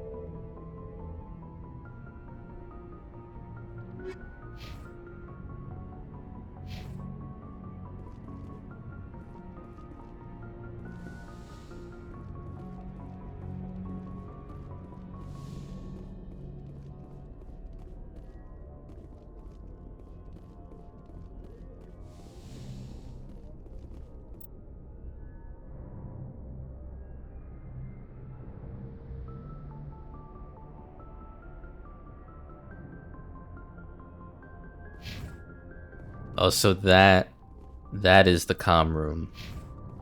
Got it.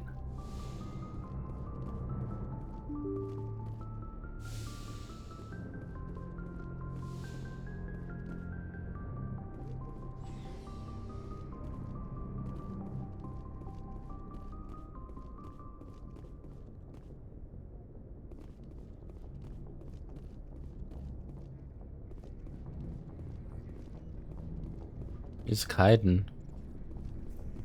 What you looking at, dude?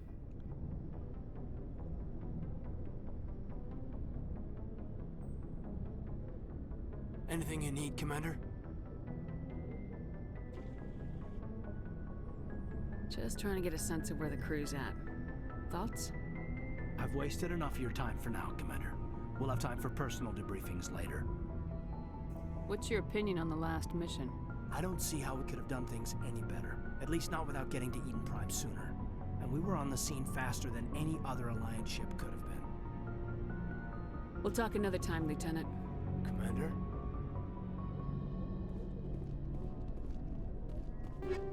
Oh, this is my locker. Cool.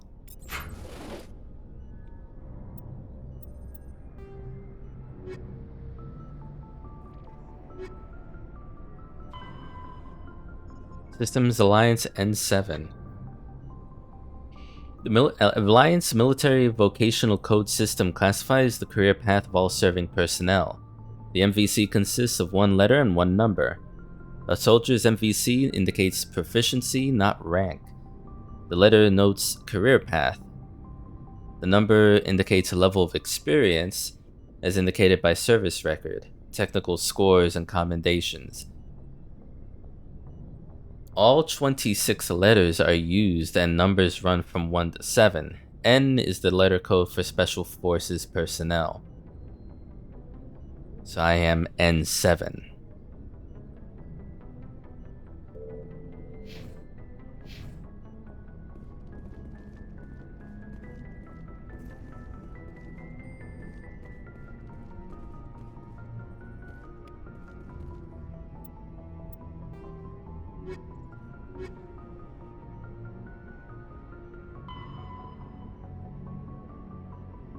Cabins give each individual 10 cubic meters of space. On larger vessels, private rooms are common. As ships get smaller, the number of crew packed into a single wardroom increases. Asari prefers shared spaces even on large vessels, while Krogan territorial instincts make it impossible for them to cohabitate even on the smallest ships. On smaller vessels, hot bunking is the norm. Crew members assigned to different watches share the same bunk. When one gets off duty, he wakes up the person in the bunk. While that crewman is on duty, the first gets his rack time.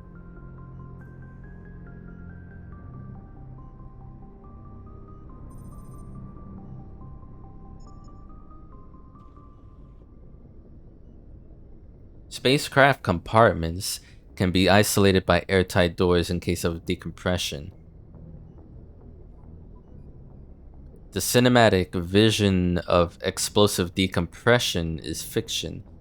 Cold compartments either take enough damage that occupants are killed instantly, or leak slowly enough that they are able to reach protective gear.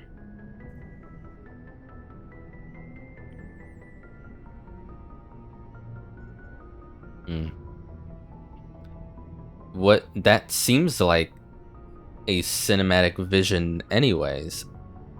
At least that's how I've seen it. I don't know what the fiction is in this case. If the reality is that, I mean, that still seems fictional by their definition. Compartments are equipped with emergency life support apparatus, fireproof plastic bubbles with air bottles. Air bottles. Small ones stowed, Elsa comfortably accommodate one individual inflated. Damage control procedure cuts off ventilation to burning compartments. Without oxygen to consume, fires die in seconds. The compartment is repressurized afterwards for crew recovery. Mass effect fields create an artificial gravity A-grav plane below the decks, preventing muscle atrophy and bone loss in 0G. Large vessels arrange their decks perpendicular to their thrust axis. The highest decks are on the bow, and the lowest at the engines. This allows an A-grav to work with the inertial effects of thrust. Ships that can land arrange their decks laterally, so the crew can move about while the vessel is on the ground. Warships normally turn off their A-grav systems during combat, reducing the heat generated by systems and increasing combat endurance. To provide a point of reference for navigating in 0G, floors are painted a different color from the walls and ceiling. So what, warships, I mean, for people who are at station, they have to be buckled in if the A-grav systems are going to be turned off. Pretty much just like strapped in and you're stuck there unless you want to float during combat.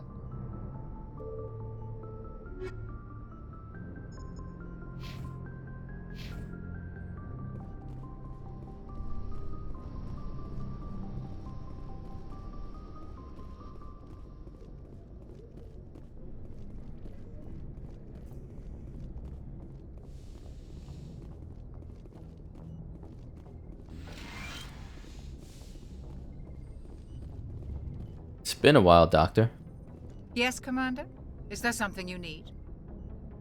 How did you end up serving on an Alliance ship? I enlisted right out of med school.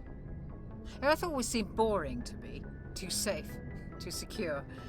I figured the colonies were teeming with exotic adventure.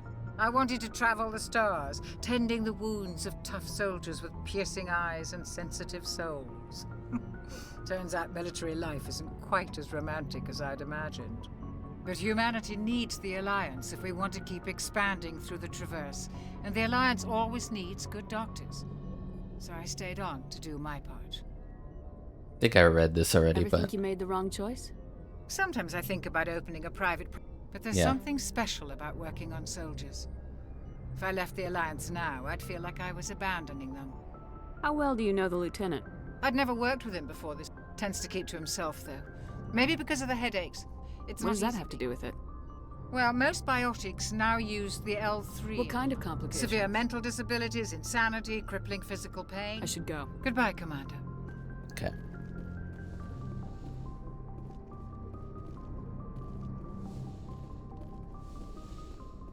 Nothing here.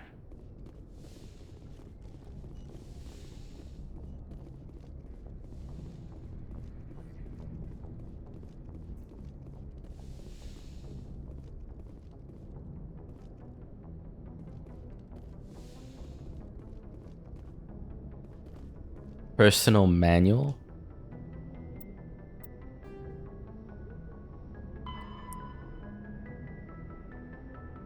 The Alliance uses a modified version of the ranking system that has been used for hundreds of years. Soldiers are classified into rank and file enlisted personnel, experienced non-commissioned officers, NCOs, and specially trained officers. The divide between naval personnel and ground forces, Marines, is small. Ground units are a specialized branch of the fleet, just as fighter squadrons are. This unity of command is imposed by the futility of fighting without control of orbit. Without the Navy, any army is pointless. The Marines, as a matter of pride, maintain some of their traditional rank titles. For example, Marines have privates and corporals instead of servicemen. In ascending order of responsibility, the ranks of the Alliance are enlisted, servicemen, third class, second private second, second private first, first, and then corporal.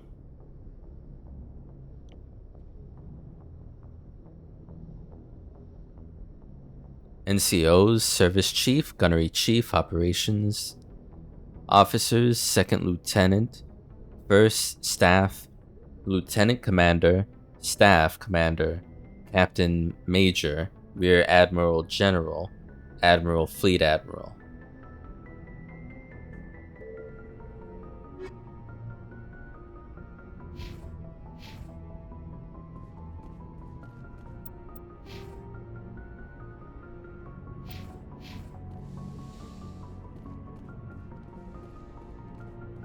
It would be wild if there's an achievement to do only Paragon and ignore Renegade completely, but like you would, if that is an achievement that exists and I haven't checked at all, that would take a wild amount of knowledge firsthand and making damn sure you're not choosing conversations or even conversation options that change whether you want to do only Paragon or only Renegade. I don't know where I'm going. Oh, everyone else is here.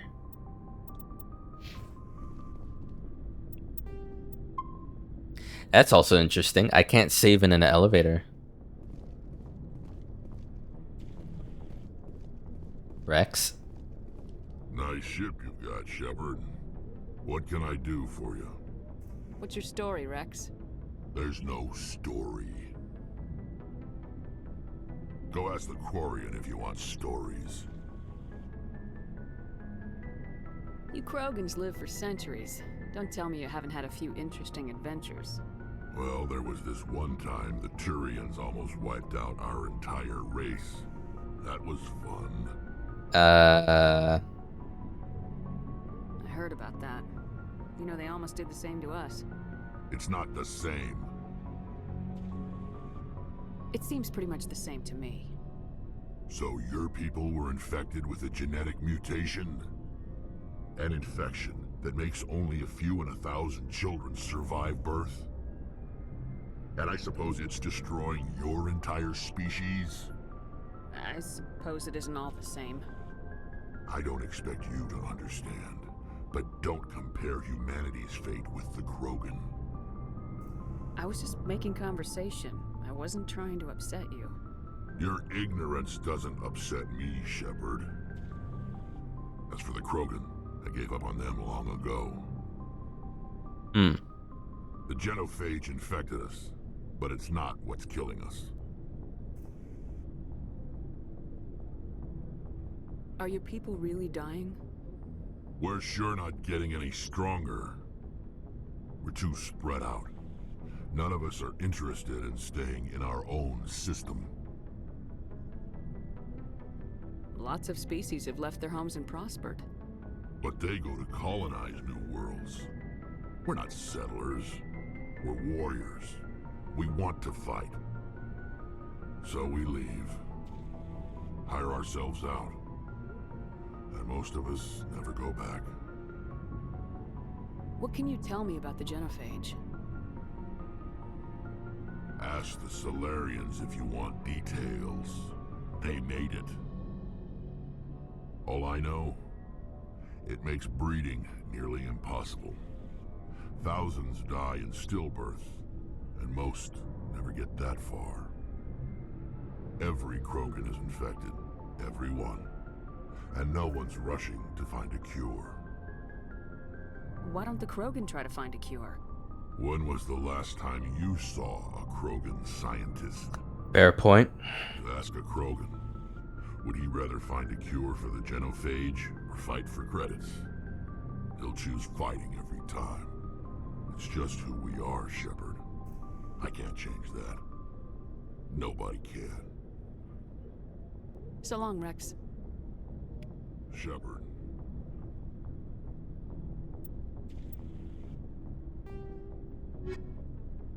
I'm gathering that the codex as a whole is for... It's not something that Shepard, the character's looking at and sifting through. This is just...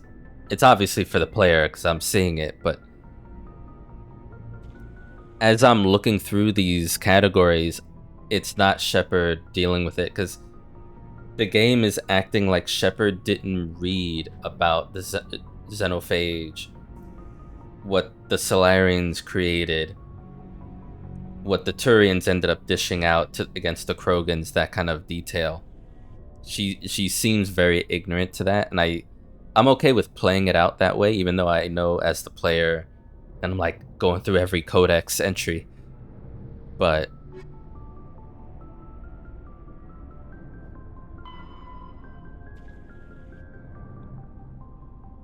the Genophage bioweapon was created to end the Krogan rebellions. From the start, the Krogan had overwhelmed the Council. Only timely first contact with the Turians saved the Council races.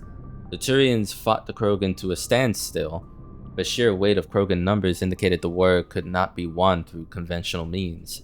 The Turians collaborated with the Solarians to genetically engineer a counter to the rapid breeding of the Krogan. The genophage virus gained the energy to replicate by eating key genetic sequences.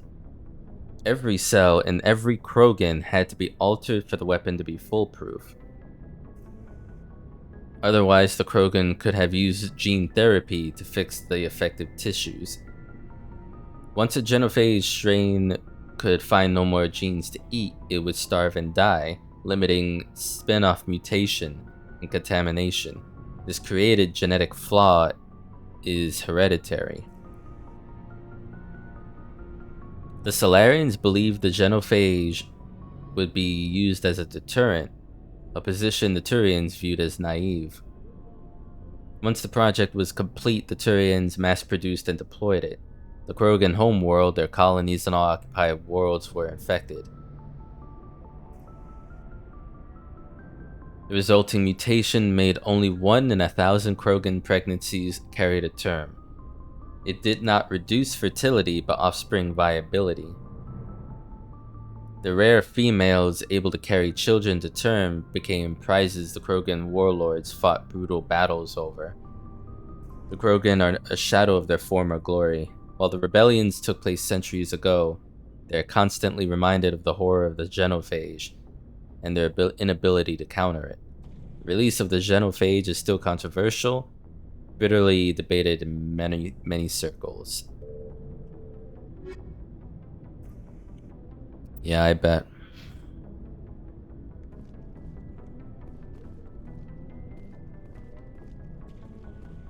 Commander?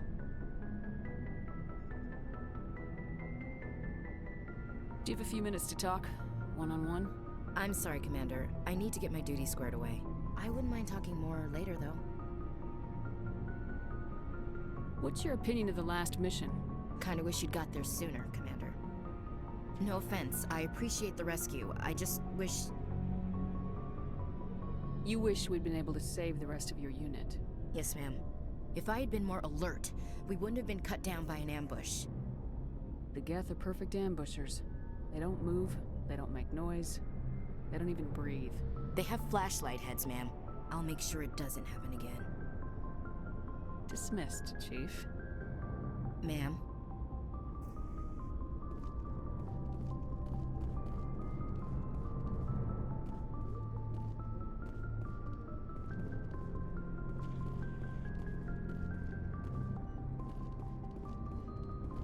Thanks for bringing me on board, Commander. I knew working with the Spectre would be better than life at CSEC. Have you worked with the Spectre before? Well, no, but I know what they're like. Spectres make their own rules. You're free to handle things your way. At CSEC, you're buried by rules. The damn bureaucrats are always on your back. For the most part, the rules are there for a reason. Maybe. But sometimes it feels like the rules are only there to stop me from doing my work. If I'm trying to take down a suspect, it shouldn't matter how I do it, as long as I do it. But CSEC wants it done their way. Protocol and procedure come first. That's why I left. So you just quit because you didn't like the way they do things? There's more to it than that. It didn't start out bad, but as I rose in ranks, I got saddled with more and more red tape. CSEC's handling of Saren was typical. I just couldn't take it anymore. I hate leaving. I hope you made the right choice. I'd hate for you to regret it later. Well, that's sort of why I teamed up with you. It's a chance for me to get off the Citadel, see how things are done outside CSEC. Either way, I plan to make the most of this.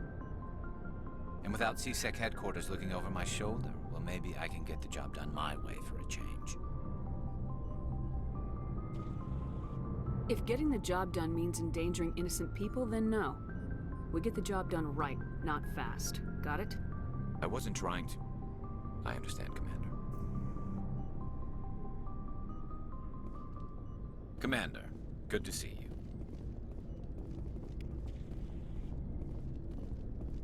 Commander, how are you?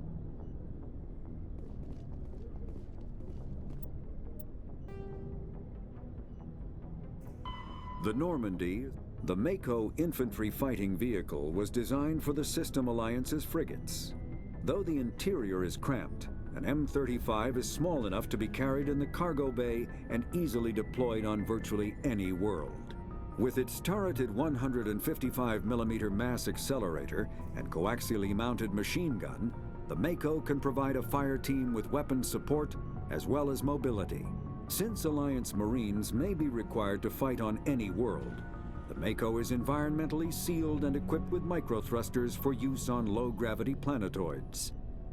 The Mako is powered by a sealed hydrogen-oxygen fuel cell and includes a small Element Zero core. While not large enough to nullify the vehicle's mass, the core can reduce it enough to be safely airdropped. When used in conjunction with thrusters, it also allows the Mako to extricate itself from difficult terrain.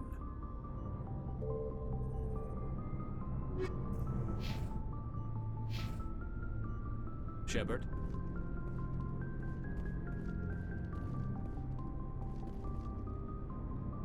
I don't like that conversation went as it did, but I also don't like that he's trying to get things done and become another Saren. At least I hope he doesn't become another Saren. Hey, Commander. Looking for some extra supplies before you head out? What have you got? Whatever you want. Armor, weapons, mods. It's not standard Alliance issue, but that's not necessarily a bad thing. Well, as long as you don't mind paying for it.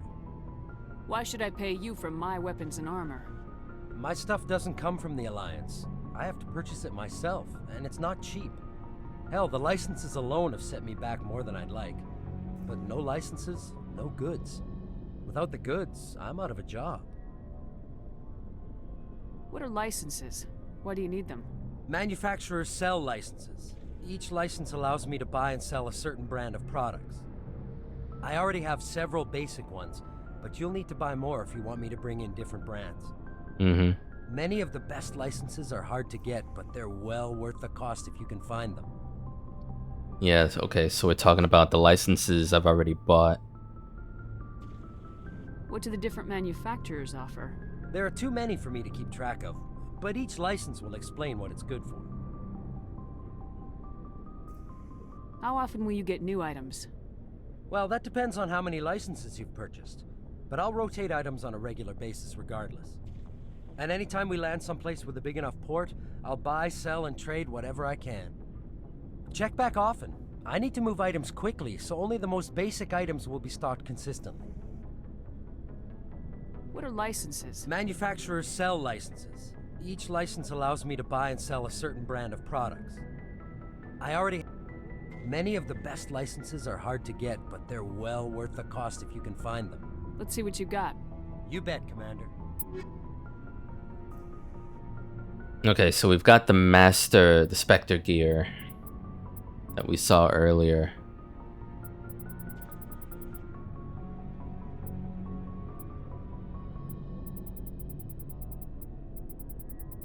I mean, all in all, I'm glad that this is all available at the moment.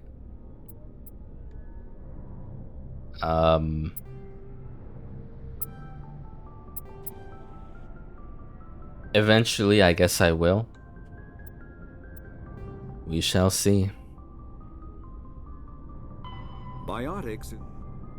Omni-tools are handheld devices that combine a computer microframe, sensor analysis pack, and manufacturing fabricator. Versatile and reliable, an Omni-tool can be used to analyze and adjust the functionality of most standard equipment, including weapons and armor, from a distance. The fabrication module can rapidly assemble small three-dimensional objects from common reusable industrial plastics, ceramics, and light alloys. This allows for field repairs and modifications to most standard items, as well as the reuse of salvaged equipment. Omni-tools are standard issue for soldiers and first-in colonists.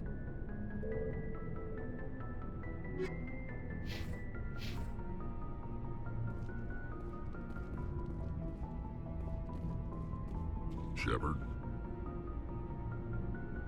Rex? Tali's locker. Oh. Where is Tali, by the way?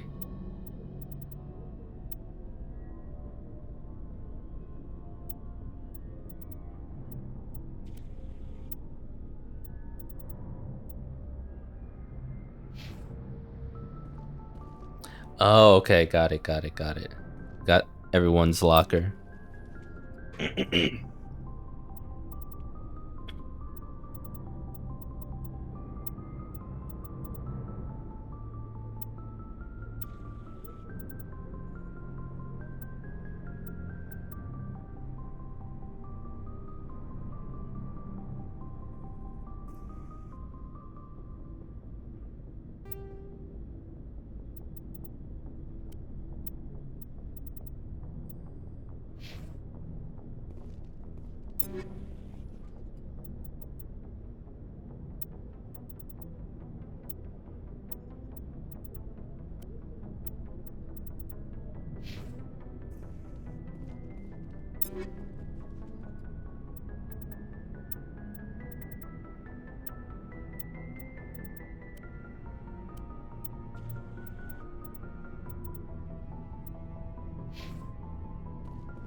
Commander, good to see you. I do feel bad that I can't talk to him in depth anymore, but I mean,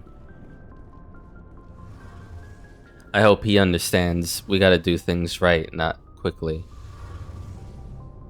Whoa.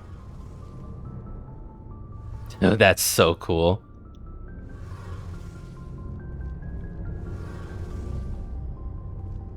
Dolly. Your ship's amazing, Shepard. I've never seen a drive core like this before. I can't believe you were able to fit it into a ship this small. I'm starting to understand why you humans have been so successful. I had no idea Alliance vessels were so advanced. The Normandy's a prototype, cutting-edge technology. A month ago, I was patching a makeshift fuel line into a converted tug ship in the flotilla. Now, I'm sitting on board one of the most advanced vessels in Citadel space. I have to thank you again for bringing me along. Traveling on a vessel like this is a dream come true for me. I had no idea you found ship technology so interesting. It comes with being a Quarian. The migrant fleet is the key to the survival of my people. Ships are our most valuable resource. But we don't have anything like this. We make do with cast-offs and second-hand equipment. We just try to keep them running for as long as we can.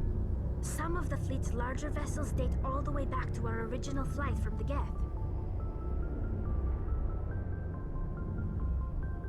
I can't believe your fleet's still using ships that are 3 centuries old. They're constantly being repaired, modified, and refitted. They aren't pretty, but they work. Mostly. We've tried to make ourselves as independent as possible on the flotilla. Grow our own food, mine, and process our own fuel. But some things we just can't make on our own. A patch to maintain the hull integrity requires raw materials we just don't have. That's why our pilgrimages are so important. Tell me about your people. Our lives aren't easy.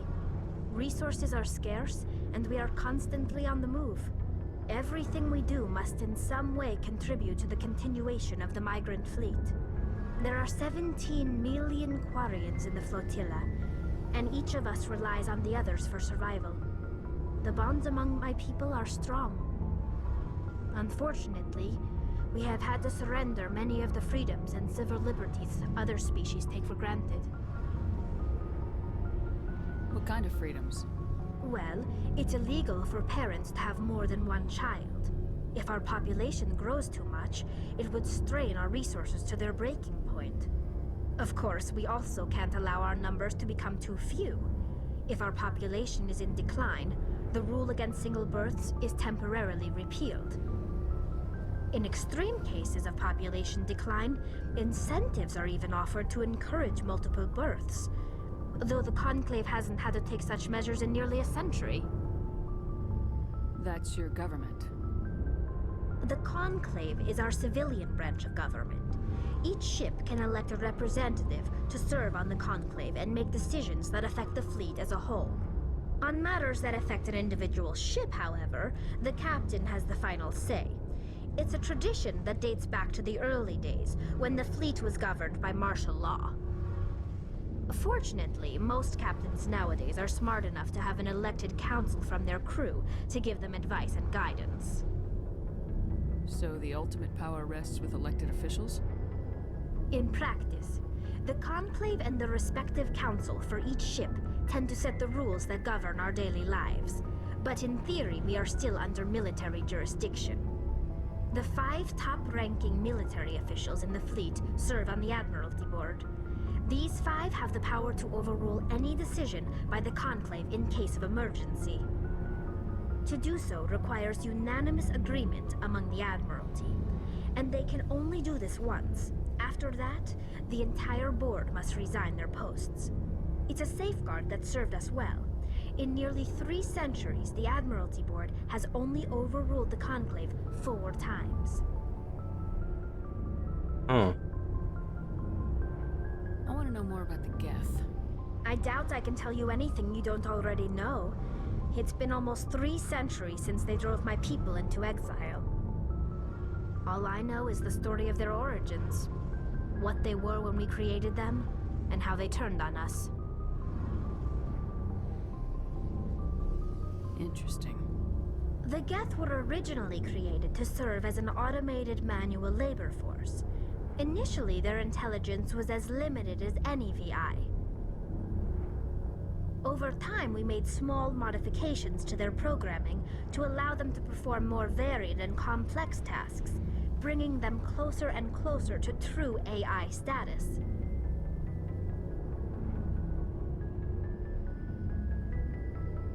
How come the Council didn't step in and stop you?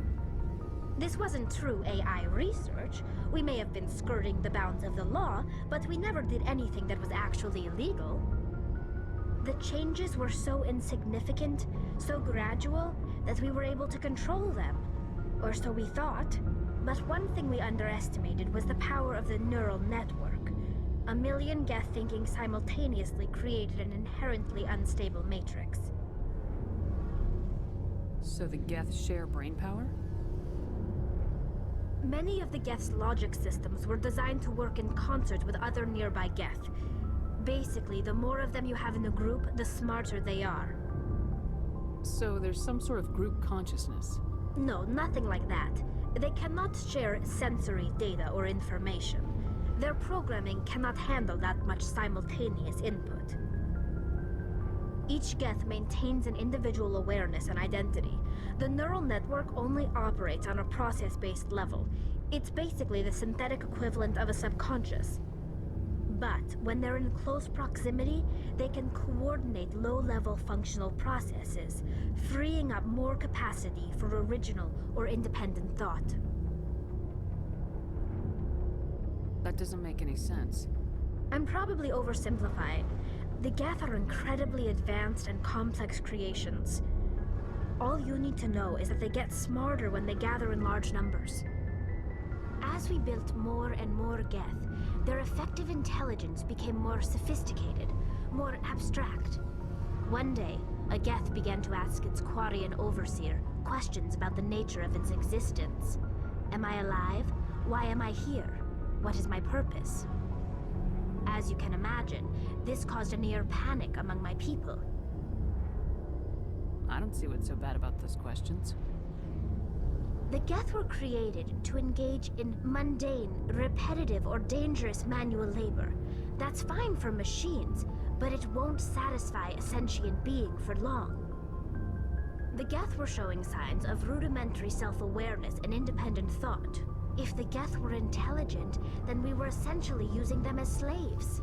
It was inevitable the newly sentient Geth would rebel against their situation. We knew they would rise up against us, so we acted first.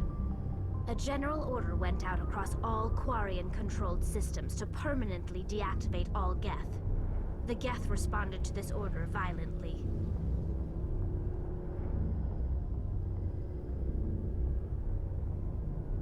Hey, you can't blame them for fighting for their survival. We had no other choice.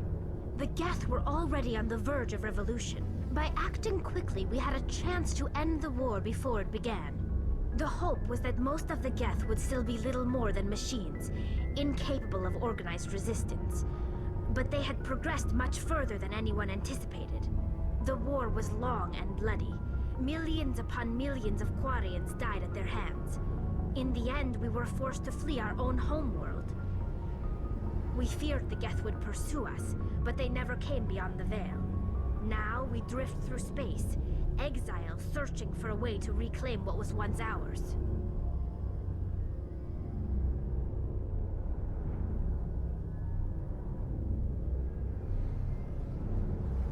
It's hard to feel sorry for you. Your ancestors tried to wipe out another species. We made a mistake when we created the Geth in the first place. But we did not make a mistake when we went to war against them. If we had not acted, they would have wiped us out. They're a synthetic life form. They have no use for organics. None. Why do you think they cut themselves off from the rest of the galaxy? Why do you think they've killed every organic being who's ever tried to contact them?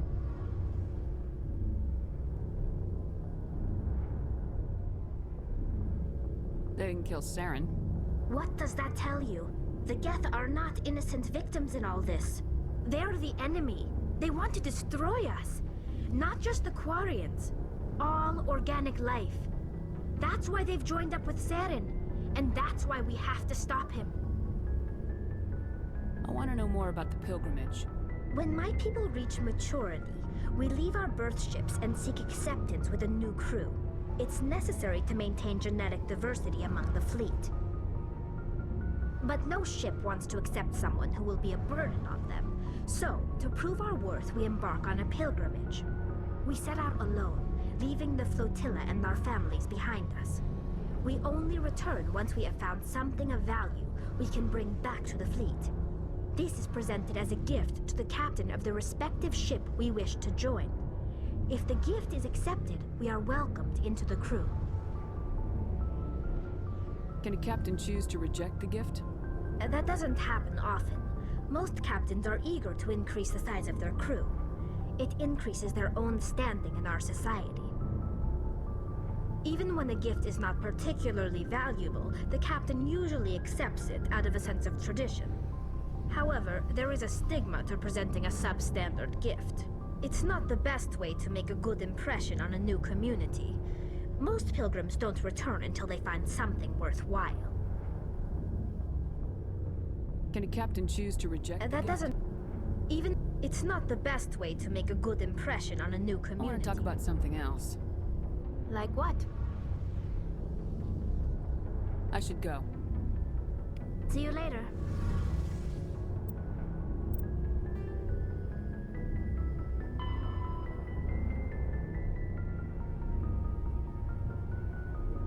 The migrant fleet has little economic base, operating on a state of perpetual hand-to-mouth. While Quarian ships include light manufacturing and assembly plants, they lack heavy industries such as refining and shipbuilding. The fleet has tankers for water purification and oxygen cracking, but the space-intensive nature of agriculture limits food production. A single disaster could destroy the fragile balance.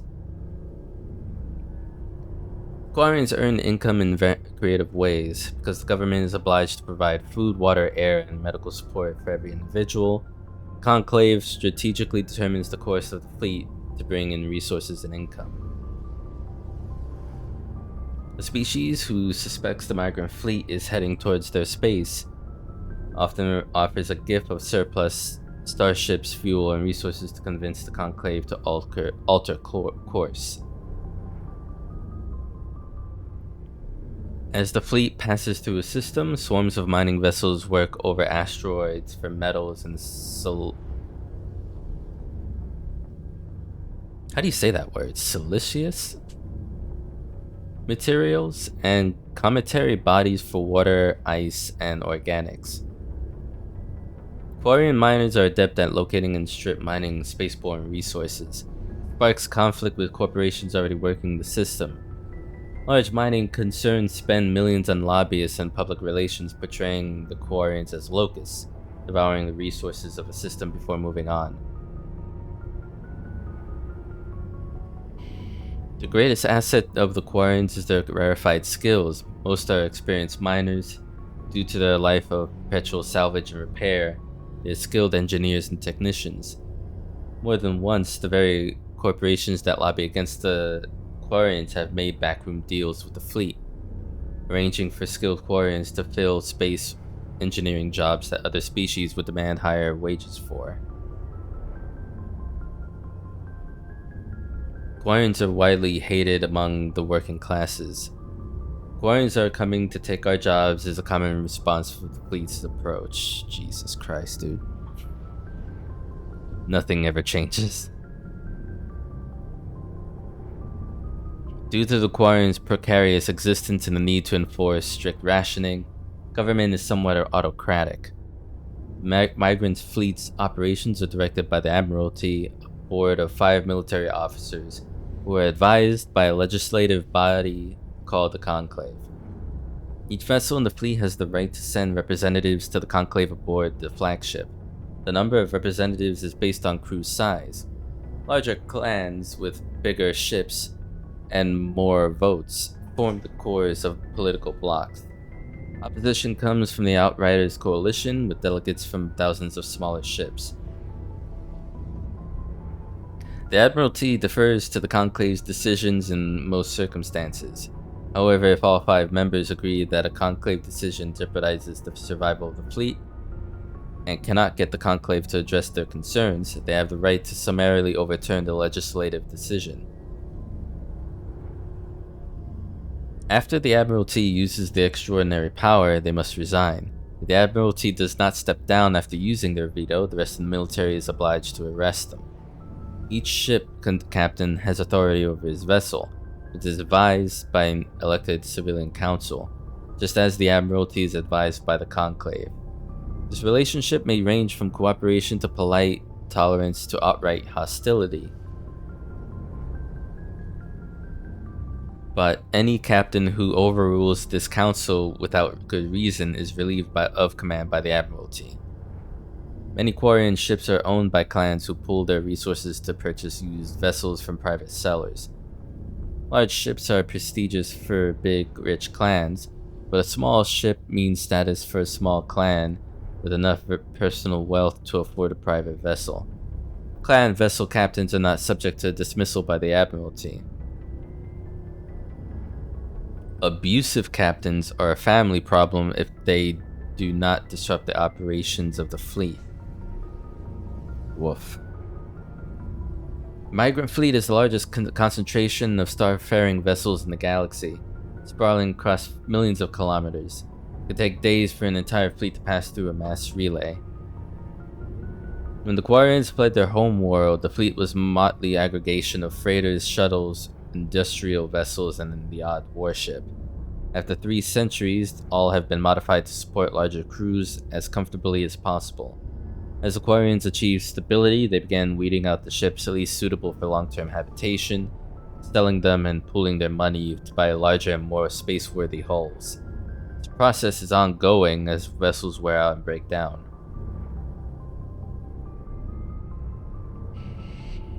While some ships enjoy dedicated cabins with full privacy and sanitary facilities, many more are former freighters, whose cargo bays and containers are pressurized and divided into family spaces using simple metal cubicle bulkheads. Quarians live in these austere spaces with colorful quilts and tapestries, which also help muffle sound. The day-to-day operations of the fleet, traffic control, station keeping, supply distribution, and so on, are under military jurisdiction. Though ship captains have the authority to deviate from their assigned positions and may leave the fleet at any time, they are assumed to do so at their own risk. As the migrant fleet moves around the galaxy, many ships split off to pursue individual goals, turning days or years later.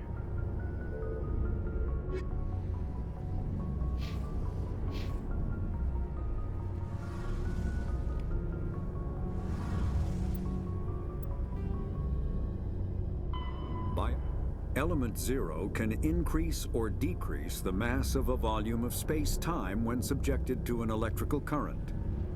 With a positive current, mass is increased. With a negative current, mass is decreased. The stronger the current, the greater the magnitude of the dark energy mass effect. In space, low-mass fields allow FTL travel and inexpensive surface-to-orbit transit. High-mass fields create artificial gravity and push space debris away from vessels. In manufacturing, low-mass fields permit the creation of evenly blended alloys, while high-mass compaction creates dense, sturdy construction materials. The military makes extensive use of mobility-enhancing technologies, with mass effect utilizing fighting vehicles standard frontline issue in most military forces. Mass effect fields are also essential in the creation of kinetic barriers or shields to protect against enemy fire.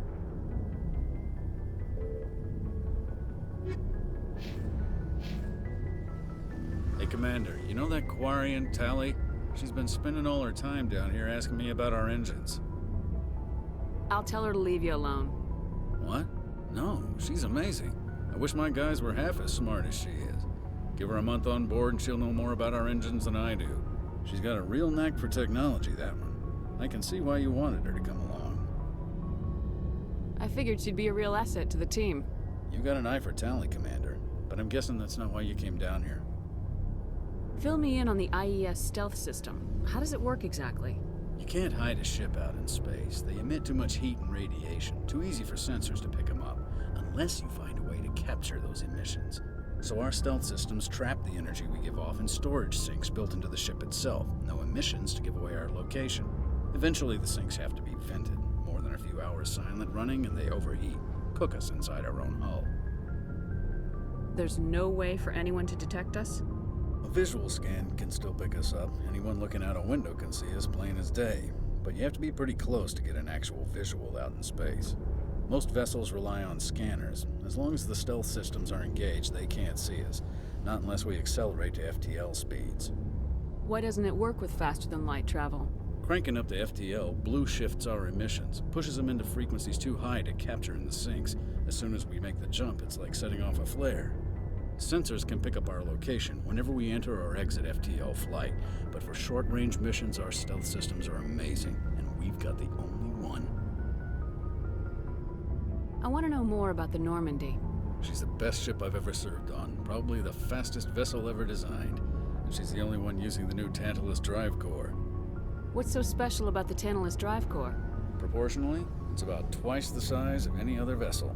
Not only are we faster, we can run at FTL speeds longer before we have to discharge the core.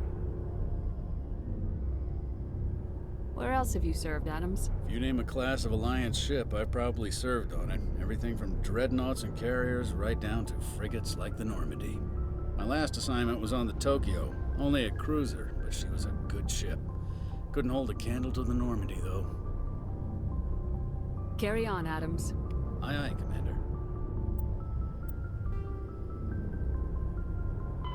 Faster than larger warships are generally classified in one of 4 weights. Frigates are small, fast ships used for scouting and screening of larger vessels. Frigates often operate in wolf-pack flotillas.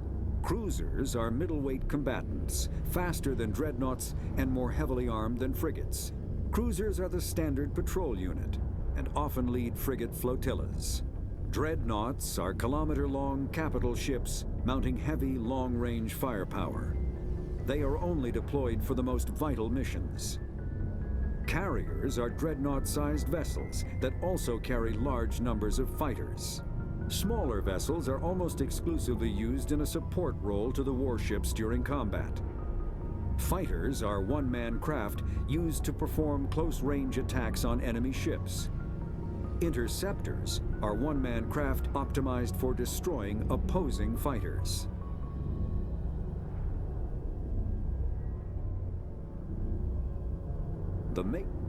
Faster-than-light drives use element 0 cores to reduce the mass of the ship, allowing higher rates of acceleration.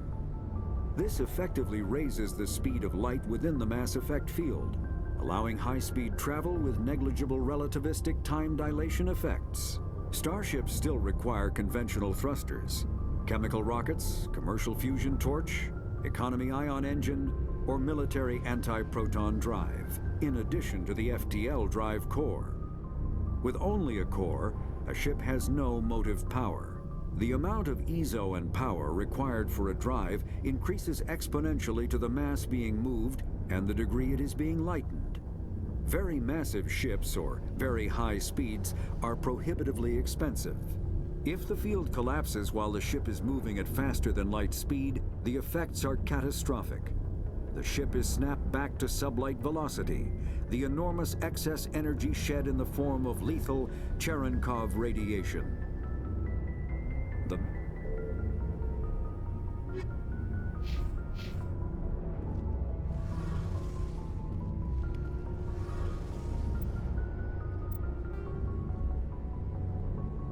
Biotic.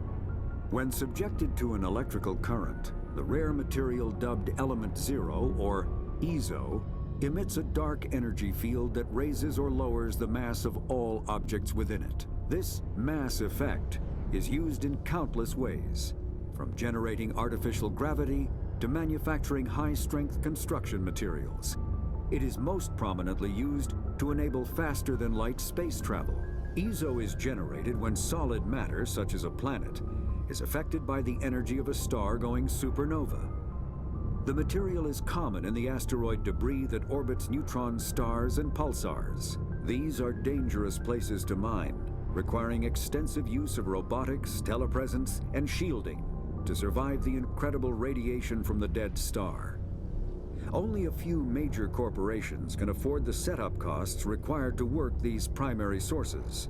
Humanity discovered refined element zero at the Prothean Research Station on Mars, allowing them to create mass effect fields and develop FTL travel.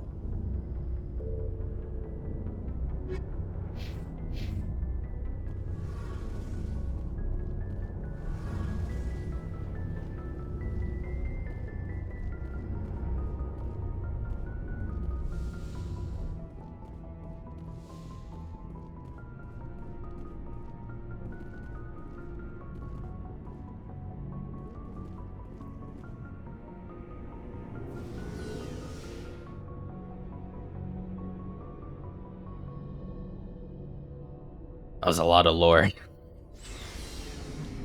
was worth it though. I liked it.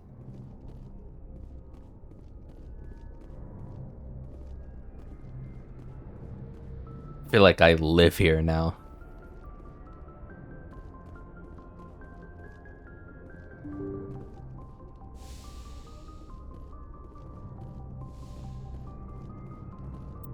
Okay.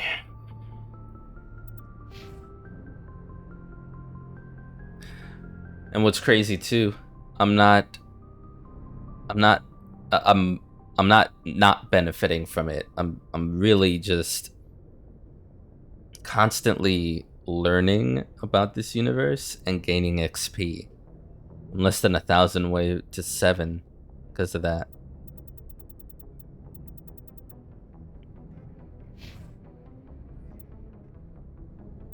And you know, I still haven't seen a way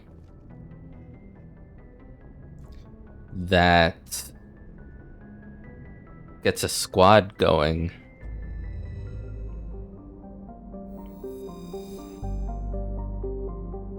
Citadel, supposedly constructed by the long-extinct Protheans. The colossal deep space station serves as the capital of the Citadel Council. Gravity is simulated through rotation, is comfortable at 1.202 standard Gs on the wards and a light 0.3 standard Gs on the Presidium ring.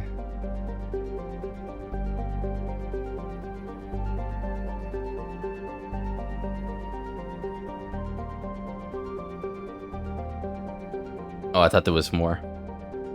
Zoom out.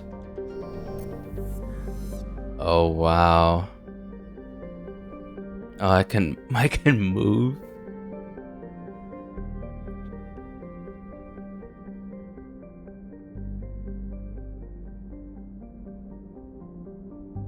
Oh, this is beautiful.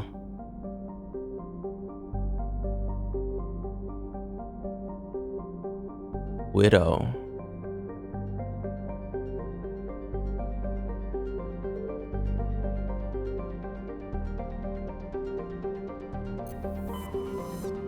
Serpent Nebula.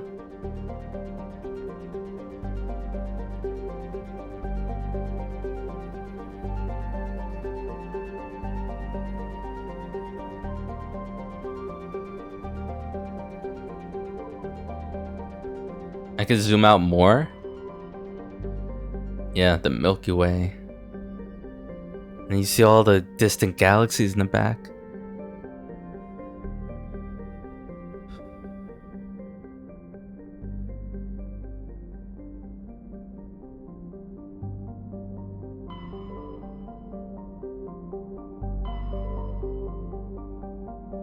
There's the hot spot for crazy shit, apparently. Lara's dig site. Asteroid Samson, Novaria, Pharos.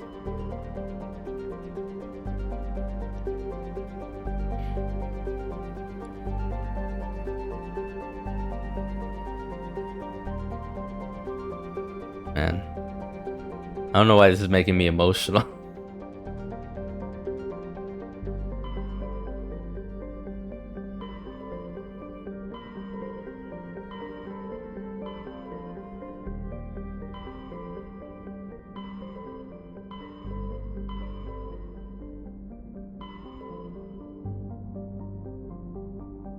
Oh, so the path, the red path is like where we have to pass through?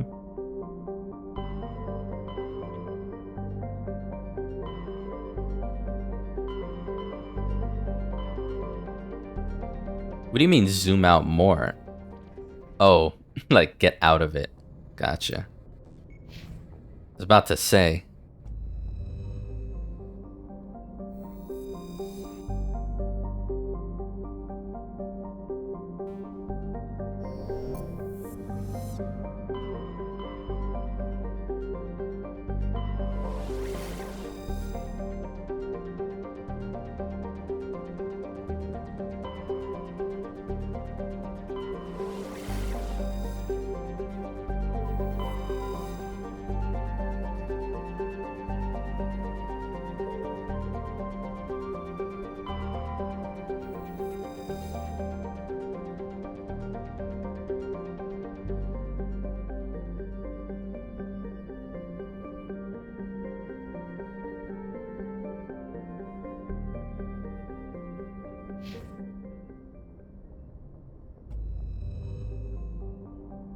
Music's perfect for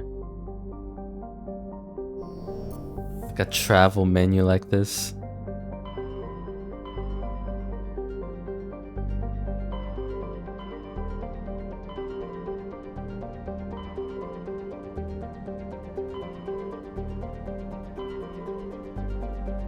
I guess I won't go anywhere tonight, but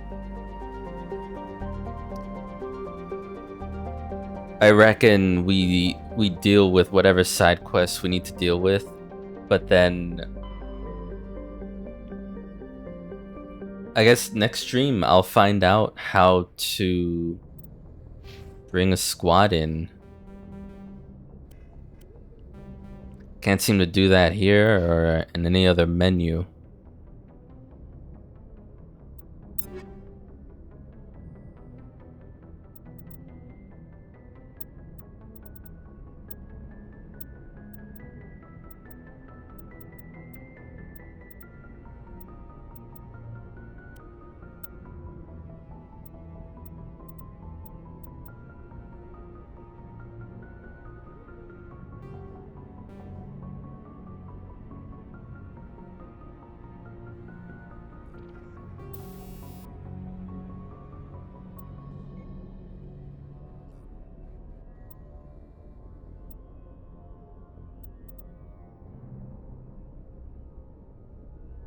You know, this is the first time I actually opened this menu. Okay, so that's how you do it.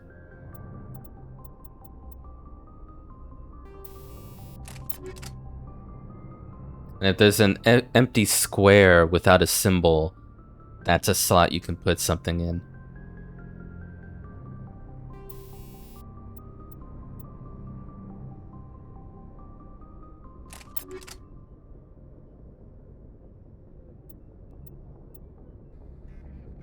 I guess in protection, damage protection, shields, tech biotic protection.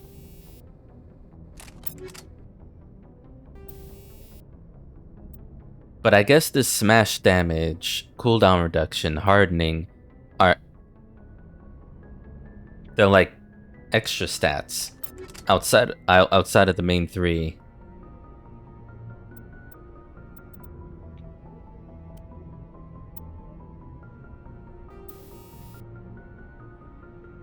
So toxic damage, right? Weapons force, cooldown reduction. And I've got 2 slots for that Reaper. It is, I feel like it might be a while before I choose what to put in a weapon.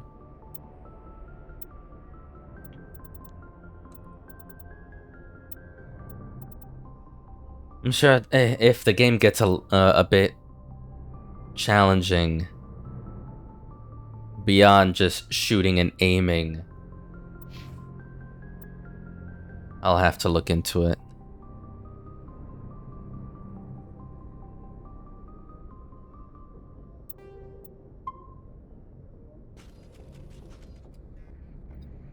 What was it? 73 slots, save slots. And I'm finally going out into the galaxy. Look, this game makes me very happy. More and more when I play it. It's great.